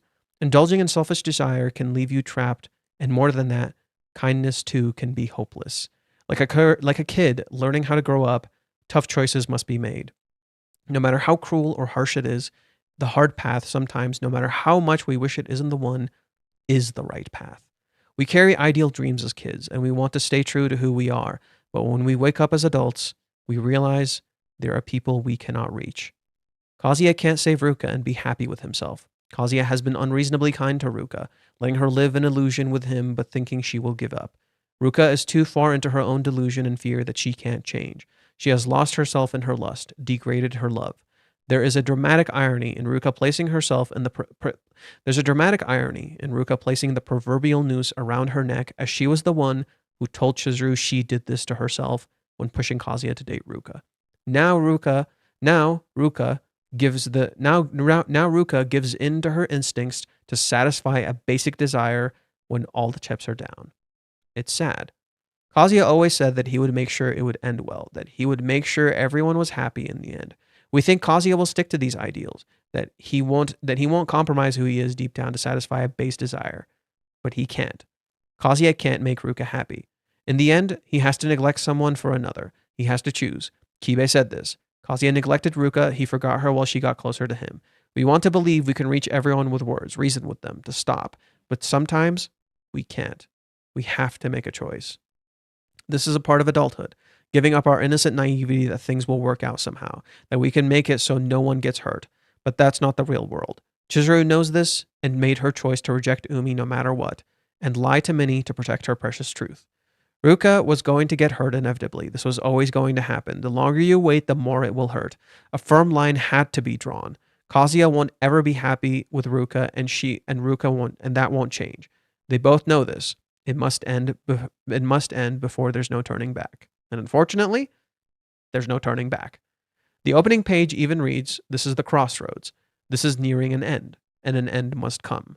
The next chapter, 404, for the number of death doubled, and 0 the number of nothing. The preview is, "It feels very good." But to me, that's a misdirect. We must not act with desire. Well, I was wrong on that front. These chapters are all driven by lust, a lust for a base desire to satisfy ourselves. Ruka tries to get Kazuya to give in to his desires and her unreasonable attacks. He doesn't give in, but she won't stop. No matter how good it looks or feels, an end must come as happiness ends. If all we do is chase happiness and ignore sorrow, we are living a lie. If Ruka settles for being second, she will regret this. If Kazuya goes through with this, he will regret this. This is what it means to make adult choices, to do what we must do, no matter how painful it is. Mirroring what Minnie said in chapter 387, it is far crueler to come so close and ask him to give up. The more you invest, the harder it is to let go, and yet he must. Just as Chizuru had to make a choice. She had to reject him then and commit if she was serious. A choice must be made. And I said, nothing else. But yeah. God, it's crazy how accurate I was. That's wild. Actually, bananas. A banana slammer.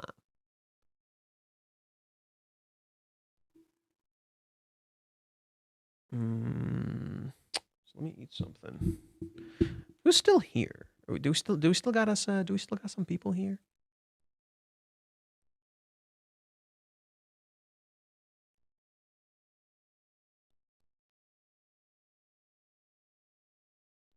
Chat has been oddly quiet. Chat has been oddly quiet.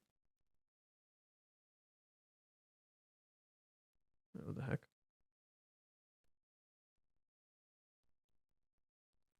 What is going on? What are you doing? Close.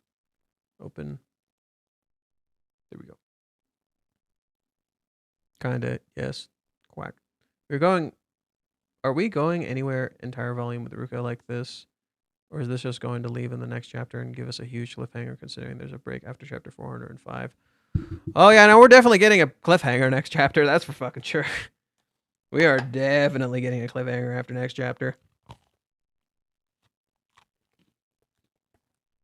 Like, for realsies, yo, get ready for that cliffhanger.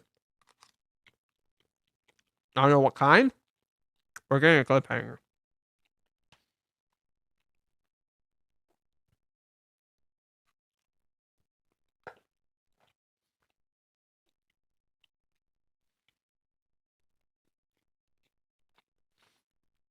We've been getting cliffhangers nonstop for a while. We sure indeed have.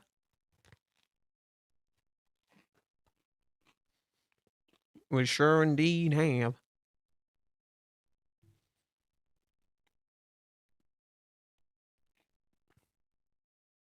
Chizuru at Kazuya's door, reverse roles. That would be interesting. Yeah. Chapter 404, 2nd of December. Chapter 405, 9th of December, break. 16th of December, 4 and 6. Then there's a break. And then 407 is on January. Yeah.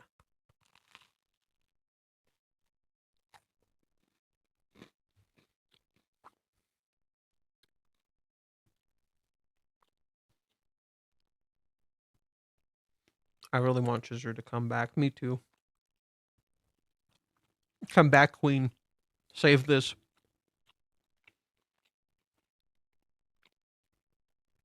Come back, Queen. Save us. Chizuru to the rescue, please.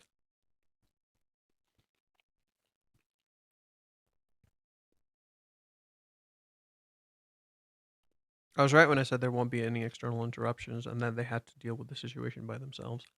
Yep. Yep. Yeah. I mean, I think deep down I agreed with you, but you know, I'm just like, oh, what if? What if? I think it's quite fitting that there is no interruptions because, like, it's just dark. This shit is, like, incredibly dark, and Reiji's not fucking around. No pun intended.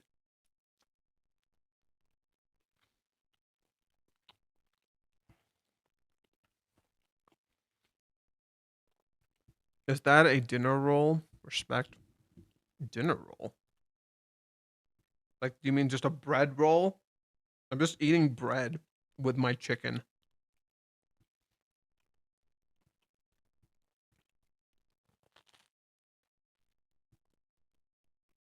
Like, instead of making it a sandwich, I'm just biting into the fucking bread.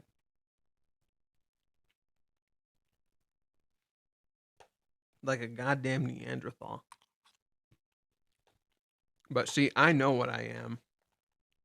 I know what I am. I have embraced it.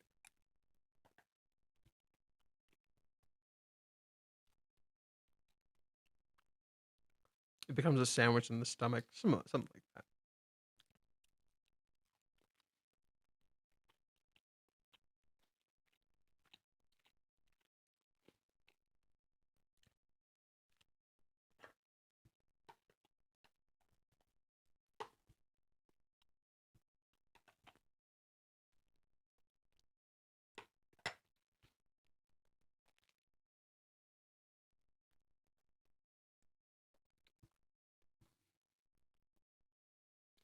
Despicable human being. You committed culinary blasphemy. Gordon Ramsay can suck my ass.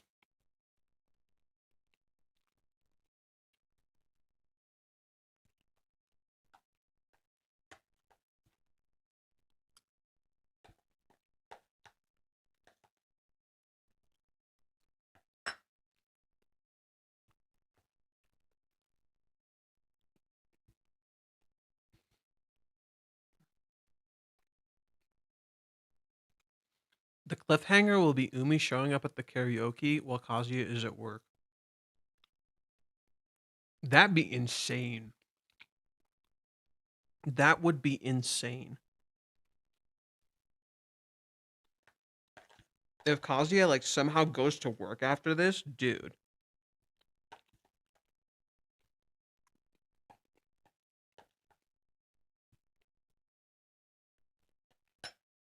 That would be bonkers.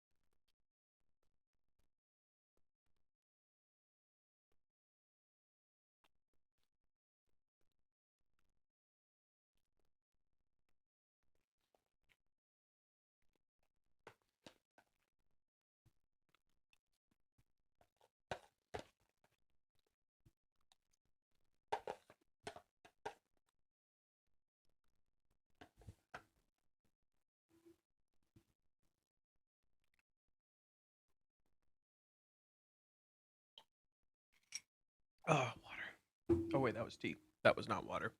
That was tea. My dude, that was not water. Oh, that did remind me. I had written a few things regarding the chapter. I should pull them up. I actually had a few things I wrote about the chapter I had not read yet.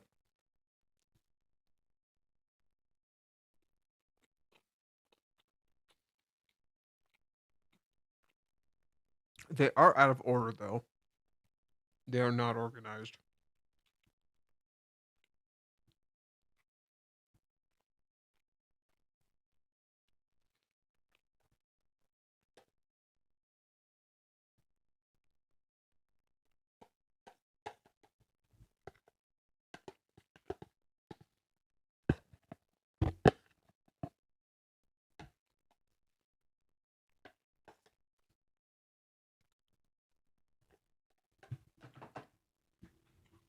I'm gonna wash my hands. Give me a sec.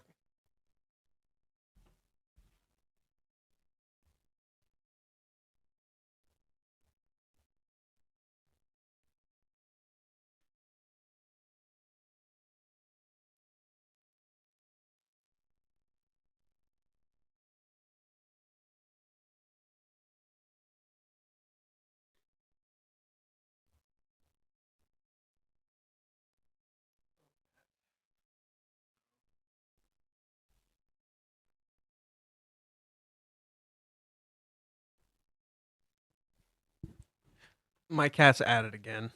He's stretching kind of goofy. He is a long bastard. My cat is a long ass motherfucker.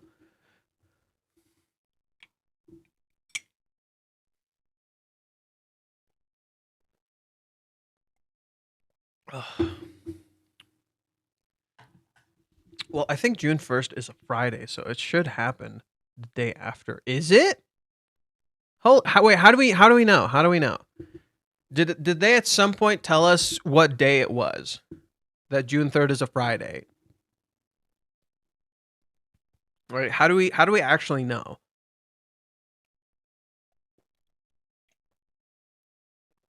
Give me your fucking source, dude. Don't tell me you made it the fuck up.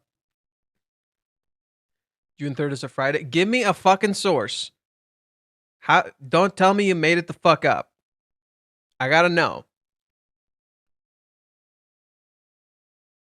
Where can I decide not to work at the karaoke anymore after this? And Kazuya might not be able to go to work after this, so neither of them will be there when Umi shows up. He just misses him. He's just literally not fucking there. I think Kazuya might work. Because he thinks he needs to. I think what Kazuya's gonna try to do is distract himself, and it's only gonna make it worse. Scroll down on a calendar app. No, because a calendar does not necessarily mean it's accurate to the actual manga.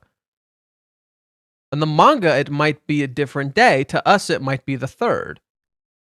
That doesn't mean it's accurate. Because days move around.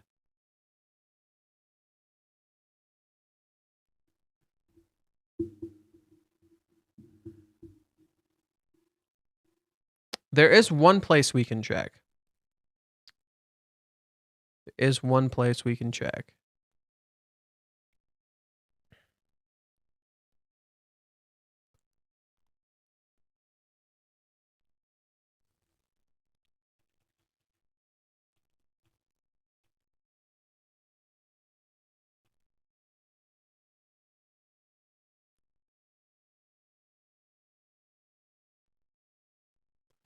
If this is June.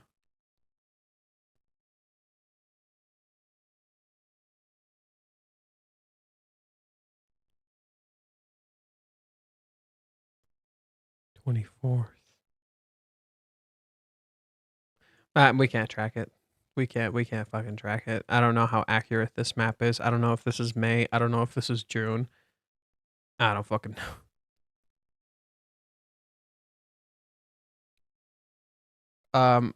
You're not in 2022.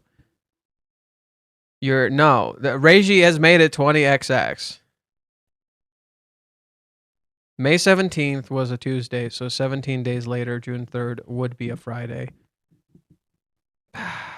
See, now that's logic. Okay? Now that's kind of logic, okay? I can work with that. But then that would mean So Kazuya must have already passed this point. That or he already met Umi on the 24th, which makes no sense. So it couldn't have happened off screen. But yeah, we'll see.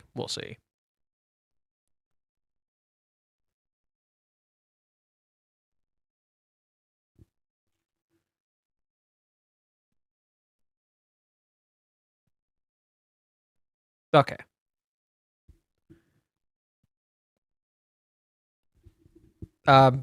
Rent-a-Girlfriend is literally antithetical to harems. We are literally not getting a harem route. That would be incredibly stupid.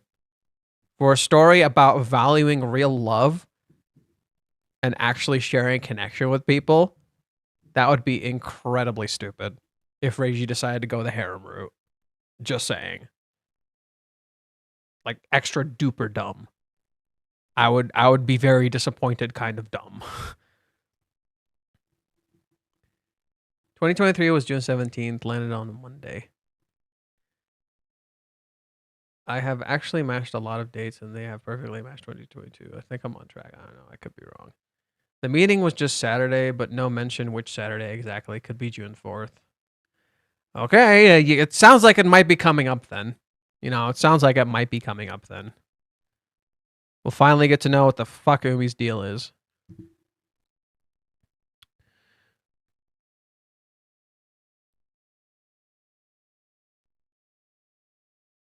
Okay. Oh, wait, let me read what I wrote first.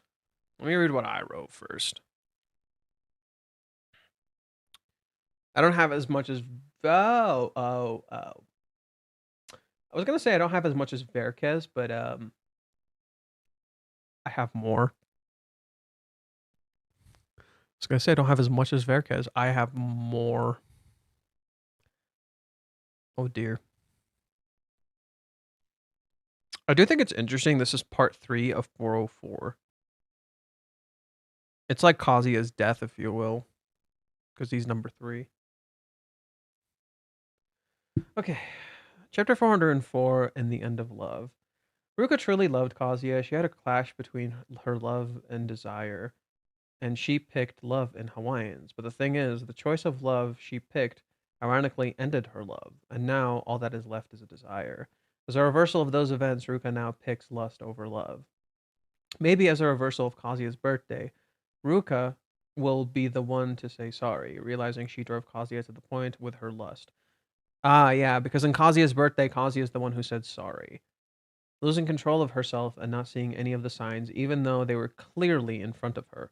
She made him look like a tool, and she used him like a toy. Yeah. So this is the reverse. All the signs were in front of Ruka, and she chose not to look. Whereas in Kazuya's birthday, all the signs were in front of him, and he chose not to look. I hope Ruka is the one who sees she hurt him this time. How used he must have felt because of her. Kazi keeps trying to see Ruka as a good kid, but she's not a good kid. She has grown and is starting to make adult decisions he cannot control, much like how parents can no longer control, much like how her parents could no longer control her. The characters are transitioning into adults. Ruka is becoming an adult, and now her actions actually have consequences. She isn't a kid anymore, and this is a natural path for her character. She's like a different person than she feels like a different person than she was at the start of the series. And she is learning what it means to be an adult and grow up. That, ironically, to her back that ironic to her backstory, she can't always selfishly have what she wants. Right? Remember her in her backstory? What did her mom tell her? If you remember her backstory. Her mom told her, don't be selfish. Don't just selfishly get what you want. How ironic that we come full circle back to that, and now Ruka has to come to terms with the fact that she can't just selfishly get what she wants. I told you, so much of this is going back to the beginning.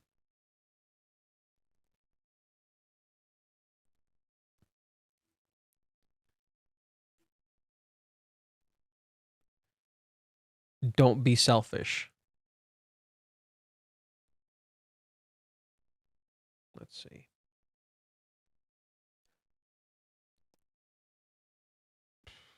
This ironic to her backstory, that ironically to her backstory, she can't always selfishly have what she wants.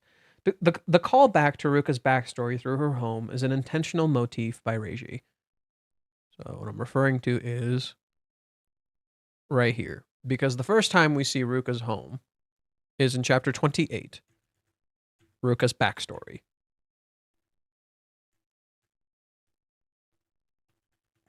Where is it? I know we see it early on.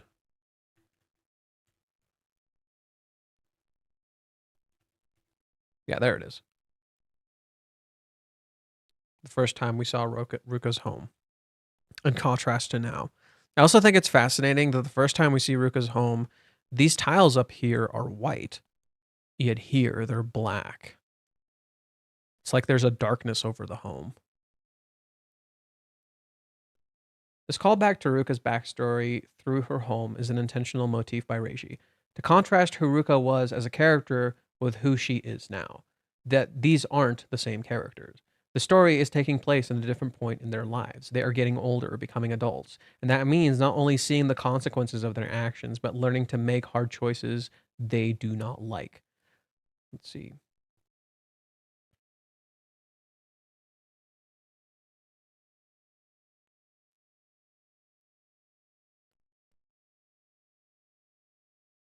To me, Reiji did not ruin Ruka's character, but showed us the true depths of her, the part of her we chose to ignore, what we chose not to see, much like how we turn our gaze away from our own dirty parts.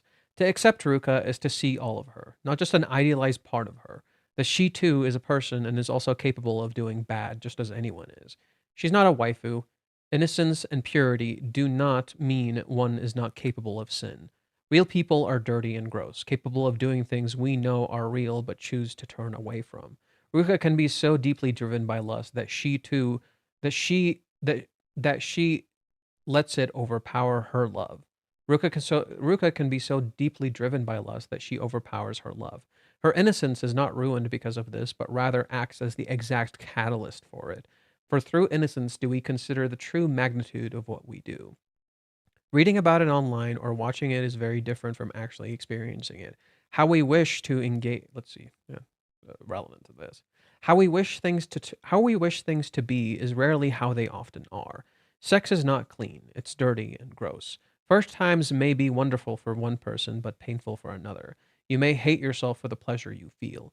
Reiji is striking at the core of Ruka and Kazuya's character, the deepest, darkest part of them that they hide behind the curtain of their mask. The part they even genuinely desire the part they genuinely desire yet fear. To want something so badly that it overrides your reason and consumes you from the inside, literally eating you alive. This to me has made the characters feel even more alive than they have prior. Hitting at a topic you would rarely ever see in a shonen magazine in such a way, especially in a romantic comedy, which often idolizes love which often idolizes love even when depicting the uncomfortable aspects. While you can explore this stuff in other stories, while you can explore this stuff in other stories, few have hit in such a way this that while other stories have explored this stuff, few have hit it in such a way for me. The closest thing being How Do We Relationship, and that didn't even feel quite like this. This just feels so much dirtier and gross to interact with and read. It's something that I think few people are genuinely willing to see for what it is, to look at it honestly and accept, because we don't want to look at sex like this. Well, this isn't even sex, but my point stands. We want to look at this in a way that's more comfortable, happy, easier to digest. Let's see. Sex is presented like a monster Kazuya is burying deep inside. The beast that wishes to devour, and he wants to keep it in check in fear of what happens if he loses control. Yeah. What I'm referring to with this one.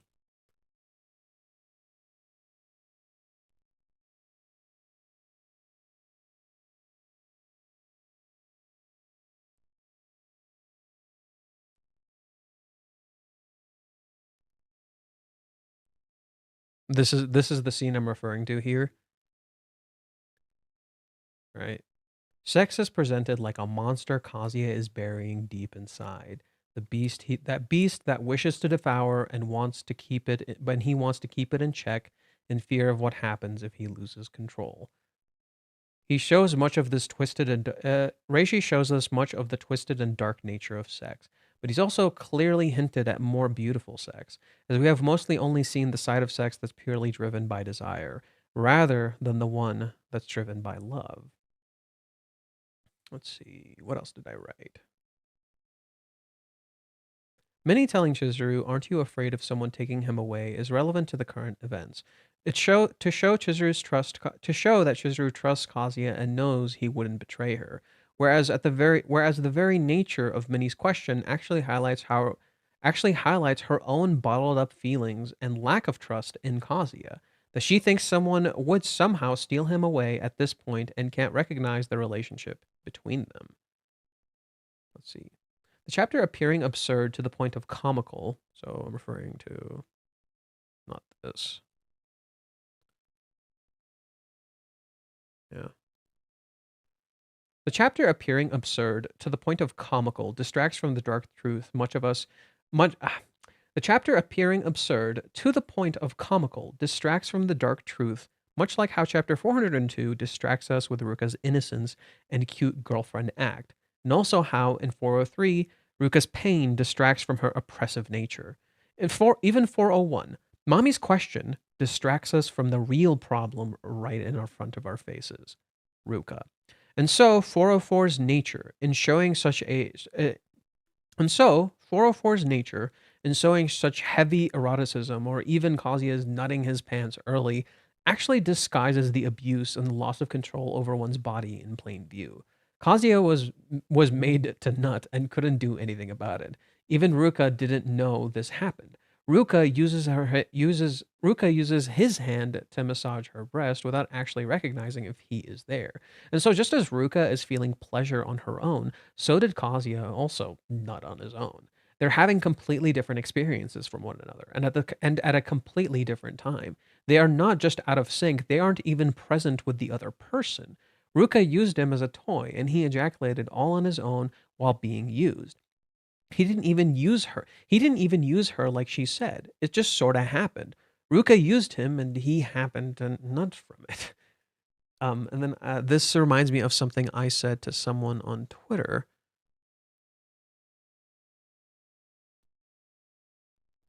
Losing control.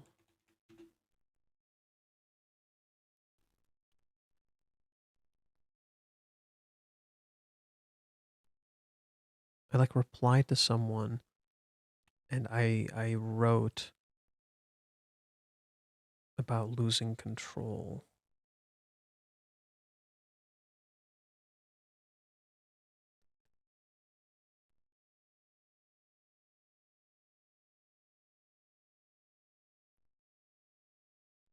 I think it was maybe here. There it is. I think this is actually being looked at the wrong way. Oh my god, go away, please. Kazuya was used like a toy. He couldn't control his desires or even how he reacted to them. He literally couldn't move. That's scary. That you can't control your body at all. Even Ruka lost control of him in the very end. This chapter is completely and utterly devoid of control. It is literally falling apart. It's literally glitching. So that is definitely relevant to Ruka's character. Let's see. Oh yeah, I talk about like the beginning and the end of their relationship. So this thing, Kazuya's left hand accidentally touched Ruka's left boob when they first met. Ruka ran into Kazuya and then got upset at him after he sees her panties, covering them up and calling him a hentai, then running off. Now Kazuya runs into her and again sees her panties. He's not thinking of how Curry got a girlfriend, rather he's thinking of getting his own girlfriend, while Ruka is his girlfriend here. The girl who was once someone else's girlfriend and nobody to him is now his girlfriend, and he isn't thinking about her at all. Rather, the real person he is going on a date with. A contrast between what's fake and what's real. The date with Chizuru even mirrors the date with Ruka, acting as its reverse.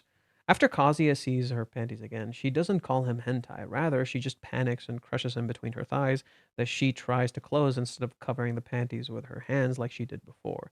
She isn't active, she's reactive, nonsensically so, and she herself becomes a hentai after, being totally driven by her desires as she starts touching his crotch. Ironic, their first meeting is Kazuya accidentally seeing Ruka's panties because she was reckless, and now Kazuya sees her panties because he is reckless, and she touches his crotch, changing her white underwear for a black swimsuit. She then picks up Kazuya's right hand and puts it on her right boob. What was once an accident no longer is. It is a deliberate choice by her. Every single way their relationship started is reversed because this is their end.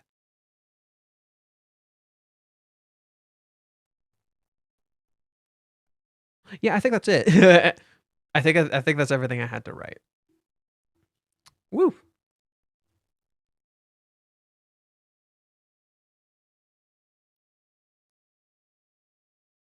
Damn it, there was like a hair in my mouth. It was irritating. The last page of Kazuya's expression makes me sad to look at him in that state, but also makes me laugh a lot. Like, the fuck is that look on his face? Oh yeah, he's like gone. The dude's gone. I just hope Reiji doesn't pull off a quintuplets move with Yotsuba and make Sumi win out of nowhere, make Sumi win because she was Kazuya's childhood friend. So, I'm not gonna lie. From the little I saw quintuplets, I never finished it properly. From the little I saw quintuplets, I actually already felt that Yotsuba like had a much better dynamic with Futuro. Futuro? Is it Futuro? much better dynamic with him than any of the other female characters.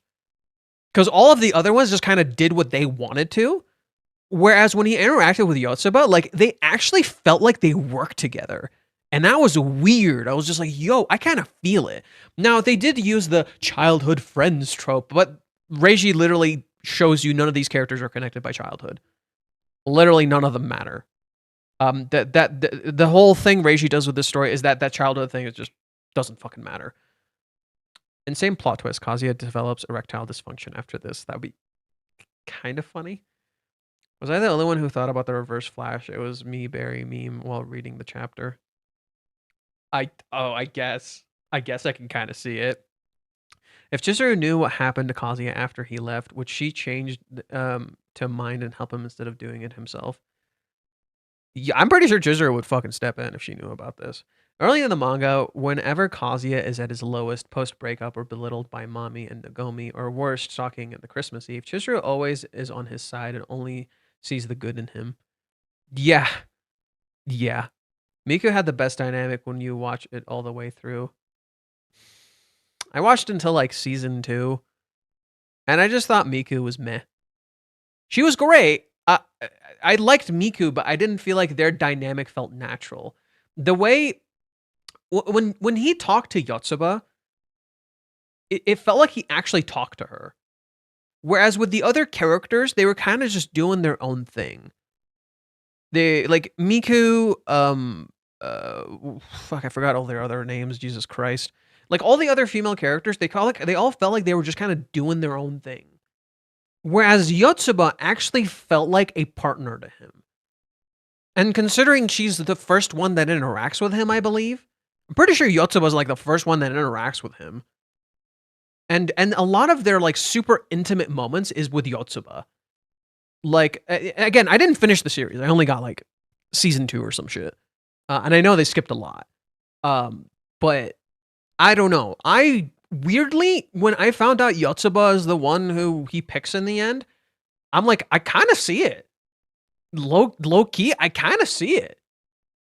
Like, there is such a fascinating dynamic between them that I'm just like, I kind of felt it, you know? Now, I don't like the, she was the childhood friend all along trope. Like, I don't fucking like that shit, you know? I love that Reiji does not use this crap. I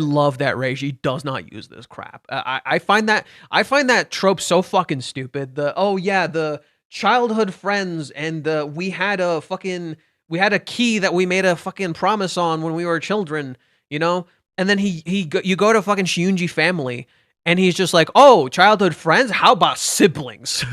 Grew up together for 17 fucking years. For 16 fucking years, you know? Suck it, childhood friends. Get one-upped. Season 2, I will tell you, first, the entire story was about the older sister posing as Miku to get what she wanted and said to pick up her over Miku. Oh yeah, no, I'm aware. Itsuki? Yeah, I remember that whole thing with Itsuki. Is it Itsuki? I think I'm saying her name right.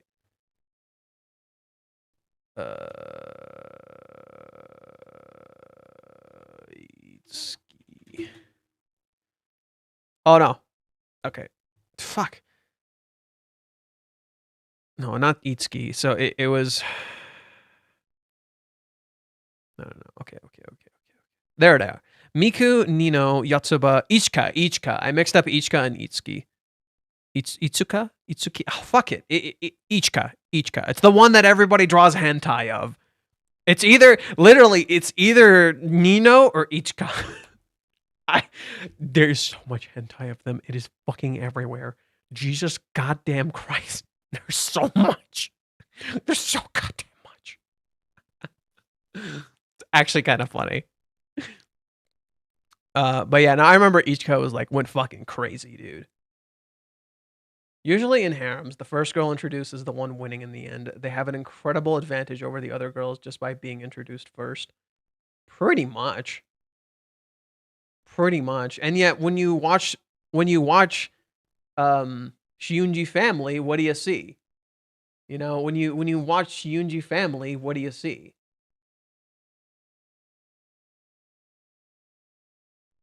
This is the most interesting thing about Shinji family. All the girls are introduced together. Everyone is introduced together. And it looks like Aoka is number one. She's in the front. Right? She's the leader, but all of them are introduced together. And I think that's incredibly fascinating.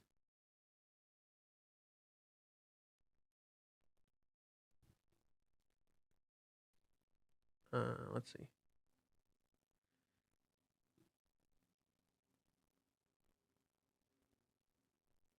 I'm sorry, if you think this is a competition between Chizuru and Ruka, you haven't been paying attention. This is not a harem. A Rent-A-Girlfriend is not a harem. The label they have for the harem for this series is literally from a fucking article. It's not labeled as a harem, it's a rom-com. And Reiji has openly said it is Kazuya and Chizuru's relationship, not anybody else's. You can have other female characters in a story and it is not about them. They are not, like, yeah, they may love Kazuya, but it is not a harem. Shinji family, that's a harem. There is no I'm on Team Ruka, Mami, or Sumi. It's literally Kazuya and Chizuru. There is no Mami, Ruka, Sumi, or any of these characters. No. They're not getting with him. It is literally Kazuya and Chizuru's relationship.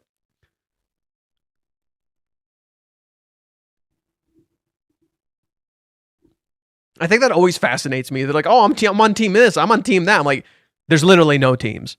There's literally no teams. Like, it's not about just picking whoever. Like, if you genuinely think Ruka still somehow magically has a modicum of a chance of being with Kazuya, you don't know what love is. Because that just devalues Kazuya's love. Like, if he just picks Ruka now, he's just absolutely, utterly devalued his love. I know it's not a harem, bro, but let me Delulu for just once. I almost don't want to. Don't Delulu. Don't live in a fantasy. Live in reality. That's one of the reasons I don't like harems. I'm much more of a fan of a single relationship or sequential relationships, and I want the other characters to have their own relationships. Yeah, I've just kind of not liked harems recently. I always found it weird. You know, I've always been weird about harems. It just feels like wish fulfillment. But yeah.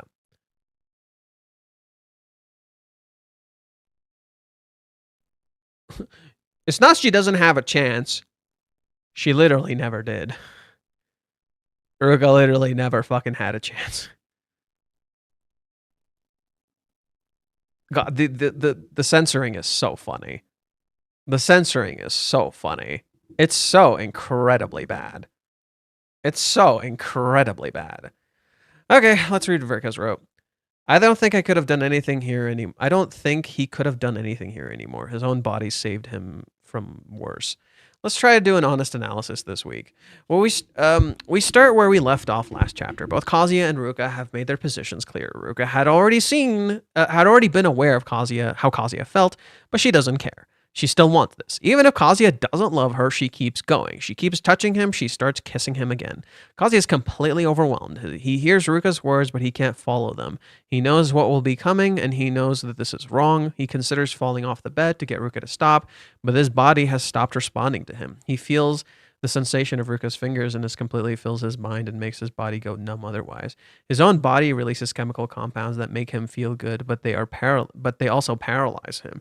He is aware of the situation he is in, but he realizes that he's completely powerless. His strength has left him and he can't move. This is the last thought we see from Kazuya. He is unable to affect anything that happens for the entire rest of the chapter. And you know, this is kind of interesting. Bear with me.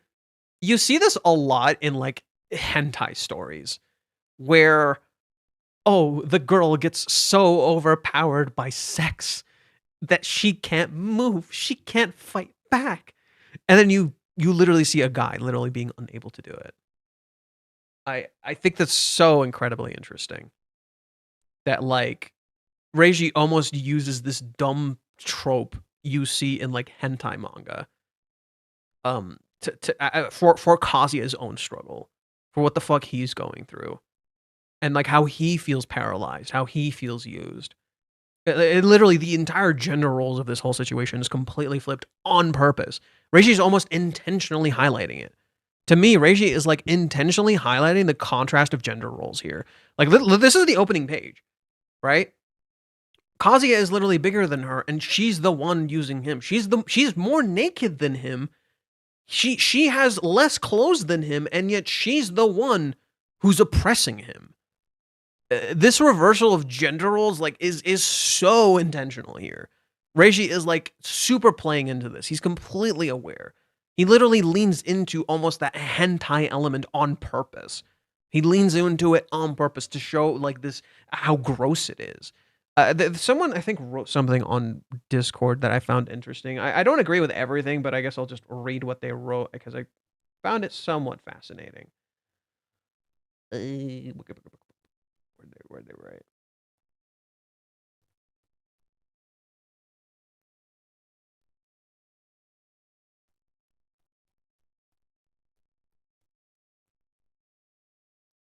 God, I keep getting into arguments with these people for too long.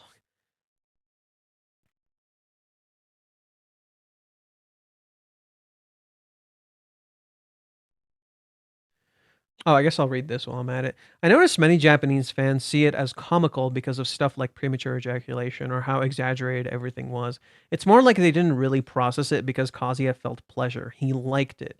Like unintentional victim blaming or lack of awareness in that sense. It's more so seemed to stem from not fully processing the nuance and just seeing the events. On surface level, this could theoretically be funny. Kazuya's dick shrinks like a oh my god. Kazuya's dick shrinks like Mario after getting hit out of a power-up. Ruka uses his hand to grab her boobs and massages herself with his hand. It's almost absurd. So I can see why most casual readers might laugh. P.S. The hand boob combination Ruka uses. Oh yeah, that was the thing I was going to talk about. Let's see.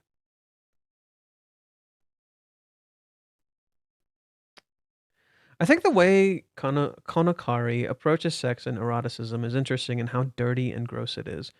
Literally, the same words I used. For example, Kazuya realized his feelings by jerking off and having Chizuru come to mind. He dealt with Ruka's antics at his first apartment by jerking off. Had a heartbroken breakdown in the form of an erotic fantasy of a girl he loved having sex with another guy. And now the culmination of Ruka's frustrations and desire ends with a premature ejaculation at a catatonic Kazuya. None of these examples paint a picture of a rosy, idealized eroticism. Rather, they are all raw, gross, and uncomfortable depictions of sex and sexuality, meant to give the audience a visceral reaction as if they were actually experiencing it themselves. This last chapter was insanely detailed in the acts it depicts, and the art goes a long way towards selling it. It is, at its core, an erotic chapter, and a lot of attention was placed on making the audience feel that eroticism, similar to what Kazuya felt. But just like Kazuya, there is the thought at the back of our mind of the wrongness of the action. But there's, God. I think I need to get some water. So let me finish reading this and I'll go grab some water. Let's see. But just like Kazuya, there is the thought at the back of our mind of the wrongness of the action. But there's nothing we as the audience nor Kazuya can do but let it happen. Yes, cat. Hello, cat. Mm-hmm. Yep.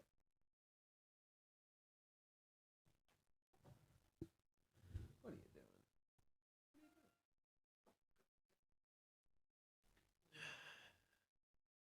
doing? Look at this stupid idiot. Look at this stupid idiot. You guys see him? I can't tell if you can see him. He's like in my lap now. Wow, he's just kind of chilling. I'm just kind of chilling.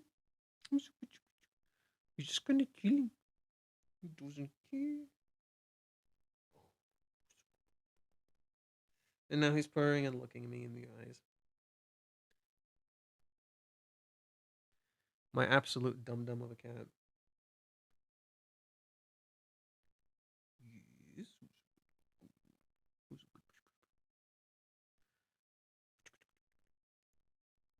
he is having the time of his life. The dude is having the time of his life. I wish I could show you guys more clearly. Can you see him now? I think you can see him. There you go. He is having the time of his life. He doesn't usually do this too. Usually when I pick him up, he'll like stay in place, but he'll get bothered eventually and move. He is just chilling, right? Like look at this. I let go. He is just chilling here. Having the time of his goddamn life. Oh, he's pushing me away now.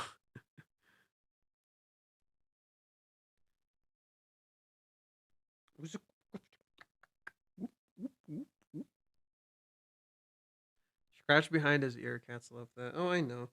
He doesn't. He actually doesn't like it. Because he likes to do it himself. Sometimes he does, but like, see what happens. He's gonna get bothered, and try to push me away. Yeah. See, he's already starting. Oh, he is digging his head in there. That's so funny.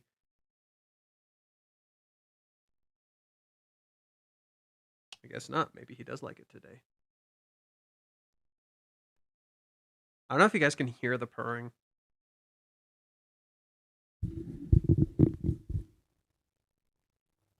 Can you hear it?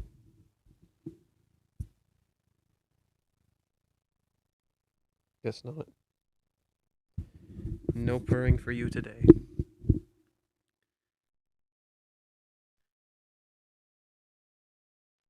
He's a koroneko, black cat.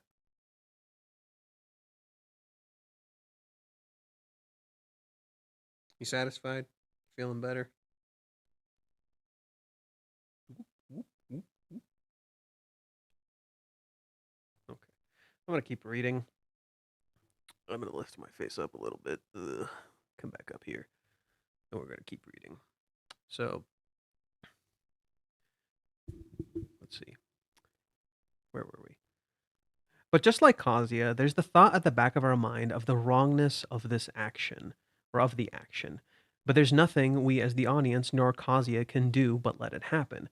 I joked on the official Kanokari Discord that it's like the audience was placed in the cuck chair, but it's more like we're being cucked by Ruka and forced to watch her do things to Kazuya. And, you know, I'm just like, that's not untrue. We feel our autonomy being robbed as Kazuya does in a sense. It also explains Kazuya's fear in the Shed chapter. Dude wants sex so bad, and yet clearly it scares him. Chizuru is also clearly scared of her desires, actively keeping them in check, afraid of what might happen if she loses control. Even his dreams is Chizuru essentially taking his autonomy away. And then I explained, like, if you guys remember the Ruka chapter, or not the Ruka chapter, the chapter with Minnie and Kazuya, where Minnie has a flashback to Chizuru, and what does Chizuru tell us about her mom? Chizuru says, apparently she was a very popular girl. She had a lot of lovers. So in the Japanese, Chizuru implies that her mom had a lot of lovers. She gave birth to me at 19 years old, and her partner ran off. Her body wasn't very strong to begin with, and she was 23 years old when she passed. Chizuru's mom had a lot of relationships and clearly gave in to her desires. So to me, what this is actually highlighting is that Chizuru doesn't want to be like her mom, and that's one of the reasons her desires scare her. And there he goes. Maybe a part of the reason Chizuru is afraid of her desires a little bit is because of her mom, right? She doesn't want to lose control of herself like her mom did. She keeps herself in check so she doesn't lose control like her mom. And you know what Chizuru doesn't see is that she is in control, and she actually proves it. She proves it in the fact that she felt incredibly horny and kept herself in check and didn't just give in to those desires.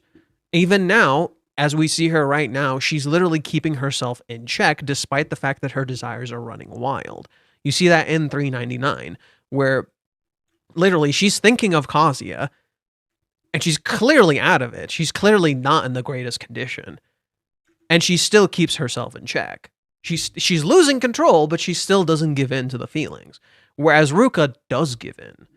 So that is something I've been trying to highlight here. I think this makes this chapter brilliant. Truly hitting at the deepest, darkest desires and fears Kazuya and Chizuru feel. The deep, disgusting parts of themselves they wish to bury. The way Reiji visually shows it in chapter 393 nails it. Not intended. It's all the way in the darkest part of the room. Right, so what I'm referring to is right here. So when Kazuya has his big erotic dream, right, this dream of Chizuru kissing him, the way Reiji shows it here nails it. It's all the way in the darkest part of the room, way in the back. We are peeking behind the curtain, seeing the gross feeling we don't want to address. This gives 399 so much more weight and importance, right? What does Kazuya say here? I'm letting my desires overrun my dreams. I can't believe I dreamt that. I'm just love struck. That's what it is. That's it, right? I've been blinded by love ever since that kiss, even in my dreams.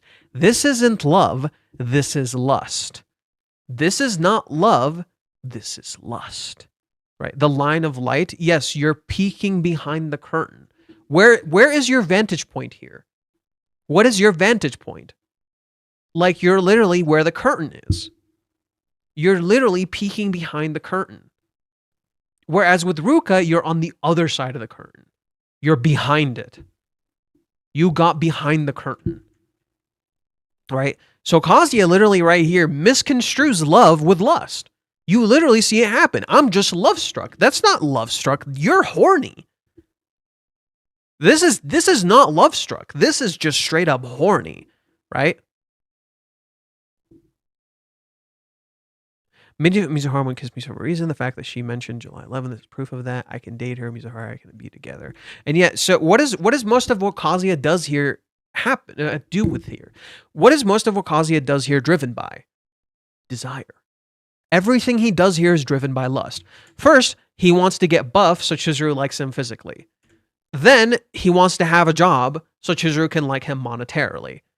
Then, Kazuya wants to be able to confess so Chizuru will like him emotionally. All so he can get sex. It's all driven by lust. He's conflating lust and love. He literally is. Every single thing on Kazuya's list conflates lust with love. Work on my body so you can be desired physically. Do everything I can to find a job so you can be desired monetarily. Think up of a perfect confession, be desired emotionally. Ask Mizuhara out on another date. That one, I guess just be desired in general. And then get my license. Well, you have a car. You can be desired for your car. You're mobile now. You can be desired for that. What if Reiji Chizuru picking career over Kazuya in June? Literally antithetical to her character. Literally antithetical to Chizuru's character. Chizuru has never picked job over family. People were saying that a long time ago. Literally antithetical to Chizuru's character. Chizuru would literally never pick job over family. Because you have to remember exactly what she said in the date. She actually already talked about this on the date, by the way. Right? If you were paying attention, you would remember. Listen to what Chizuru said in regards to work.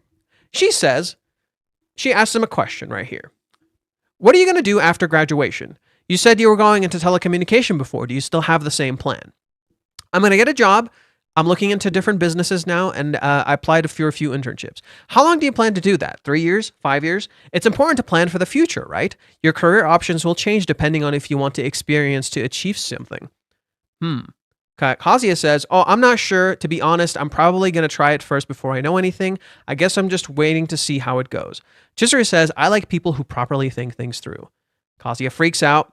He says, sorry, I know I should be putting more thought into this kind of stuff. It's just I had nothing else on my mind except for preparing for today. Chizuru sees he's not thinking about his future. He's putting it to the side for her. She sees that. Now listen to what she says. Being busy isn't a good excuse. Hardship makes the man. You need to put your best effort into both romance and your work. Does this sound like someone who would pick job over love? Reiji likes to troll, though. I'm just saying.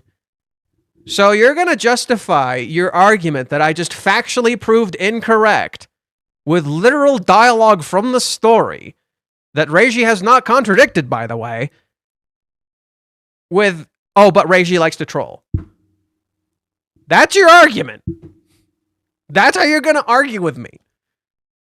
Just cuz. Chizuru says, don't get the wrong idea. It's not like I'm against it or anything. Not everything goes according to plan in life, but it doesn't mean it's okay not to have one, right? If we're together, I'd like to know what you'll be doing in 3 or 5 years. What you'll be moving for work, how much time will you have? What kind of company will you work in? What makes you stressed? How can I support you? How often can we see each other? What kind of life will we have? Literally, she is managing work and love. She's literally not picking one or the other. She will have both. She will succeed because that is what it means to have a relationship. You manage both. You put your best effort into both and you succeed in both. You don't just sacrifice one for the other. That is not love. Love is not about sacrificing one thing for the other. Love is about fighting for both. Bro, Chizuru was so into to start a relationship with Kazuya. My dude, look at her. My dude, look at her. She's ready to goddamn marry this man. I'm not arguing, I'm just saying I can't trust Reiji anymore. That sounds like a you issue based on your perceptions of the story. Because, bro, if you had come to the channel earlier, Chapter 379, before Chapter 380, when the rejection happened, I was literally warning every stupid motherfucker on the internet that this is not gonna play out like you think. I could tell something was wrong. I could tell something was fucking wrong. Nothing about that scene was playing out as it was appearing. Literally, the visuals contrasted the story. And guess what? I've proceeded to predict a massive portion of what was going to happen in the story. I'm not kidding. I've gotten things wrong, mind you. I've gotten a lot of things wrong, mind you. But I also predicted a lot of things pretty fucking accurately. So, my dude, I'm sorry. It's literally your own perceptions and expectations. You're expecting something that's not happening. You're missing the point. You have trust issues because you're not paying attention to what's actually happening in the story. The story's literally visually and hinting to you in the dialogue, hey, this isn't what you think it is. This is not going to play out how you think it's going to play out. And unfortunately, people don't see that. But Reiji is actually like literally telling you, hey, here's the information. You could piece it together if you want. You just might not be able to until you get the full picture. That's why I really recommend rereading the story. Because suddenly, every single misdirect or lack of trust or something you thought wasn't going to happen starts to make a whole lot of sense. Suddenly, every single thing starts to make sense. You're like, oh my god, he was giving me the clues from the start. He was giving me the clues from the fucking start. There were already clear signs from the start. You just literally misread the signs. Kazuya's inability to read signs is at a tragic level. Yeah. Well, in this case, it's not just at a tragic level. He literally doesn't know how to process information. It's hard. This whole scene is a mess. Anyways, I'd literally never been disappointed by anything Reiji has done in Kanokari. I know. Same. Most of my reactions, ironically, stem from how people might react to the series, not the series itself. I learned that in Hawaiians. Like, in Paradise, I learned this. I'm like, oh, my feelings, ironically, mostly connect to how people react to this series, not the series itself. Let's see. This gives Chapter 399 much more weight and importance. A chapter that appeared pointless on first read, yet hit at the core of the unaddressed issue. There's even a similarity between Chapter 275 and this chapter. Just look at these pages, literally the opposite. Kazuya has been taken advantage of in contrast to him being accepted by Chizuru. So, this is what I'm referring to. This is Kazuya being accepted by Chizuru. This is Kazuya being taken advantage of by Ruka. Like, the similarities could not be more present. Kazuya's crotch, no boner. Kazuya's crotch being held by Ruka. We see Chizuru's face here. We see Kazuya's face here. Kazuya's at the bottom. Chizuru is at the bottom, and we see her face. Ruka's above him. Kazuya is above her. The roles are literally reversed.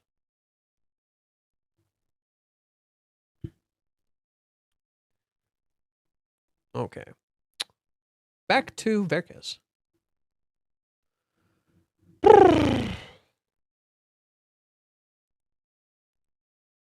Ruka is in full control now. She uses him like a doll, touching him and putting his hands on her breasts beneath her swimsuit. She keeps going for a while. Then she tells him again that she's okay with being second. She also tells him that she won't make him take responsibility and that he can do whatever he wants with her.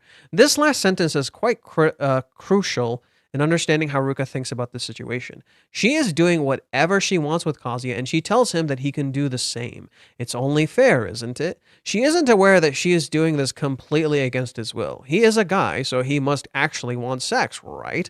He said he wouldn't do it because he doesn't love her, but he's just too nice to do it anyway. But he's just too nice to do it anyway. So she took the difficult choice away from him and fully gave herself to him. He doesn't have to worry about doing the right thing. Kazuya's body succumbs to the stimulus.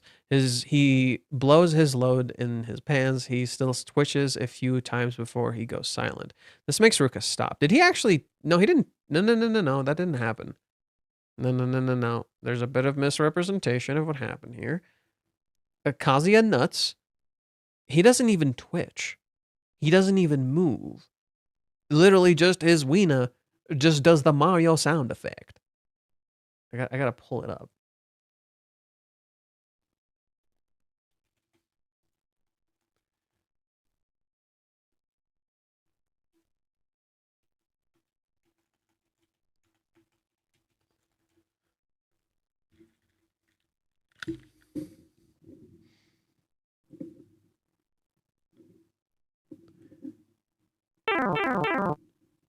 That's what happened.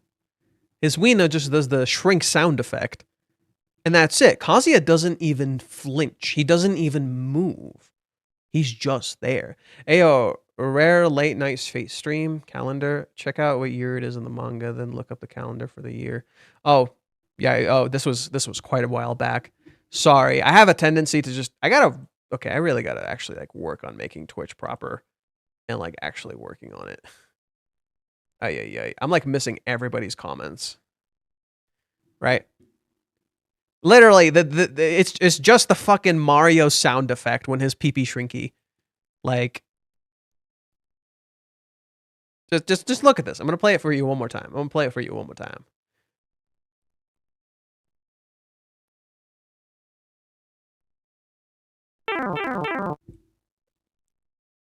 Is that not accurate?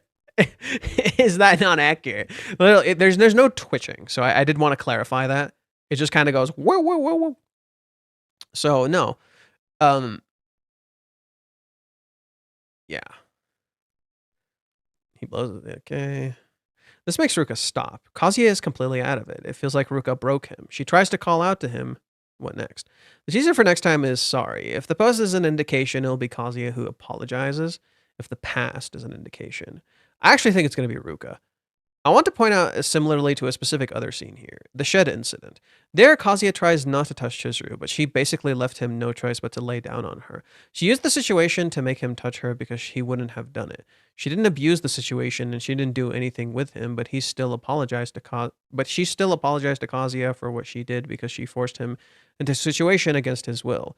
It's a very stark contrast to Ruka here. By the way, Kazuya also fainted there. Did she force him?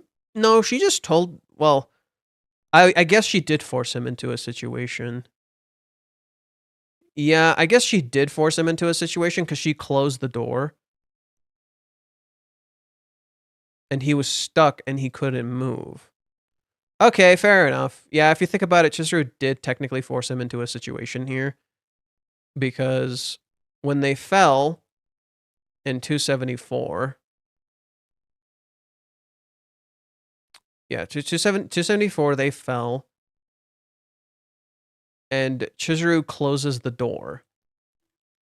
You know? And they're stuck in this tiny room together. And he can't hold on. And he says, I'm sorry, there's nothing I can do about this. I'm fine. But my hand won't hold. She sees his reaction. And she knows he's holding back for her sake. She can tell he's holding back and for her sake. He's trying to hold on for her. He falls on her. And look at him. He screams like a victim. It's literally horror screams. And then he hears her chest. Her heart beating like crazy. And then afterwards,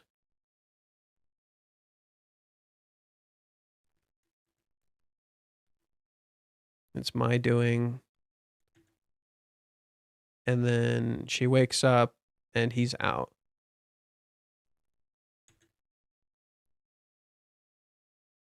And she says, I'm sorry. Yeah, I think Ruka's the one who's going to say, I'm sorry.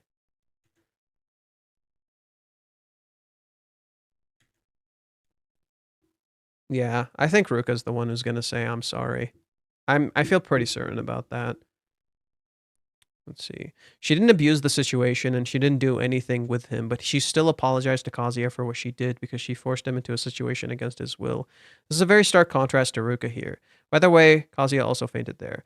This kind of interpretation of the situation is both that Kazuya and Ruka were incredibly naive. Kazuya didn't think about how to deal with Ruka at all, and he somehow believed that he would just have to mention Chizuru and Ruka would stop. He didn't do this before because he didn't want to hurt Ruka, but he expected that this would be the final solution, as if saying he loved Chizuru would just instantly make Ruka lose all feelings for him. He should have known that wouldn't happen. He himself also didn't just lose his feelings and give up on Chizuru after she rejected him. Kazuya had no backup plan. If coming clean could be called a plan even. Now he should even question if Ruka would give up even if he did actually become Chizuru's boyfriend. She basically said that she would make her that would make her be his affair. If he doesn't do something about her, she might just make him cheat on Chizuru whenever she wants with him. What happened today can't be considered cheating, but it would only be a matter of time until the line gets crossed as well. Kazuya never drew a clear line, and when he tried to do so way too late, Ruka quite effortlessly crossed it and went much too far. Kazuya can't change what happened. He will probably blame himself. I hope he will at least take this opportunity to finally break up with Ruka. There's no need for this farce anymore. I don't think Ruka will face consequences here, at least not immediately. Kazuya won't blame her. I don't think, however, that this chapter will have lasting effects on both characters. I do think, yeah, it will have lasting effects. This is another scar for Kazuya, the moment that he will think back on when he remembers his first time. It is an uncomfortable memory at best. Yeah, I think it's Ruka who's going to apologize. Let's see. I kept out of controversy discussions last week, and I also didn't want to directly include that in my series discussion post this week. But I also think it's worth writing something about it. To get out of the way first, what did Ruka was sexual assault by definition. Sexual assault is a sexual act, including kissing and touching, without the other person's consent. Consent is explicit and can be withdrawn at any time, so Kazuya is her boyfriend or he didn't stop her is not consent, especially since he already voiced his wish to break up with her before.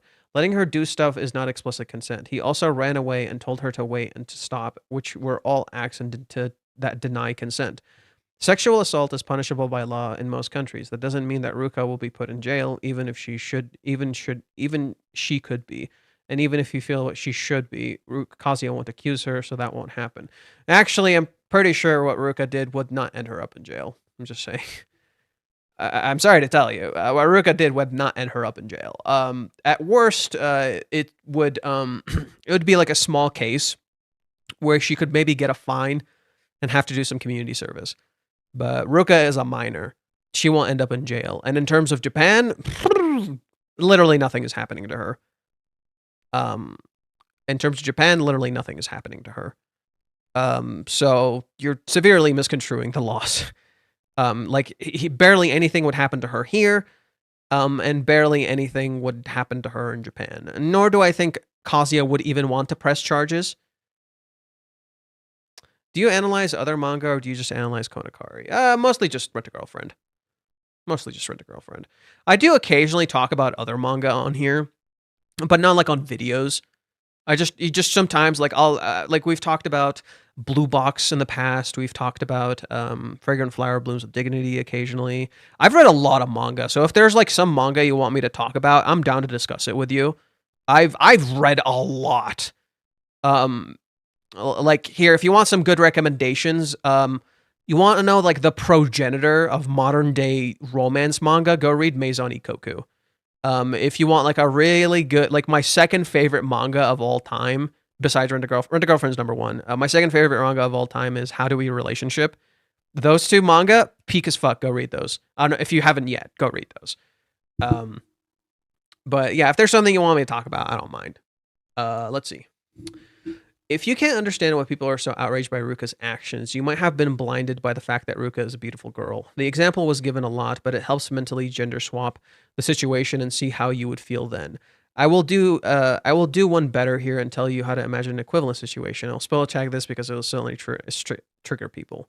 Imagine Umi as Ruka and Chizuru as Kazuya. To remove that argument that Kazuya is stronger than Ruka and could defend himself, imagine that Chizuru was stronger than Umi, and she definitely knows self-defense, so she would be fully able to defend herself.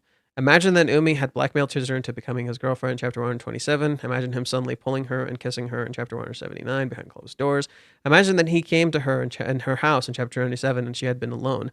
Imagine that he asked her to please have sex with him. Imagine that he would ask her not to go when she tried to leave, and then pull her to the bed, go on top of her, touch her, kiss her. This is what Ruka did. If you are outraged by my equivalent story, you should understand that people are outraged by Ruka for that same reason. We are in dangerous territory here. You can see that I'm aware of the situation. But my goal of the post is to analyze the characters and their feelings and not to pass judgment on them based on my own or the reader's assessments of the situations. If I framed it that way, I would paint a clear black and white picture with Ruka being irredeemably evil and Kazuya being just a victim. At this point, any critique about Kazuya's behavior would be dismissed as blaming the victim, and any sympathy for Ruka would be dismissed as defending the perpetrator. You can't have an honest discussion about the characters if you establish a situation that makes taking a balanced approach impossible. Oh God, I need to grab some water. Give me a second. Jesus Christ. Ah, my throat's so dry.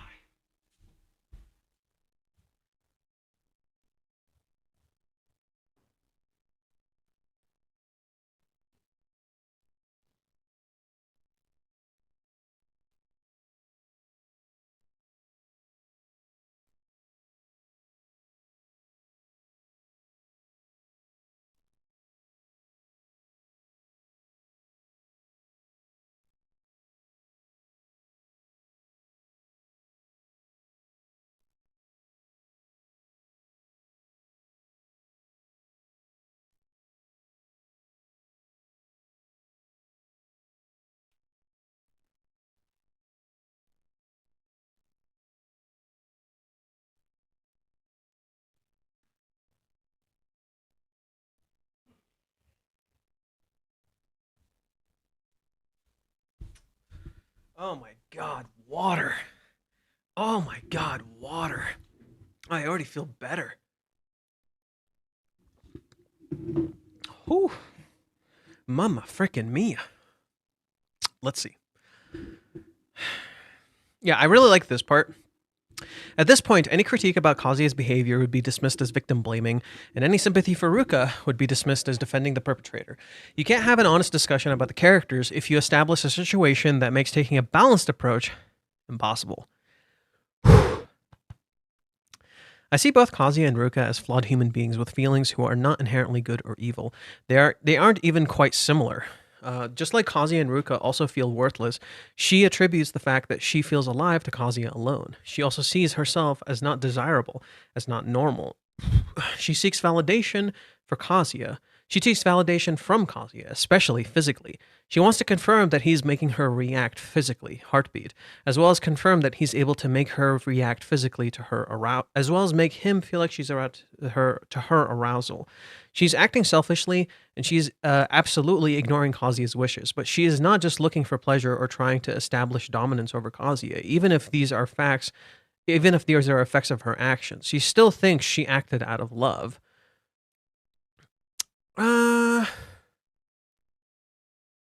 No, I disagree. This is not about love.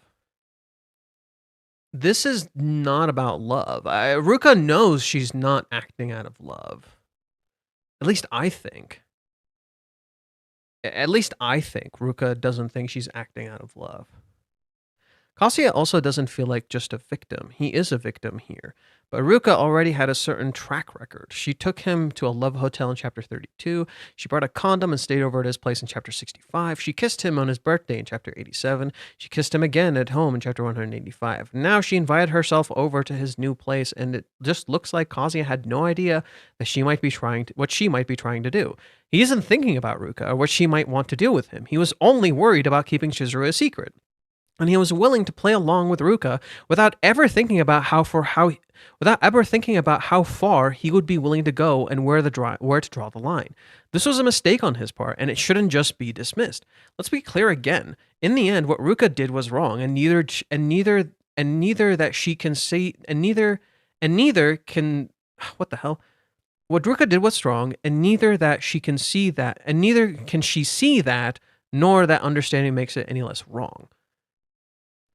A good summary of the situation and a necessary step back from the drawing personal IRL conclusions and stances from things characters do. One thing Rag does fairly well is depict the large amount of shades of gray that exist between the black and white definitions of relationships between people. It also depicts their contradictions that exist in the actual person credibly as well. Following that line of thinking, Ruka acting against her best interest, not out of malice, but desperation and wish to validate her own existence as a woman, felt incredibly well, and felt it would fit incredibly well. So I'm inclined to agree with that conclusion. It's not just that. Think of it like a kid. Literally, think of it like a kid. What do kids do? They try to validate their own perspectives, even if they're wrong. Literally, Ruka is like a kid. Ruka is like a kid learning to be an adult and hitting a breaking point in the choice of an adult. It's like a child literally making an adult choice and learning what that actually means. That you can't just always get what you want. And that's what she's doing. She's acting like a little kid. And she's desperately trying to get what she wants. And she doesn't realize how in trying so hard to validate her own experiences, she's robbing someone else of one, right? It's about stealing someone else's first time. Not deciding on putting off necessary decisions or decisions themselves. The consequence of inaction in particular was one of the main themes of the series from how I personally understood it. In that it always comes back to haunt the characters, and how in attempting to avoid consequences, one eventually runs into worse ones in the end. Literally, exactly what's going on.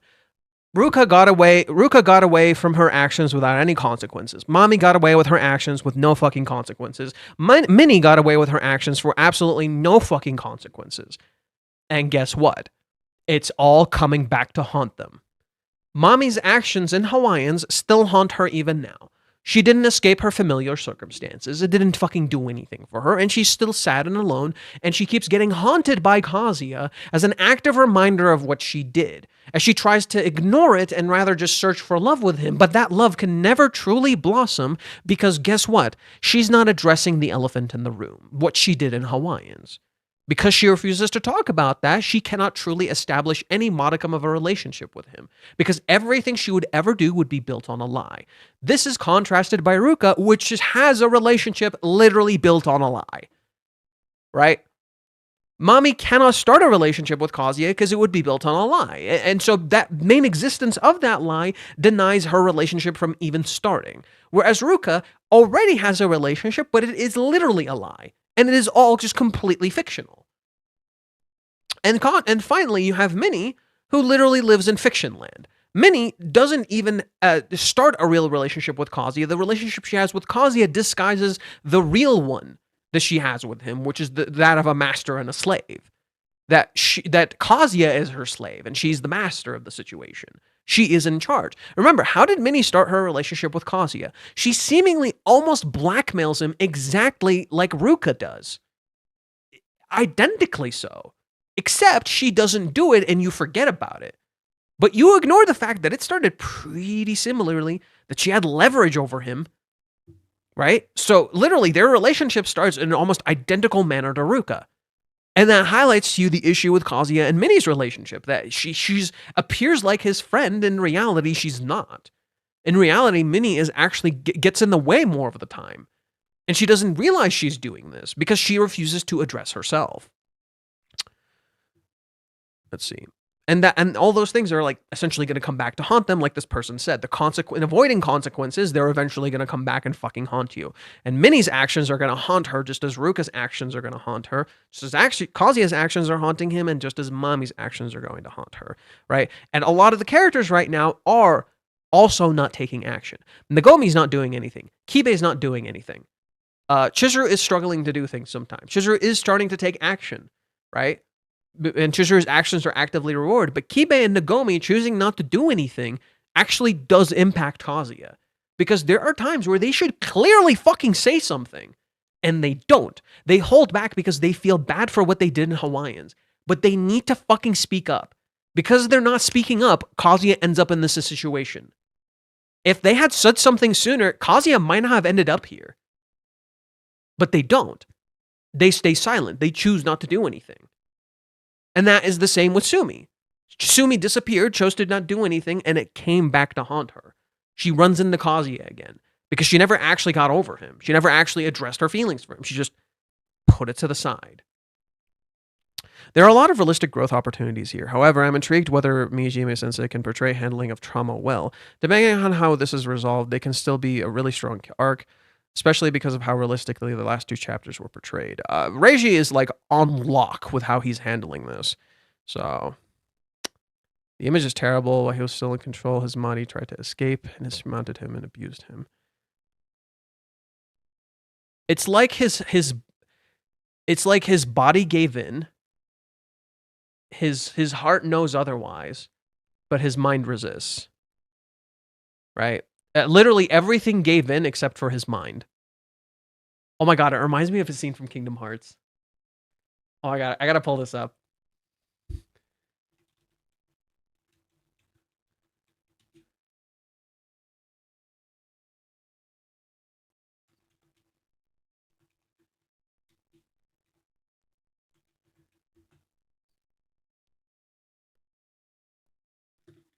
Oh my god, I love this scene.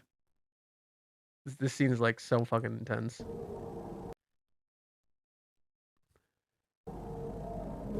Your body submits, your heart succumbs. So why does your mind resist? Your body submits, your heart succumbs, so why does your mind resist? His heart didn't succumb, though. I will give him. I'll give credit where credit is due. Kazuya's heart did not succumb.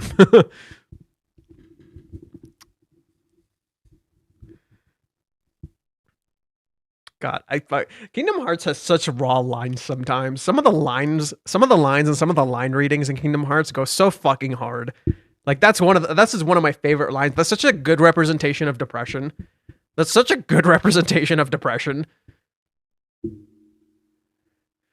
I don't think Ruka is fully aware that her lust betrays her love for Kazuya. Oh, I agree.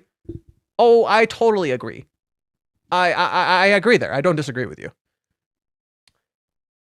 It has always felt like Ruka justified following her desires by saying that she just loves Kazuya so much. But no, she dismisses love from the picture. No. See, I think there's a bit of a miscorrelation with your first and your second sentence.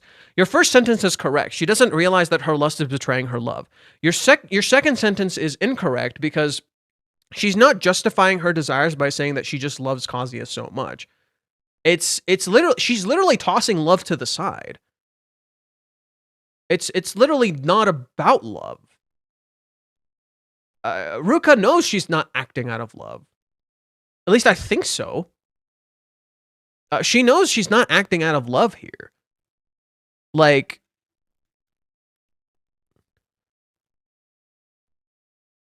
I don't know.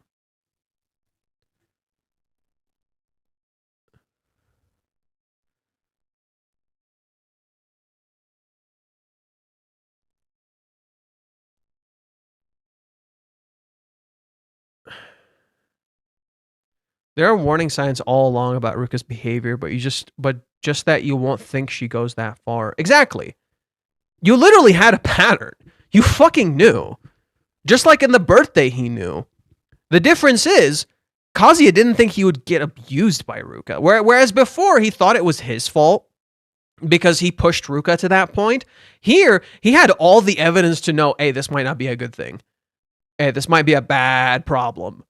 Like, he knew this could have happened to him. That's why I'm saying it's like there's a lot of nuance to this picture. It sounds like I'm victim blaming, but in reality, there's nuance to this picture.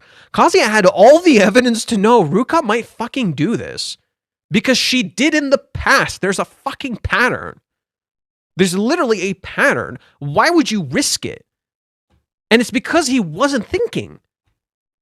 Does Kibe know that there is something still going on behind his back, even after Hawaiians? The chapter where Chizuru meets him to get to know more about Kazuya says something that Kibe's reaction feels off. Oh, Kibe can, like, tell there's something going on between Kazuya and Chizuru. He's just not butting in. He's just choosing to stay out of it. He's letting Kazuya solve it. This is a good thing and a bad thing. On one hand, it's like a double extreme. On one hand, you have Minnie, who's far too invasive in the situation. On the other hand, Kibe is keeping out and letting Kazuya solve it. Keeping out and letting Kazuya solve it is good, but being a little involved is also important. Kibe should have checked in. Kibe's mistake was that he should have balanced it more. He just picked one extreme. The extreme being, I'm just not going to get involved. That's a mistake. He should have gotten involved, at least a little bit. Try to help him out. Try to talk to him. Be like, hey man, you can talk to me. I'm not going to judge. Blah, blah, blah. Kibe's mistake is that he made Kazuya feel pressured without realizing it. He was trying to be helpful to his friend, and he ended up making him feel pressured because he told Kazuya, like, if you two break up now, I'll, like, kill you with a chainsaw or some shit. You know, and then he's like, fuck, I kind of regret saying that now when he talks to Chizuru in chapter 303. Like, he literally regrets it. He's like, fuck, I might have messed up, right? And whereas Kibe mirrors Chizuru in chapter 303, Ruka mirrors Kazuya in chapter 404, literally acting as his reflection. I highly doubt that Ruka is fully aware that there's a difference between love and lust. For her, he is the first guy she ever felt this way for. She confused heartbeat for love, so why not lust? Okay, fair enough. Fair enough. I mean, that's literally what Kazuya is doing. Kazuya is literally conflating love with lust. So maybe with Ruka it's flipped. Whereas Kazuya looks at it that, oh, I'm feeling lust. No, this must be love. Ruka feels lust and she says, oh, this must be love. So it's or maybe she feels love, but she could, oh fucking, I don't know. They're the same. They're the same. Kazuya confuses lust with love. So is Ruka confusing lust with love. But in so doing, she's ignoring Kazuya's love. Okay, fair enough. Fair enough. Okay, go. I'll give you credit where credit is due. Fair enough. Sure. Yeah, she's confused lust with love, and in so doing, it became purely lust. She lost track of what she wanted to do. Bob Roberts. This person always writes interesting stuff. What a crazy couple of chapters. We knew that Ruka was never going to end well, but damn, this is bad. Kazuya is on the receiving end of an assault. Ruka is trying to power through heartbreak, and there's just no way that either of them are coming out of this without trauma. This shit has just gotten messy. Also, K-manga really screwed up. Censoring entire pages of this issue after last issue's pretty explicit moments is a weird choice. And that's the thing. That's the thing. Oh my god. Okay. Give me a sec. I gotta check something. There's something I gotta check. If I'm right about this, there is absolutely no fucking justification for the censoring. And just give me a sec. I'm going to check something really fast.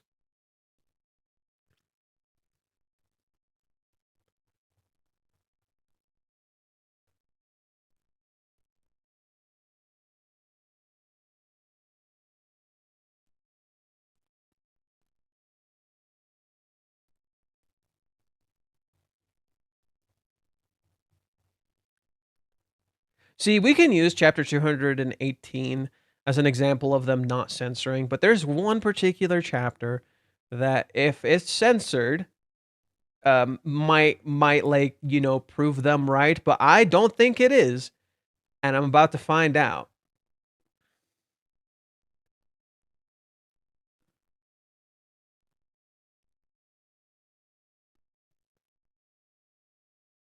I'm like 90% sure this is not censored. but let's see. I fucking knew it. I fucking knew it. So the chapter I was referring to is chapter 65. And it's the chapter where Kazuya imagines this with Ruka. And wouldn't you know, it's not censored. I just bought it on K-Manga to check. So literally, there is no justification for the censoring. There is absolutely no justification for the censoring. You can dig into it as much as you want. There isn't. You can say Ruka is a minor. You shouldn't censor this. She is actually canonically a minor in this scene. And yet it's not censored. You can say, well, oh, it must be for the app, right? Okay, if it's for the app, you can literally access this on the app and it's not censored. So what's the justification? You could say, well, it's for sex. Well, you have chapter 218 completely uncensored. And it straight up got nipples. There is absolutely, utterly no justification whatsoever. It doesn't work at all. The chapter did not need to be censored whatsoever. It doesn't even align. Like, if you can't say it's for app or it's for like the Apple Store regulations or any of that stuff, because there's other chapters that are not censored that don't align with the regulations, if that's the case. So literally, there is absolutely no justification for the censorship. It makes no sense. It makes literally zero sense. Like, this is unequivocal proof that it doesn't. Like, this is just a purely reactionary case of censorship. There is literally no reason for it.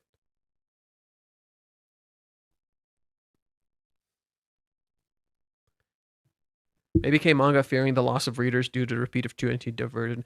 No. You're giving them excuses. You're giving them excuses. This is literally like when people talk about fucking rich people. This is literally the same thing as when people talk about rich people. No. It is purely and utterly reactionary to save face. That's it. Oh no, they're showing sex. We gotta censor this. Oh no, they're showing assault. We gotta censor this. That's it. But there's literally worse stuff in the chapter. There's no reason. It is literally purely and utterly reactionary. And in so doing, insulting you as the reader.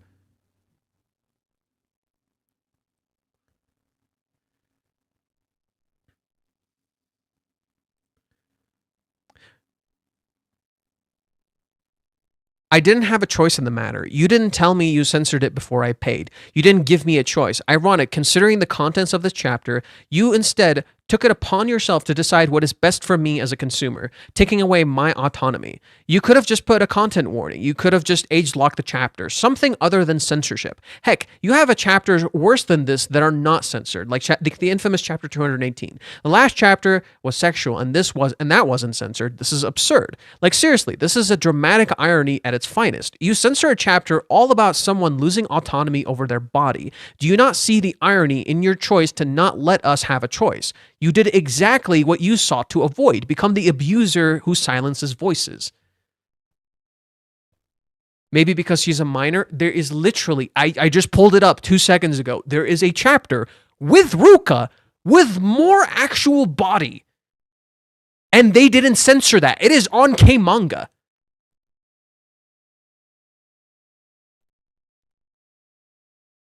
This is literally not censored. That's worse. That's on the app. That was Ruka.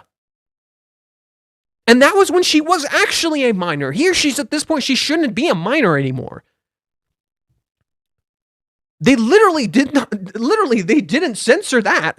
So what's the justification? There is none. It's that simple. Literally everything you will say as a justification is not. I'm literally telling you, this is like when we excuse rich people.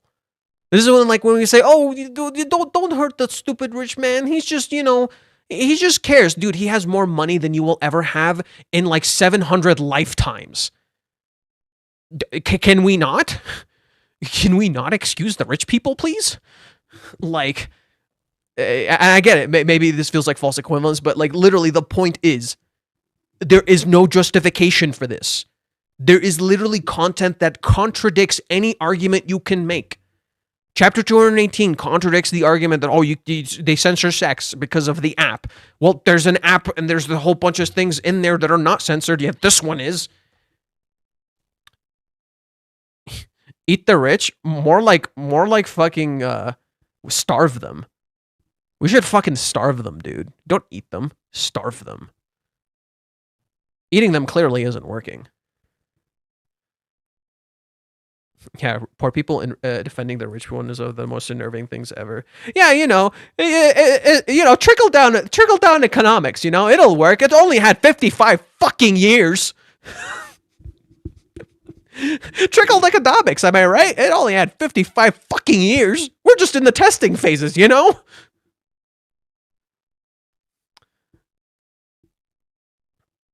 Oh, hello, hero of light. How ironic. I was at your stream yesterday and now you're here. How ironic. Let's see. Also, K-manga really screwed up, blah, blah, blah, blah, blah, blah. Maybe they got a lot of backlash for over 403. Whatever the reason, the US version was unreadable. Anyway, back to the storyline. There's literally no justification. It is purely and utterly reactionary. Please don't excuse them. Please do not excuse them. This is literally one of the only upsides of that post on Twitter that like blew up that I made. Like this is the only upside of this post, right? Like 1.2 million views, 86 whatever, fuck ton of retweets, great, whatever. The only upside of this is that K-manga is getting their shit fucking roasted. That's the only upside. Everything else kind of fucking sucks, to be honest. Everybody else on this, oh man, they sucked. Like 36 comments just on this. There are so many people saying genuinely vile shit to me. I'm so glad I fucking muted this. Like literally, I like posted this. I'm like, I'm so glad I muted this. Like I dodged a goddamn bullet. I dodged a bullet, But I want K-manga to like feel this bullshit. Like fuck you, man. What the hell is this?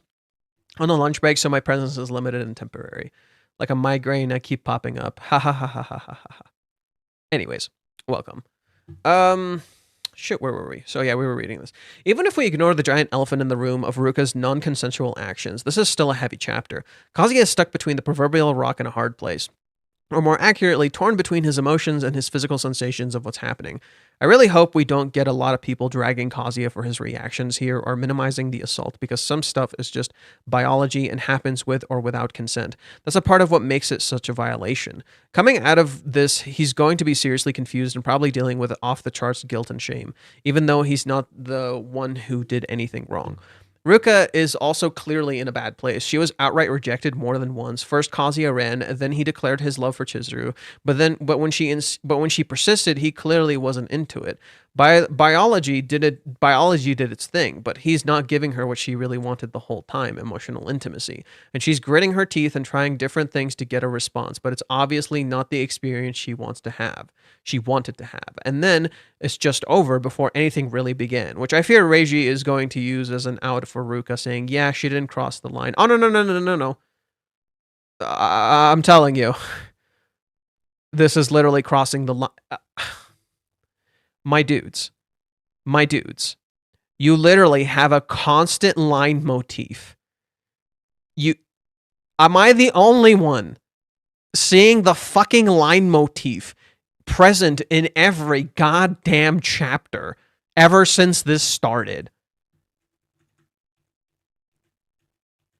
Oh, look, there's the line. Oh, look, there's the line again. Oh, look, there's the line again. Attempted assault is still assault. Oh, no, she straight up assaulted him. No, she still assaulted him. She straight up assaulted him. No, this author, this chapter is just straight up Ruka assaulting Kazuya. And it is drawn in a very erotic and uncomfortable way. Like, I'm talking the girl is like constantly touching his dick. And no, Ruka, like, in this chapter actually crossed a fucking line. Like, no, Reiji actively, like, draws a line. Like, there's literally a motif of lines. You literally see a constant line constantly being drawn. Reiji, why do you think we had a chapter where, what is it? the girlfriend and drawing the line. Where Chizuru draws a line with Umi and doesn't let him do anything. And then you have here, Ruka literally not crossing all the lines. No, she straight up did assault Kazuya, unfortunately. And she's gonna like have to fucking live with that. Because she doesn't realize what she just did yet. And because she's a cute girl, she's not gonna really face much consequences. But I'm pretty sure she's gonna get fucking called out for this by Chizuru eventually. She's gonna have to like realize what she fucking did and comes to terms with the fact that she has really hurt this person she loves. It would be really interesting to see the fallout of what this will be. The bomb just went off, and it's not just a question of people got hurt. That's already happened, but a question of the blast radius. Who else gets hurt by this? Who else gets caught in the aftermath? Ruka and Kazuya, obviously. Dear Lord, let them end this awful fake relationship immediately. It has to end. Chizuru, she'll definitely have some conflicting reactions to this, even if she's good about understanding what happened and what really was assault. She's going to feel guilty for pushing Kazuya into this fake girlfriend thing, and anger for him not really ending things sooner. No. She's not gonna get mad at Kazuya, because she knows he tried to end things with Ruka. So no, she'd probably just be angry at... It's probably just gonna be anger at Ruka. But there's definitely gonna be a lot of guilt and shame. A lot of anger at Ruka, plus she and Kazuya have only had the briefest moments of intimacy. This should cause more problems there. Mommy, will she notice that something's wrong with Kazuya? Something like this might lead her to finally accept she cares about him without immediately flipping back to manipulative bad bitch mode. This Mommy doesn't have it in her to be manipulative anymore. She's kind of lost her edge. This could even help trigger a redemption arc for her now that it's officially not the worst character in the story. Minnie, she's going to be the friend Kazuya needs right now or continue being awkward third wheel. She needs to figure out how to not make things worse or she's not good at that. Oh no. Kazuya like might turn to Minnie and she's not gonna help. Kazuya's friends. Maybe he confides to Kibe or Curry. I could see this going badly in Kazuya's family. Oh, that's a crapshoot. Literally, Kazuya will probably feel like he has no one to talk to. I genuinely feel like Kazuya is gonna feel like he has no one to talk to. And he's going to feel more and more and more cornered. Literally, this is so much of what Kazuya is going to go through moving forward is isolation, which is exactly the issues a lot of victims go through. The worst thing that you can do is isolate. Don't isolate, please. Like, go talk to someone, even if it's uncomfortable. And that's the thing. I think that's what Reishi is going to show. Kazuya is going to start isolating. And it's going to catch up and he's going to spiral and eventually someone's going to get it out of him. Okay? Like, I think that's what's going to happen. Someone's going to get it out of him, but Kazuya is going to fucking spiral. Like, things are not going to go okay. I doubt Kazuya will talk to Minnie about this. That's the worst part of it. After the incident, the isolation and the self-torment. Yeah, and Kazuya is going to fucking hate himself. Because that's the thing that you don't know, Hero of Light, is that he actually felt pleasure in this scene. Which is worse. He knew, you can see it in his face. He doesn't like this, but he felt pleasure and he hated himself for the pleasure. He knew it was wrong, but he couldn't move. And Ruka used that. So he's going to fucking hate himself. Chizuru's going to get him. Chizuru's going to go get him once the 3 weeks hit. So once the 3 weeks hit, things should change a lot.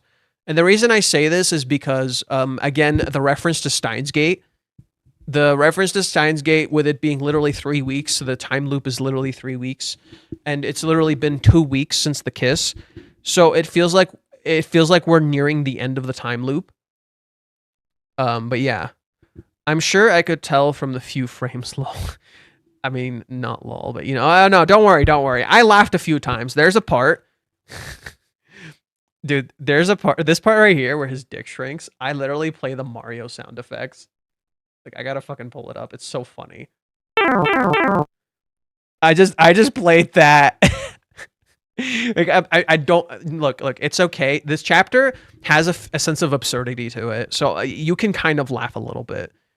It's so extreme in its depiction. You can almost laugh at the absurdity.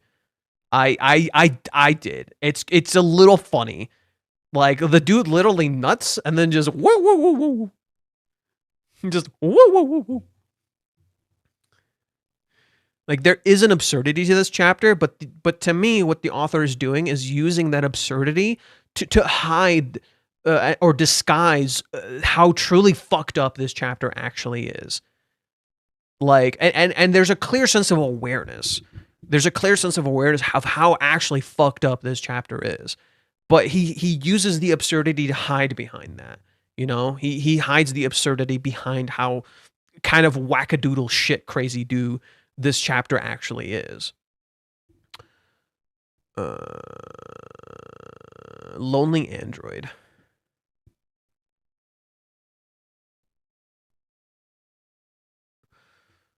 Let's see. One thing I will say is that one of the things that has kept me reading this manga is that Reiji has developed some characters with incredible depth and tends to portray them in ways that are astonishingly realistic. He gets into their minds when writing them, and for the most part, he actually flows through with how a real person may interact with the situations at hand. The depth comes out in surprising ways, and it gives some hope that this will handle it realistically. One thing to note, especially here, is that Japanese culture doesn't really seem like it would have much more room for discussion of male sexual assault victims, and sometimes true sexual assault in an incredibly nonchalant fashion. If Reiji does want to portray this realistically, he's got his work cut out for him. I will say there are details that were interesting to me and give me some hope that this will be treated carefully. Kazuya is completely inactive during the assault. He was lying there disassociating and wasn't acting at all. Ruka tried to hold his hands and didn't reciprocate. She had to take his hands and put it on her boobs. And that's the thing. I mentioned this prior. Reiji has taken inspirations from a lot of Western media. One of his biggest inspirations for this series is Breaking Bad. He's openly said he loves the creators of Breaking Bad. He follows them like religiously. He thinks they're amazing writers, and you can see a lot of the ways that they write in his writing. A lot of the ways Breaking Bad is written is present in his writing. It's actually like literally, if you can understand how to understand Breaking Bad's writing, you can understand Rent a Girlfriend's writing a lot too. Like for example, the visual storytelling and what the characters wear, the breadcrumbs that are left, the moral ambiguity of scenes that challenges your own perceptions, such as when Walter White is presented like he's a good dad, when in reality he's the abuser in the situation. Yeah, literally, you can see that right here. Literally, you can see that right here. There is a scene in Breaking Bad where Walter assaults his own wife. And, you know, and when I say assault, I mean he forcibly has sex with her. But it's like, they're married, right? That's not weird, but it is. But they're married, sure, but it's still wrong. And Reiji clearly is aware of this. He's clearly openly taken inspirations from Western media and is aware of these social norms and these things. And the thing is, Breaking Bad has a lot of social commentary about like U.S. culture, and as well as visuals, as well as storytelling. In that same way, you can have there is another inspiration for him is Desperate Housewives, which sounds really dumb at surface level, but if you actually watch Desperate Housewives, that show is literally it's literally a criticism of soap operas. It's literally the entirety of Desperate Housewives is written around, not the entirety of it, but a huge inspiration of Desperate Housewives is the idea that you can make a soap opera and it's written well. And that's pretty much Desperate Housewives. It is a soap opera that's written really well and has a lot to say and literally deconstructs and criticizes American culture and how it treats women. Literally all that stuff is present with Rent a Girlfriend. All these elements in the writing, the criticisms and the commentaries about cultures, the criticisms and commentaries about the genres that he's interacting with, all of that is there. That's why I can say there is criticism in this story about these things. It's not just purely reactionary, just like looking at a YouTube video and saying it's fucking stupid, but rather talking about it in depicting real characters. And when you understand that, you start to see, no. Reishi knows exactly what he's writing. He's completely aware, and he knows a lot more than you think he does. A lot more than you think he does. It's literally, there is some very powerful, really subtle scenes that show how wrong what happens with Kazuya is in prior scenes. Like in chapter 88, and I talk about this, there is so much subtle details in how he depicts Ruka kissing Kazuya, right? When Ruka kisses Kazuya here, look at Kazuya's reaction. He's freaking the fuck out, right? When Ruka kisses him again, he falls to the ground, and look at him. He is literally being assaulted by a girl that's smaller than him. And then he resists, and she backs up. But she doesn't realize what she actually did. But look at him. He's not okay, right? You don't realize how incredibly guilt-driven Kazuya is for why he wants to, like, okay. For instance, after this scene, what does Kazuya try to do? Chizuru and him have an argument.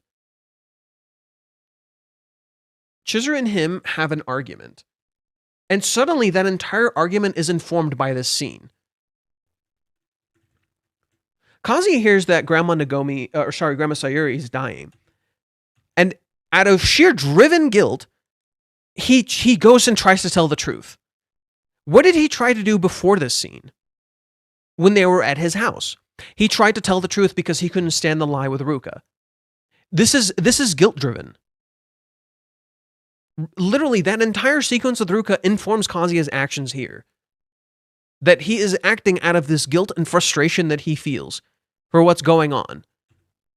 And Chizuru stops him. And then afterwards, what happens to Kazuya? He feels powerless. So literally, what the movie does for Kazuya is empower him. It gives him strength to get out of this guilt-ridden place. It empowers him so he doesn't feel like he's powerless like he is here. Ruka made Kazuya feel incredibly powerless here. She robbed him of autonomy. Kazuya literally does not move here, right? All he can do is turn his head. That's it. He doesn't move. The anime makes him move. The anime like gets him on all fours and shit. He doesn't move. He's literally frozen for a huge portion of this. And he looks terrible. And you literally see the static effect here.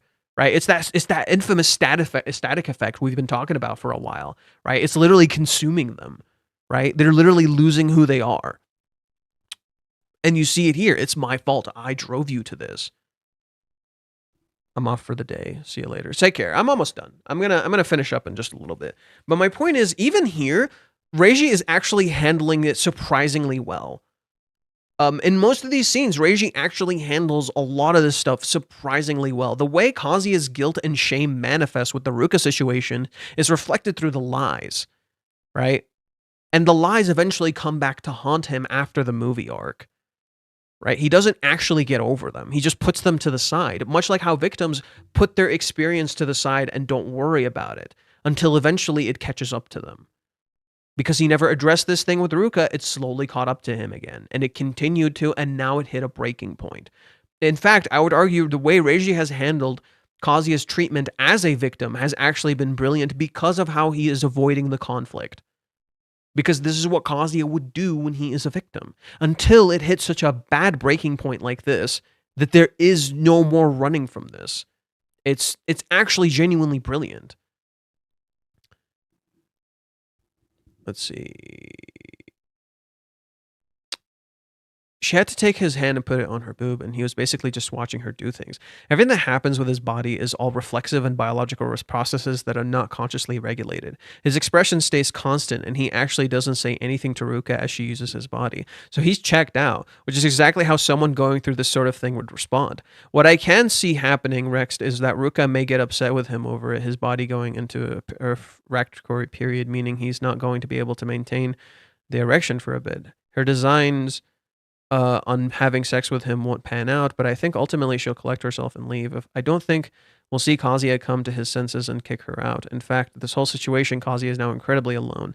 He can't tell his friends about this because they don't know the entire situation. Same goes for his parents and his grandmother. He absolutely won't talk to Chizuru about it, and he has no cause to talk to Mommy, though ironically, she is the only one besides Ruka who understands the whole situation.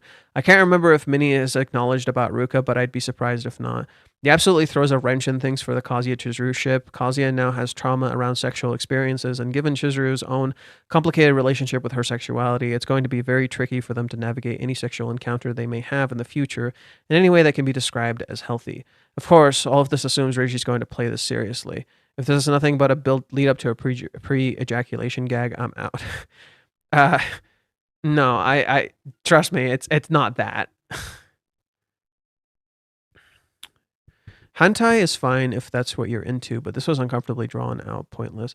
You realize you realize that this felt uncomfortable, right? You want to seriously think about why you felt uncomfortable here. It's because you can almost physically feel Kazuya's discomfort about the situation, which is conveyed incredibly clearly to you, the reader, and only to the readers because no one else gets to see Kazuya's thoughts.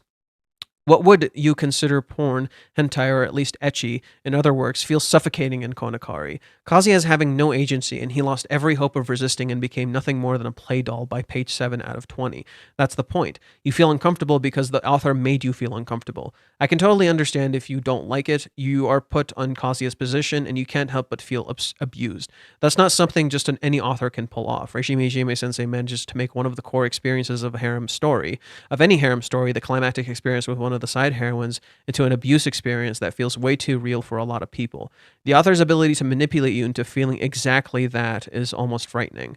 I can't keep putting myself through bad storytelling and rape being used as a comedic point. There are stories where something quite similar to this would be included as fan service or as a joke, but Kanokari is not one of those stories. This emphasis that is put on Kazuya losing the ability to resist does not feel like any kind of joke at all. Of course, we can say how this is going to play out over this next chapters, but I doubt this won't have any lasting effects. This can be traumatizing experience, and Kazuya will have to face that trauma eventually if he wants to have any kind of healthy sexual relationships in the future. This might also become traumatizing for Ruka if she realizes what she has actually done here. Not everything is fine just because it was done for love.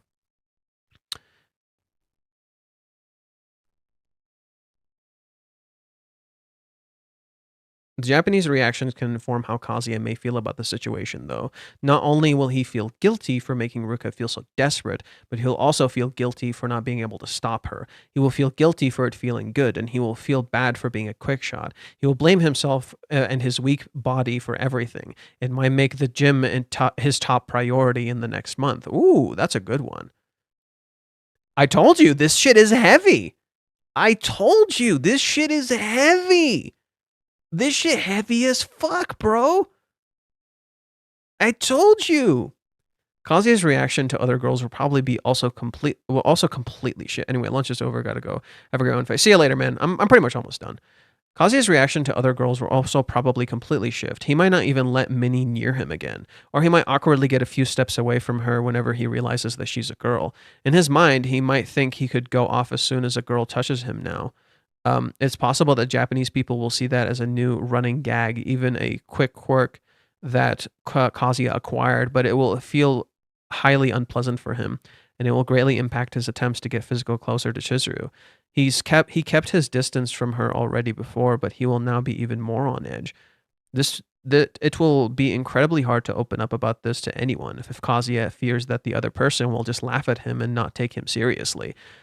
Like, literally everybody loves to laugh at Kazuya. What if he actually went through something? Right? Because you spent so much time laughing at him, he's going to have a hard time fucking opening up now. Because you demeaned his feelings. If your society treats this problem as a joke, you won't have anyone to talk about it out of shame. It will reflect back at Japanese readers and the effect of ignoring assault, and it might actually help people who have experienced it and struggle to process it.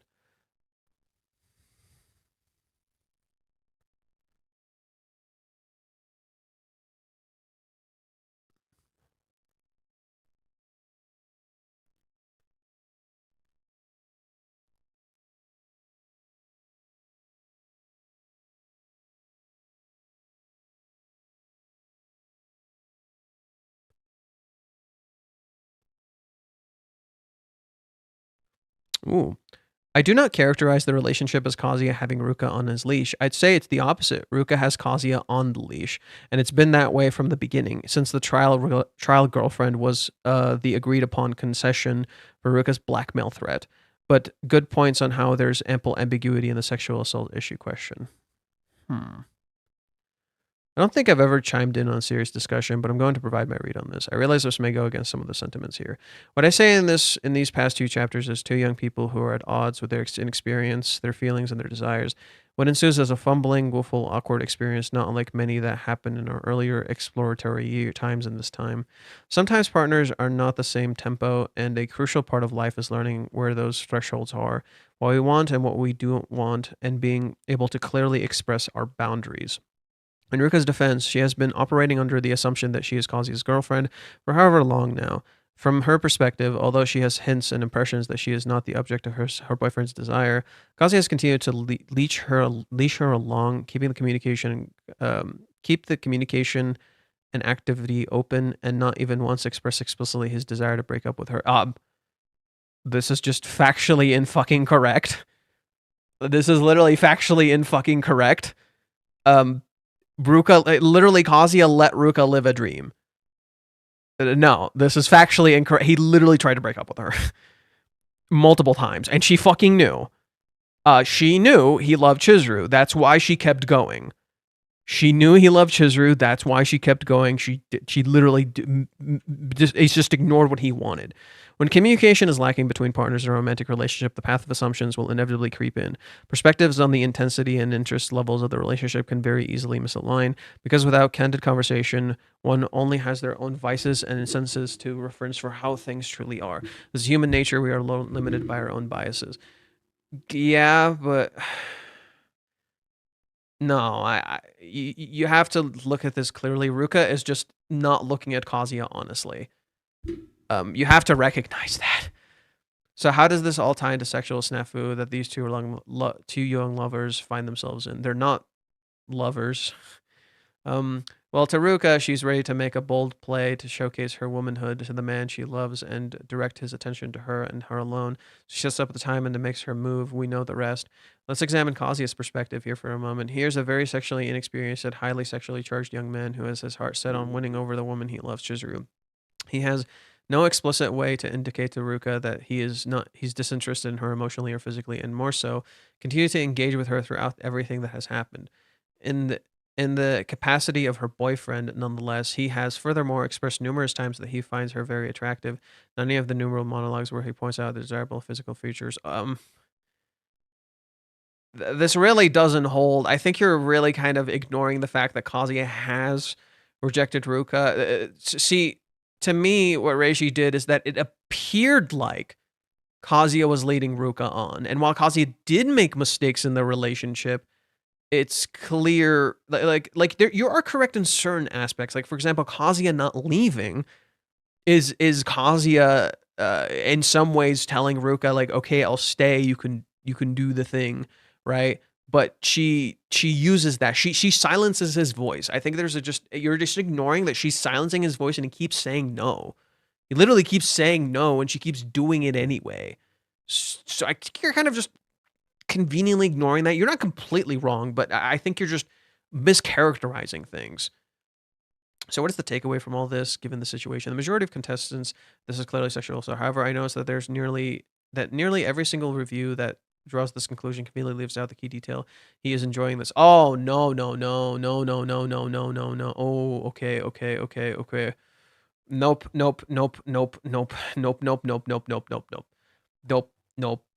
Okay, you lost me. You lost me. You lost me. You lost me. Nope. That's a terrible spot to end it, but you lost me. Ay. Oh, man. The moment he said that, oh, yeah, he's enjoying it. Oh, man. The moment he said that, I was just like, nope. With that, I am out. Goodbye. Jesus Christ. I felt my heart sink when I read that. I literally felt my heart fucking sink when I read that. Like, Jesus Christ. Yikes. Actually, major yikes. The moment he said that, my heart sank. I was just like, I'm done reading. That's a big no-no. That's such a no-no. Like, oh, man. Fuck that shit, I'm out. Yeah, pretty much.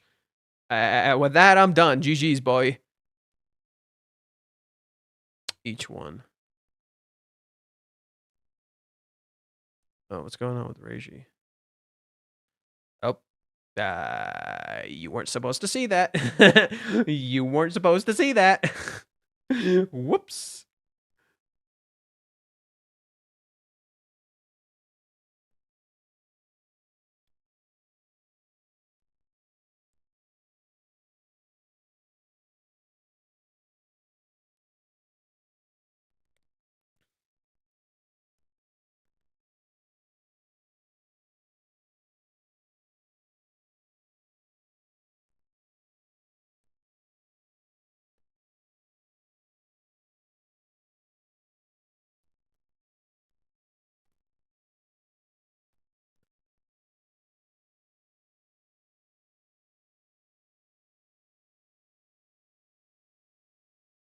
Okay, on a side note, one sec.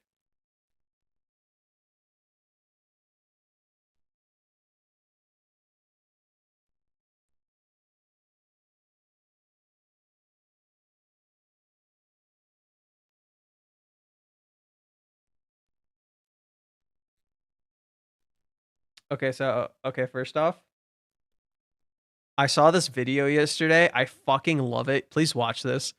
This video is so good. This video is so fucking good. You gotta watch this, please.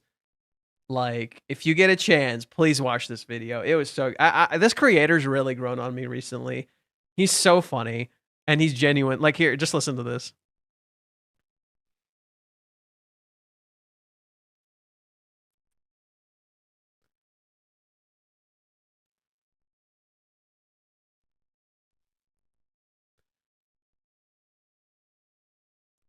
Oh fuck, damn it. Oh well, sorry. Thanks for telling me no sound.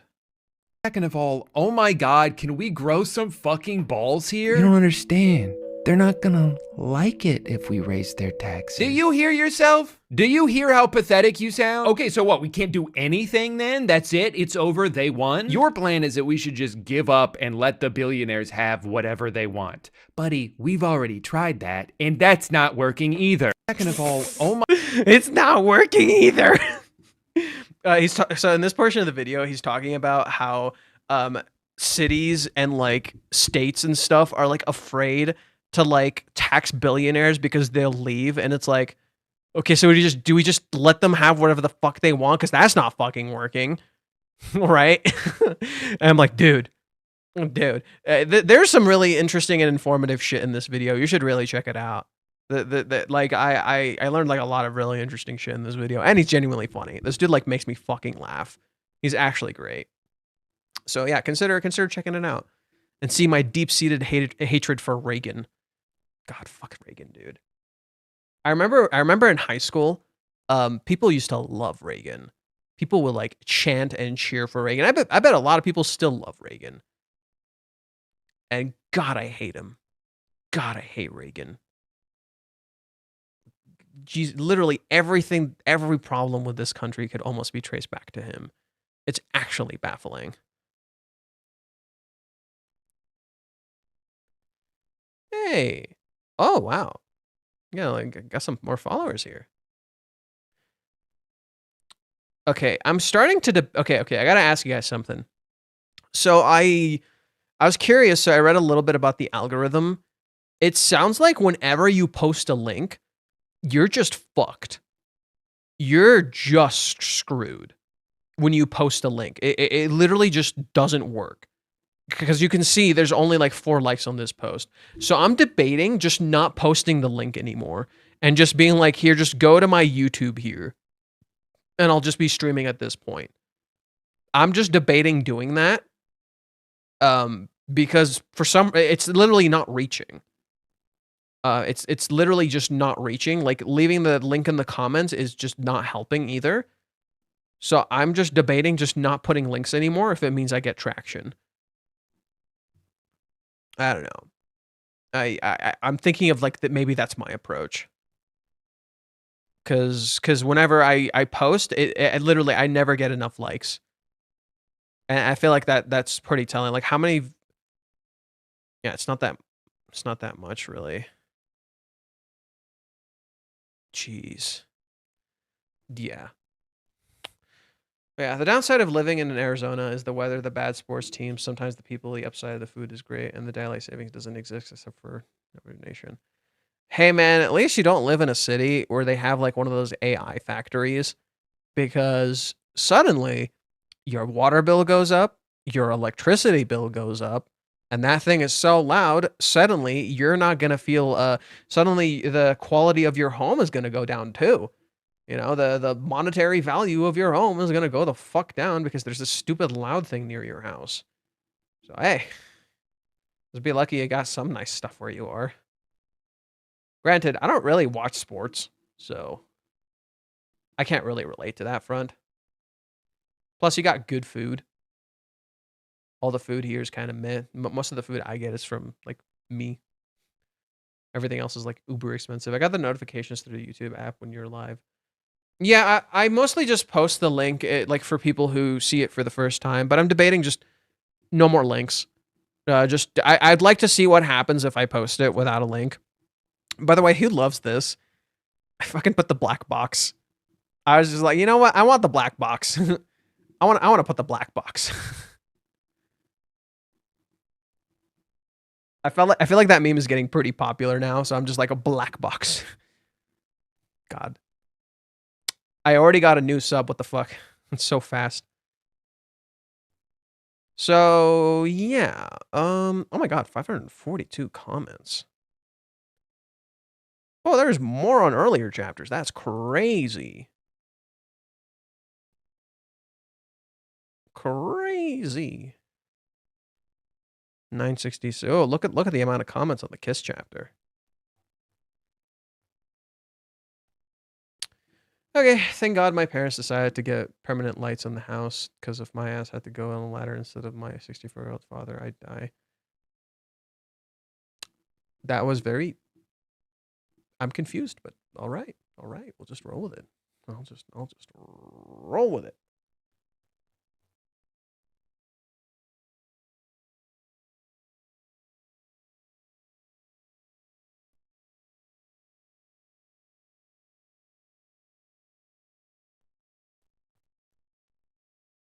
Okay. So I think I'm going to call it here. It's getting late. I got to get to bed in a little bit. Thank you guys for watching. I'm glad we didn't finish reading that post. And I think we ended on a decent point. I'm going to play the Mario shrinking sound effect one more time just for the shits and giggles.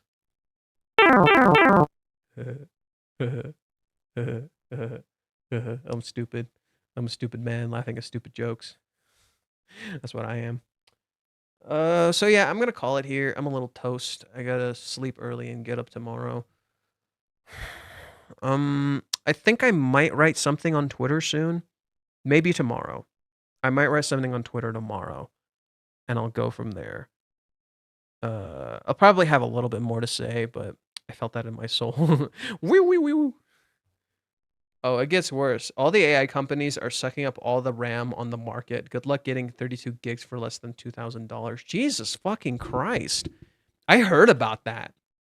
I heard about that. I heard about like the RAM shortage when that's going on. Because like now everything, like the PS5s are going to cost a fuck ton of money. Like phones, TVs, literally everything. Because everything uses RAM. So like everything's going to start costing a fuckload of money. Jesus. That's gonna blow. God damn it. I keep making sex puns without meaning to. Johan, did Kazuya goon at the end, or was the blood flow reduced from being incapacitated? Do you mean did he nut here? Yes, he did. I don't know why you're calling that gooning. Because that's not gooning. Yes, he did nut here. No, he unfortunately did climax here. And that's sad. Because he literally doesn't have control over his body. And ironically, neither does Ruka. Like, this is gonna emotionally fuck him up. That he felt this way.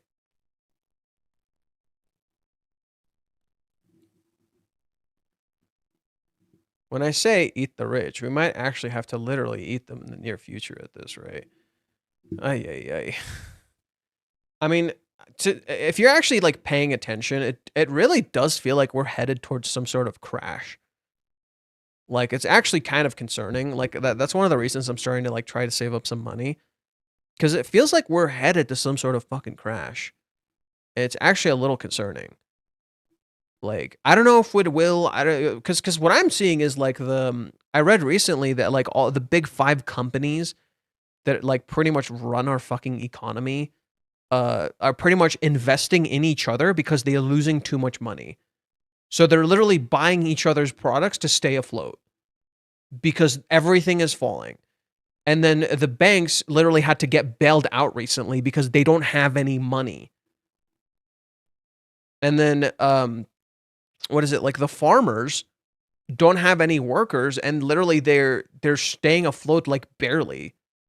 Like, it does kind of feel like oh shit, we're fucking crashing. What were the indicators? Could he be passed out like he did when he fell on Shizuru when helping her move? Kazuya is not emotionally present here. He's like literally mentally checked out. And this literally said spurt. Like in like, here, I'll show you the English. If it'll fucking load. It literally says spurt. That's the sound. And many Japanese fans literally said he ejaculated. He nutted here. That's what happened. Like, he literally nut, dude. He's not here. If you're wondering if Kazuya is like mentally present here, he's not. Literally, look at him. This dude is not here.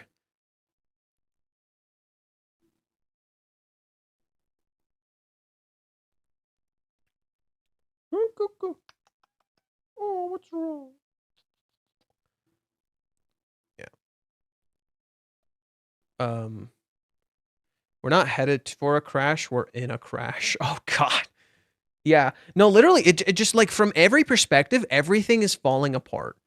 Like, there's less jobs. Everything needs a bailout. Just everything is falling. Like, it's kind of scary. It's genuinely scary. Like, literally, we don't know what the fuck is going to happen.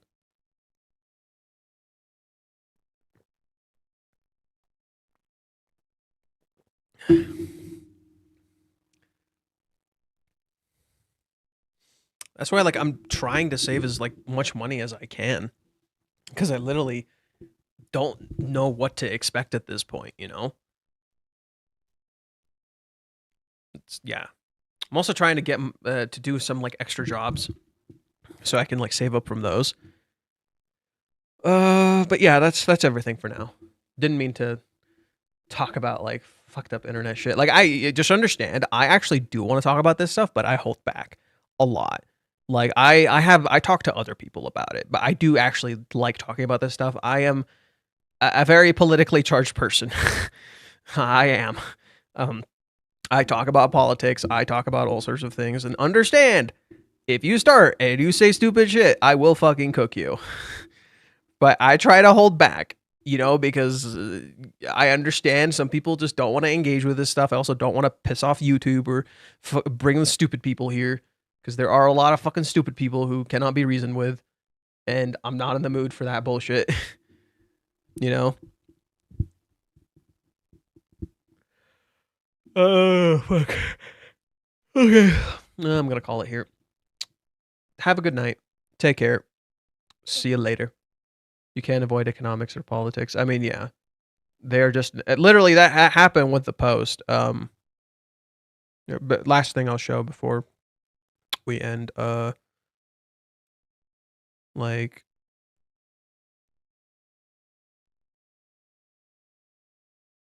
Like, there's this political post. I've seen this dude before. I don't know who the fuck he is. He's like Metropolitan Assembly 2-term, second 22 House count. Yeah, I think this dude is like in politics somehow, and I've been seeing him a lot recently. And like he quoted my tweet, and it's fucking political, and his comments is a proverbial fucking shitstorm, you know? And everybody in there is just being really fucking stupid and just making up their own fucking narratives. And the guy isn't like responding or anything. He just, you know, I don't know. I've seen this guy before. I'm not a huge fan. I think the only reason he engaged is the anti-censorship thing. I've seen him engage with stuff before, but I don't know how to feel about this guy. I don't know enough about him. He doesn't feel like a very informed person, in my opinion, weirdly enough.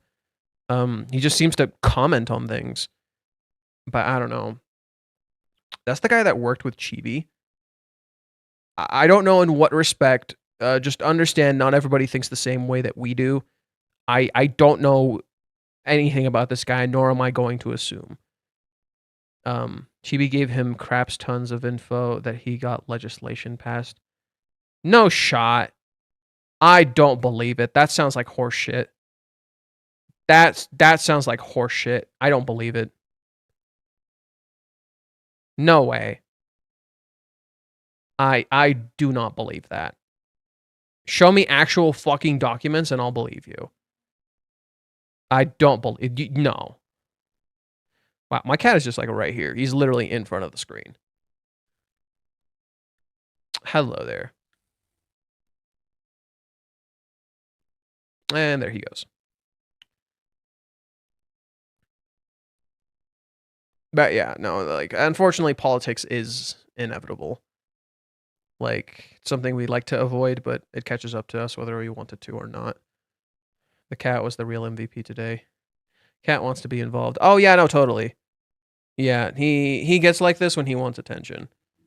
He feels lonely at night because he like wants to hang out or he wants to go outside, and I'm a little busy at the moment. But yeah, no, it's clear like Reiji really leaned into the eroticism and the grossness of this, to delve into this stuff. Anyways, yeah, I should call it here. It's getting late. Thank you guys for watching. If you enjoyed the video, subscribe, the like button, and the bell icon. Keep up with the uploads, all the fun stuff. Whoever is new here by this point, consider supporting me on Patreon. I would really appreciate it. Follow me on Twitter and join the Discord because Discord is fun and you can talk to me. I got to do stuff on there too. And yeah, I've been Fate, and remember, let's mosey. Have a good night. I got 3 cats and oh boy, there's a lot. I'm actually a little allergic to cats, so I can usually only handle about 1. Like any like weird touching or like cuts from my cat or anything, I start itching. So I'm not like super allergic, just allergic enough. And I think I've had issues where like it got kind of bad. Like when I had a kitten, it was kind of brutal. Anyways, have a good night. See you later. Take care, fellas. And I'll see you at another time. Bye-bye.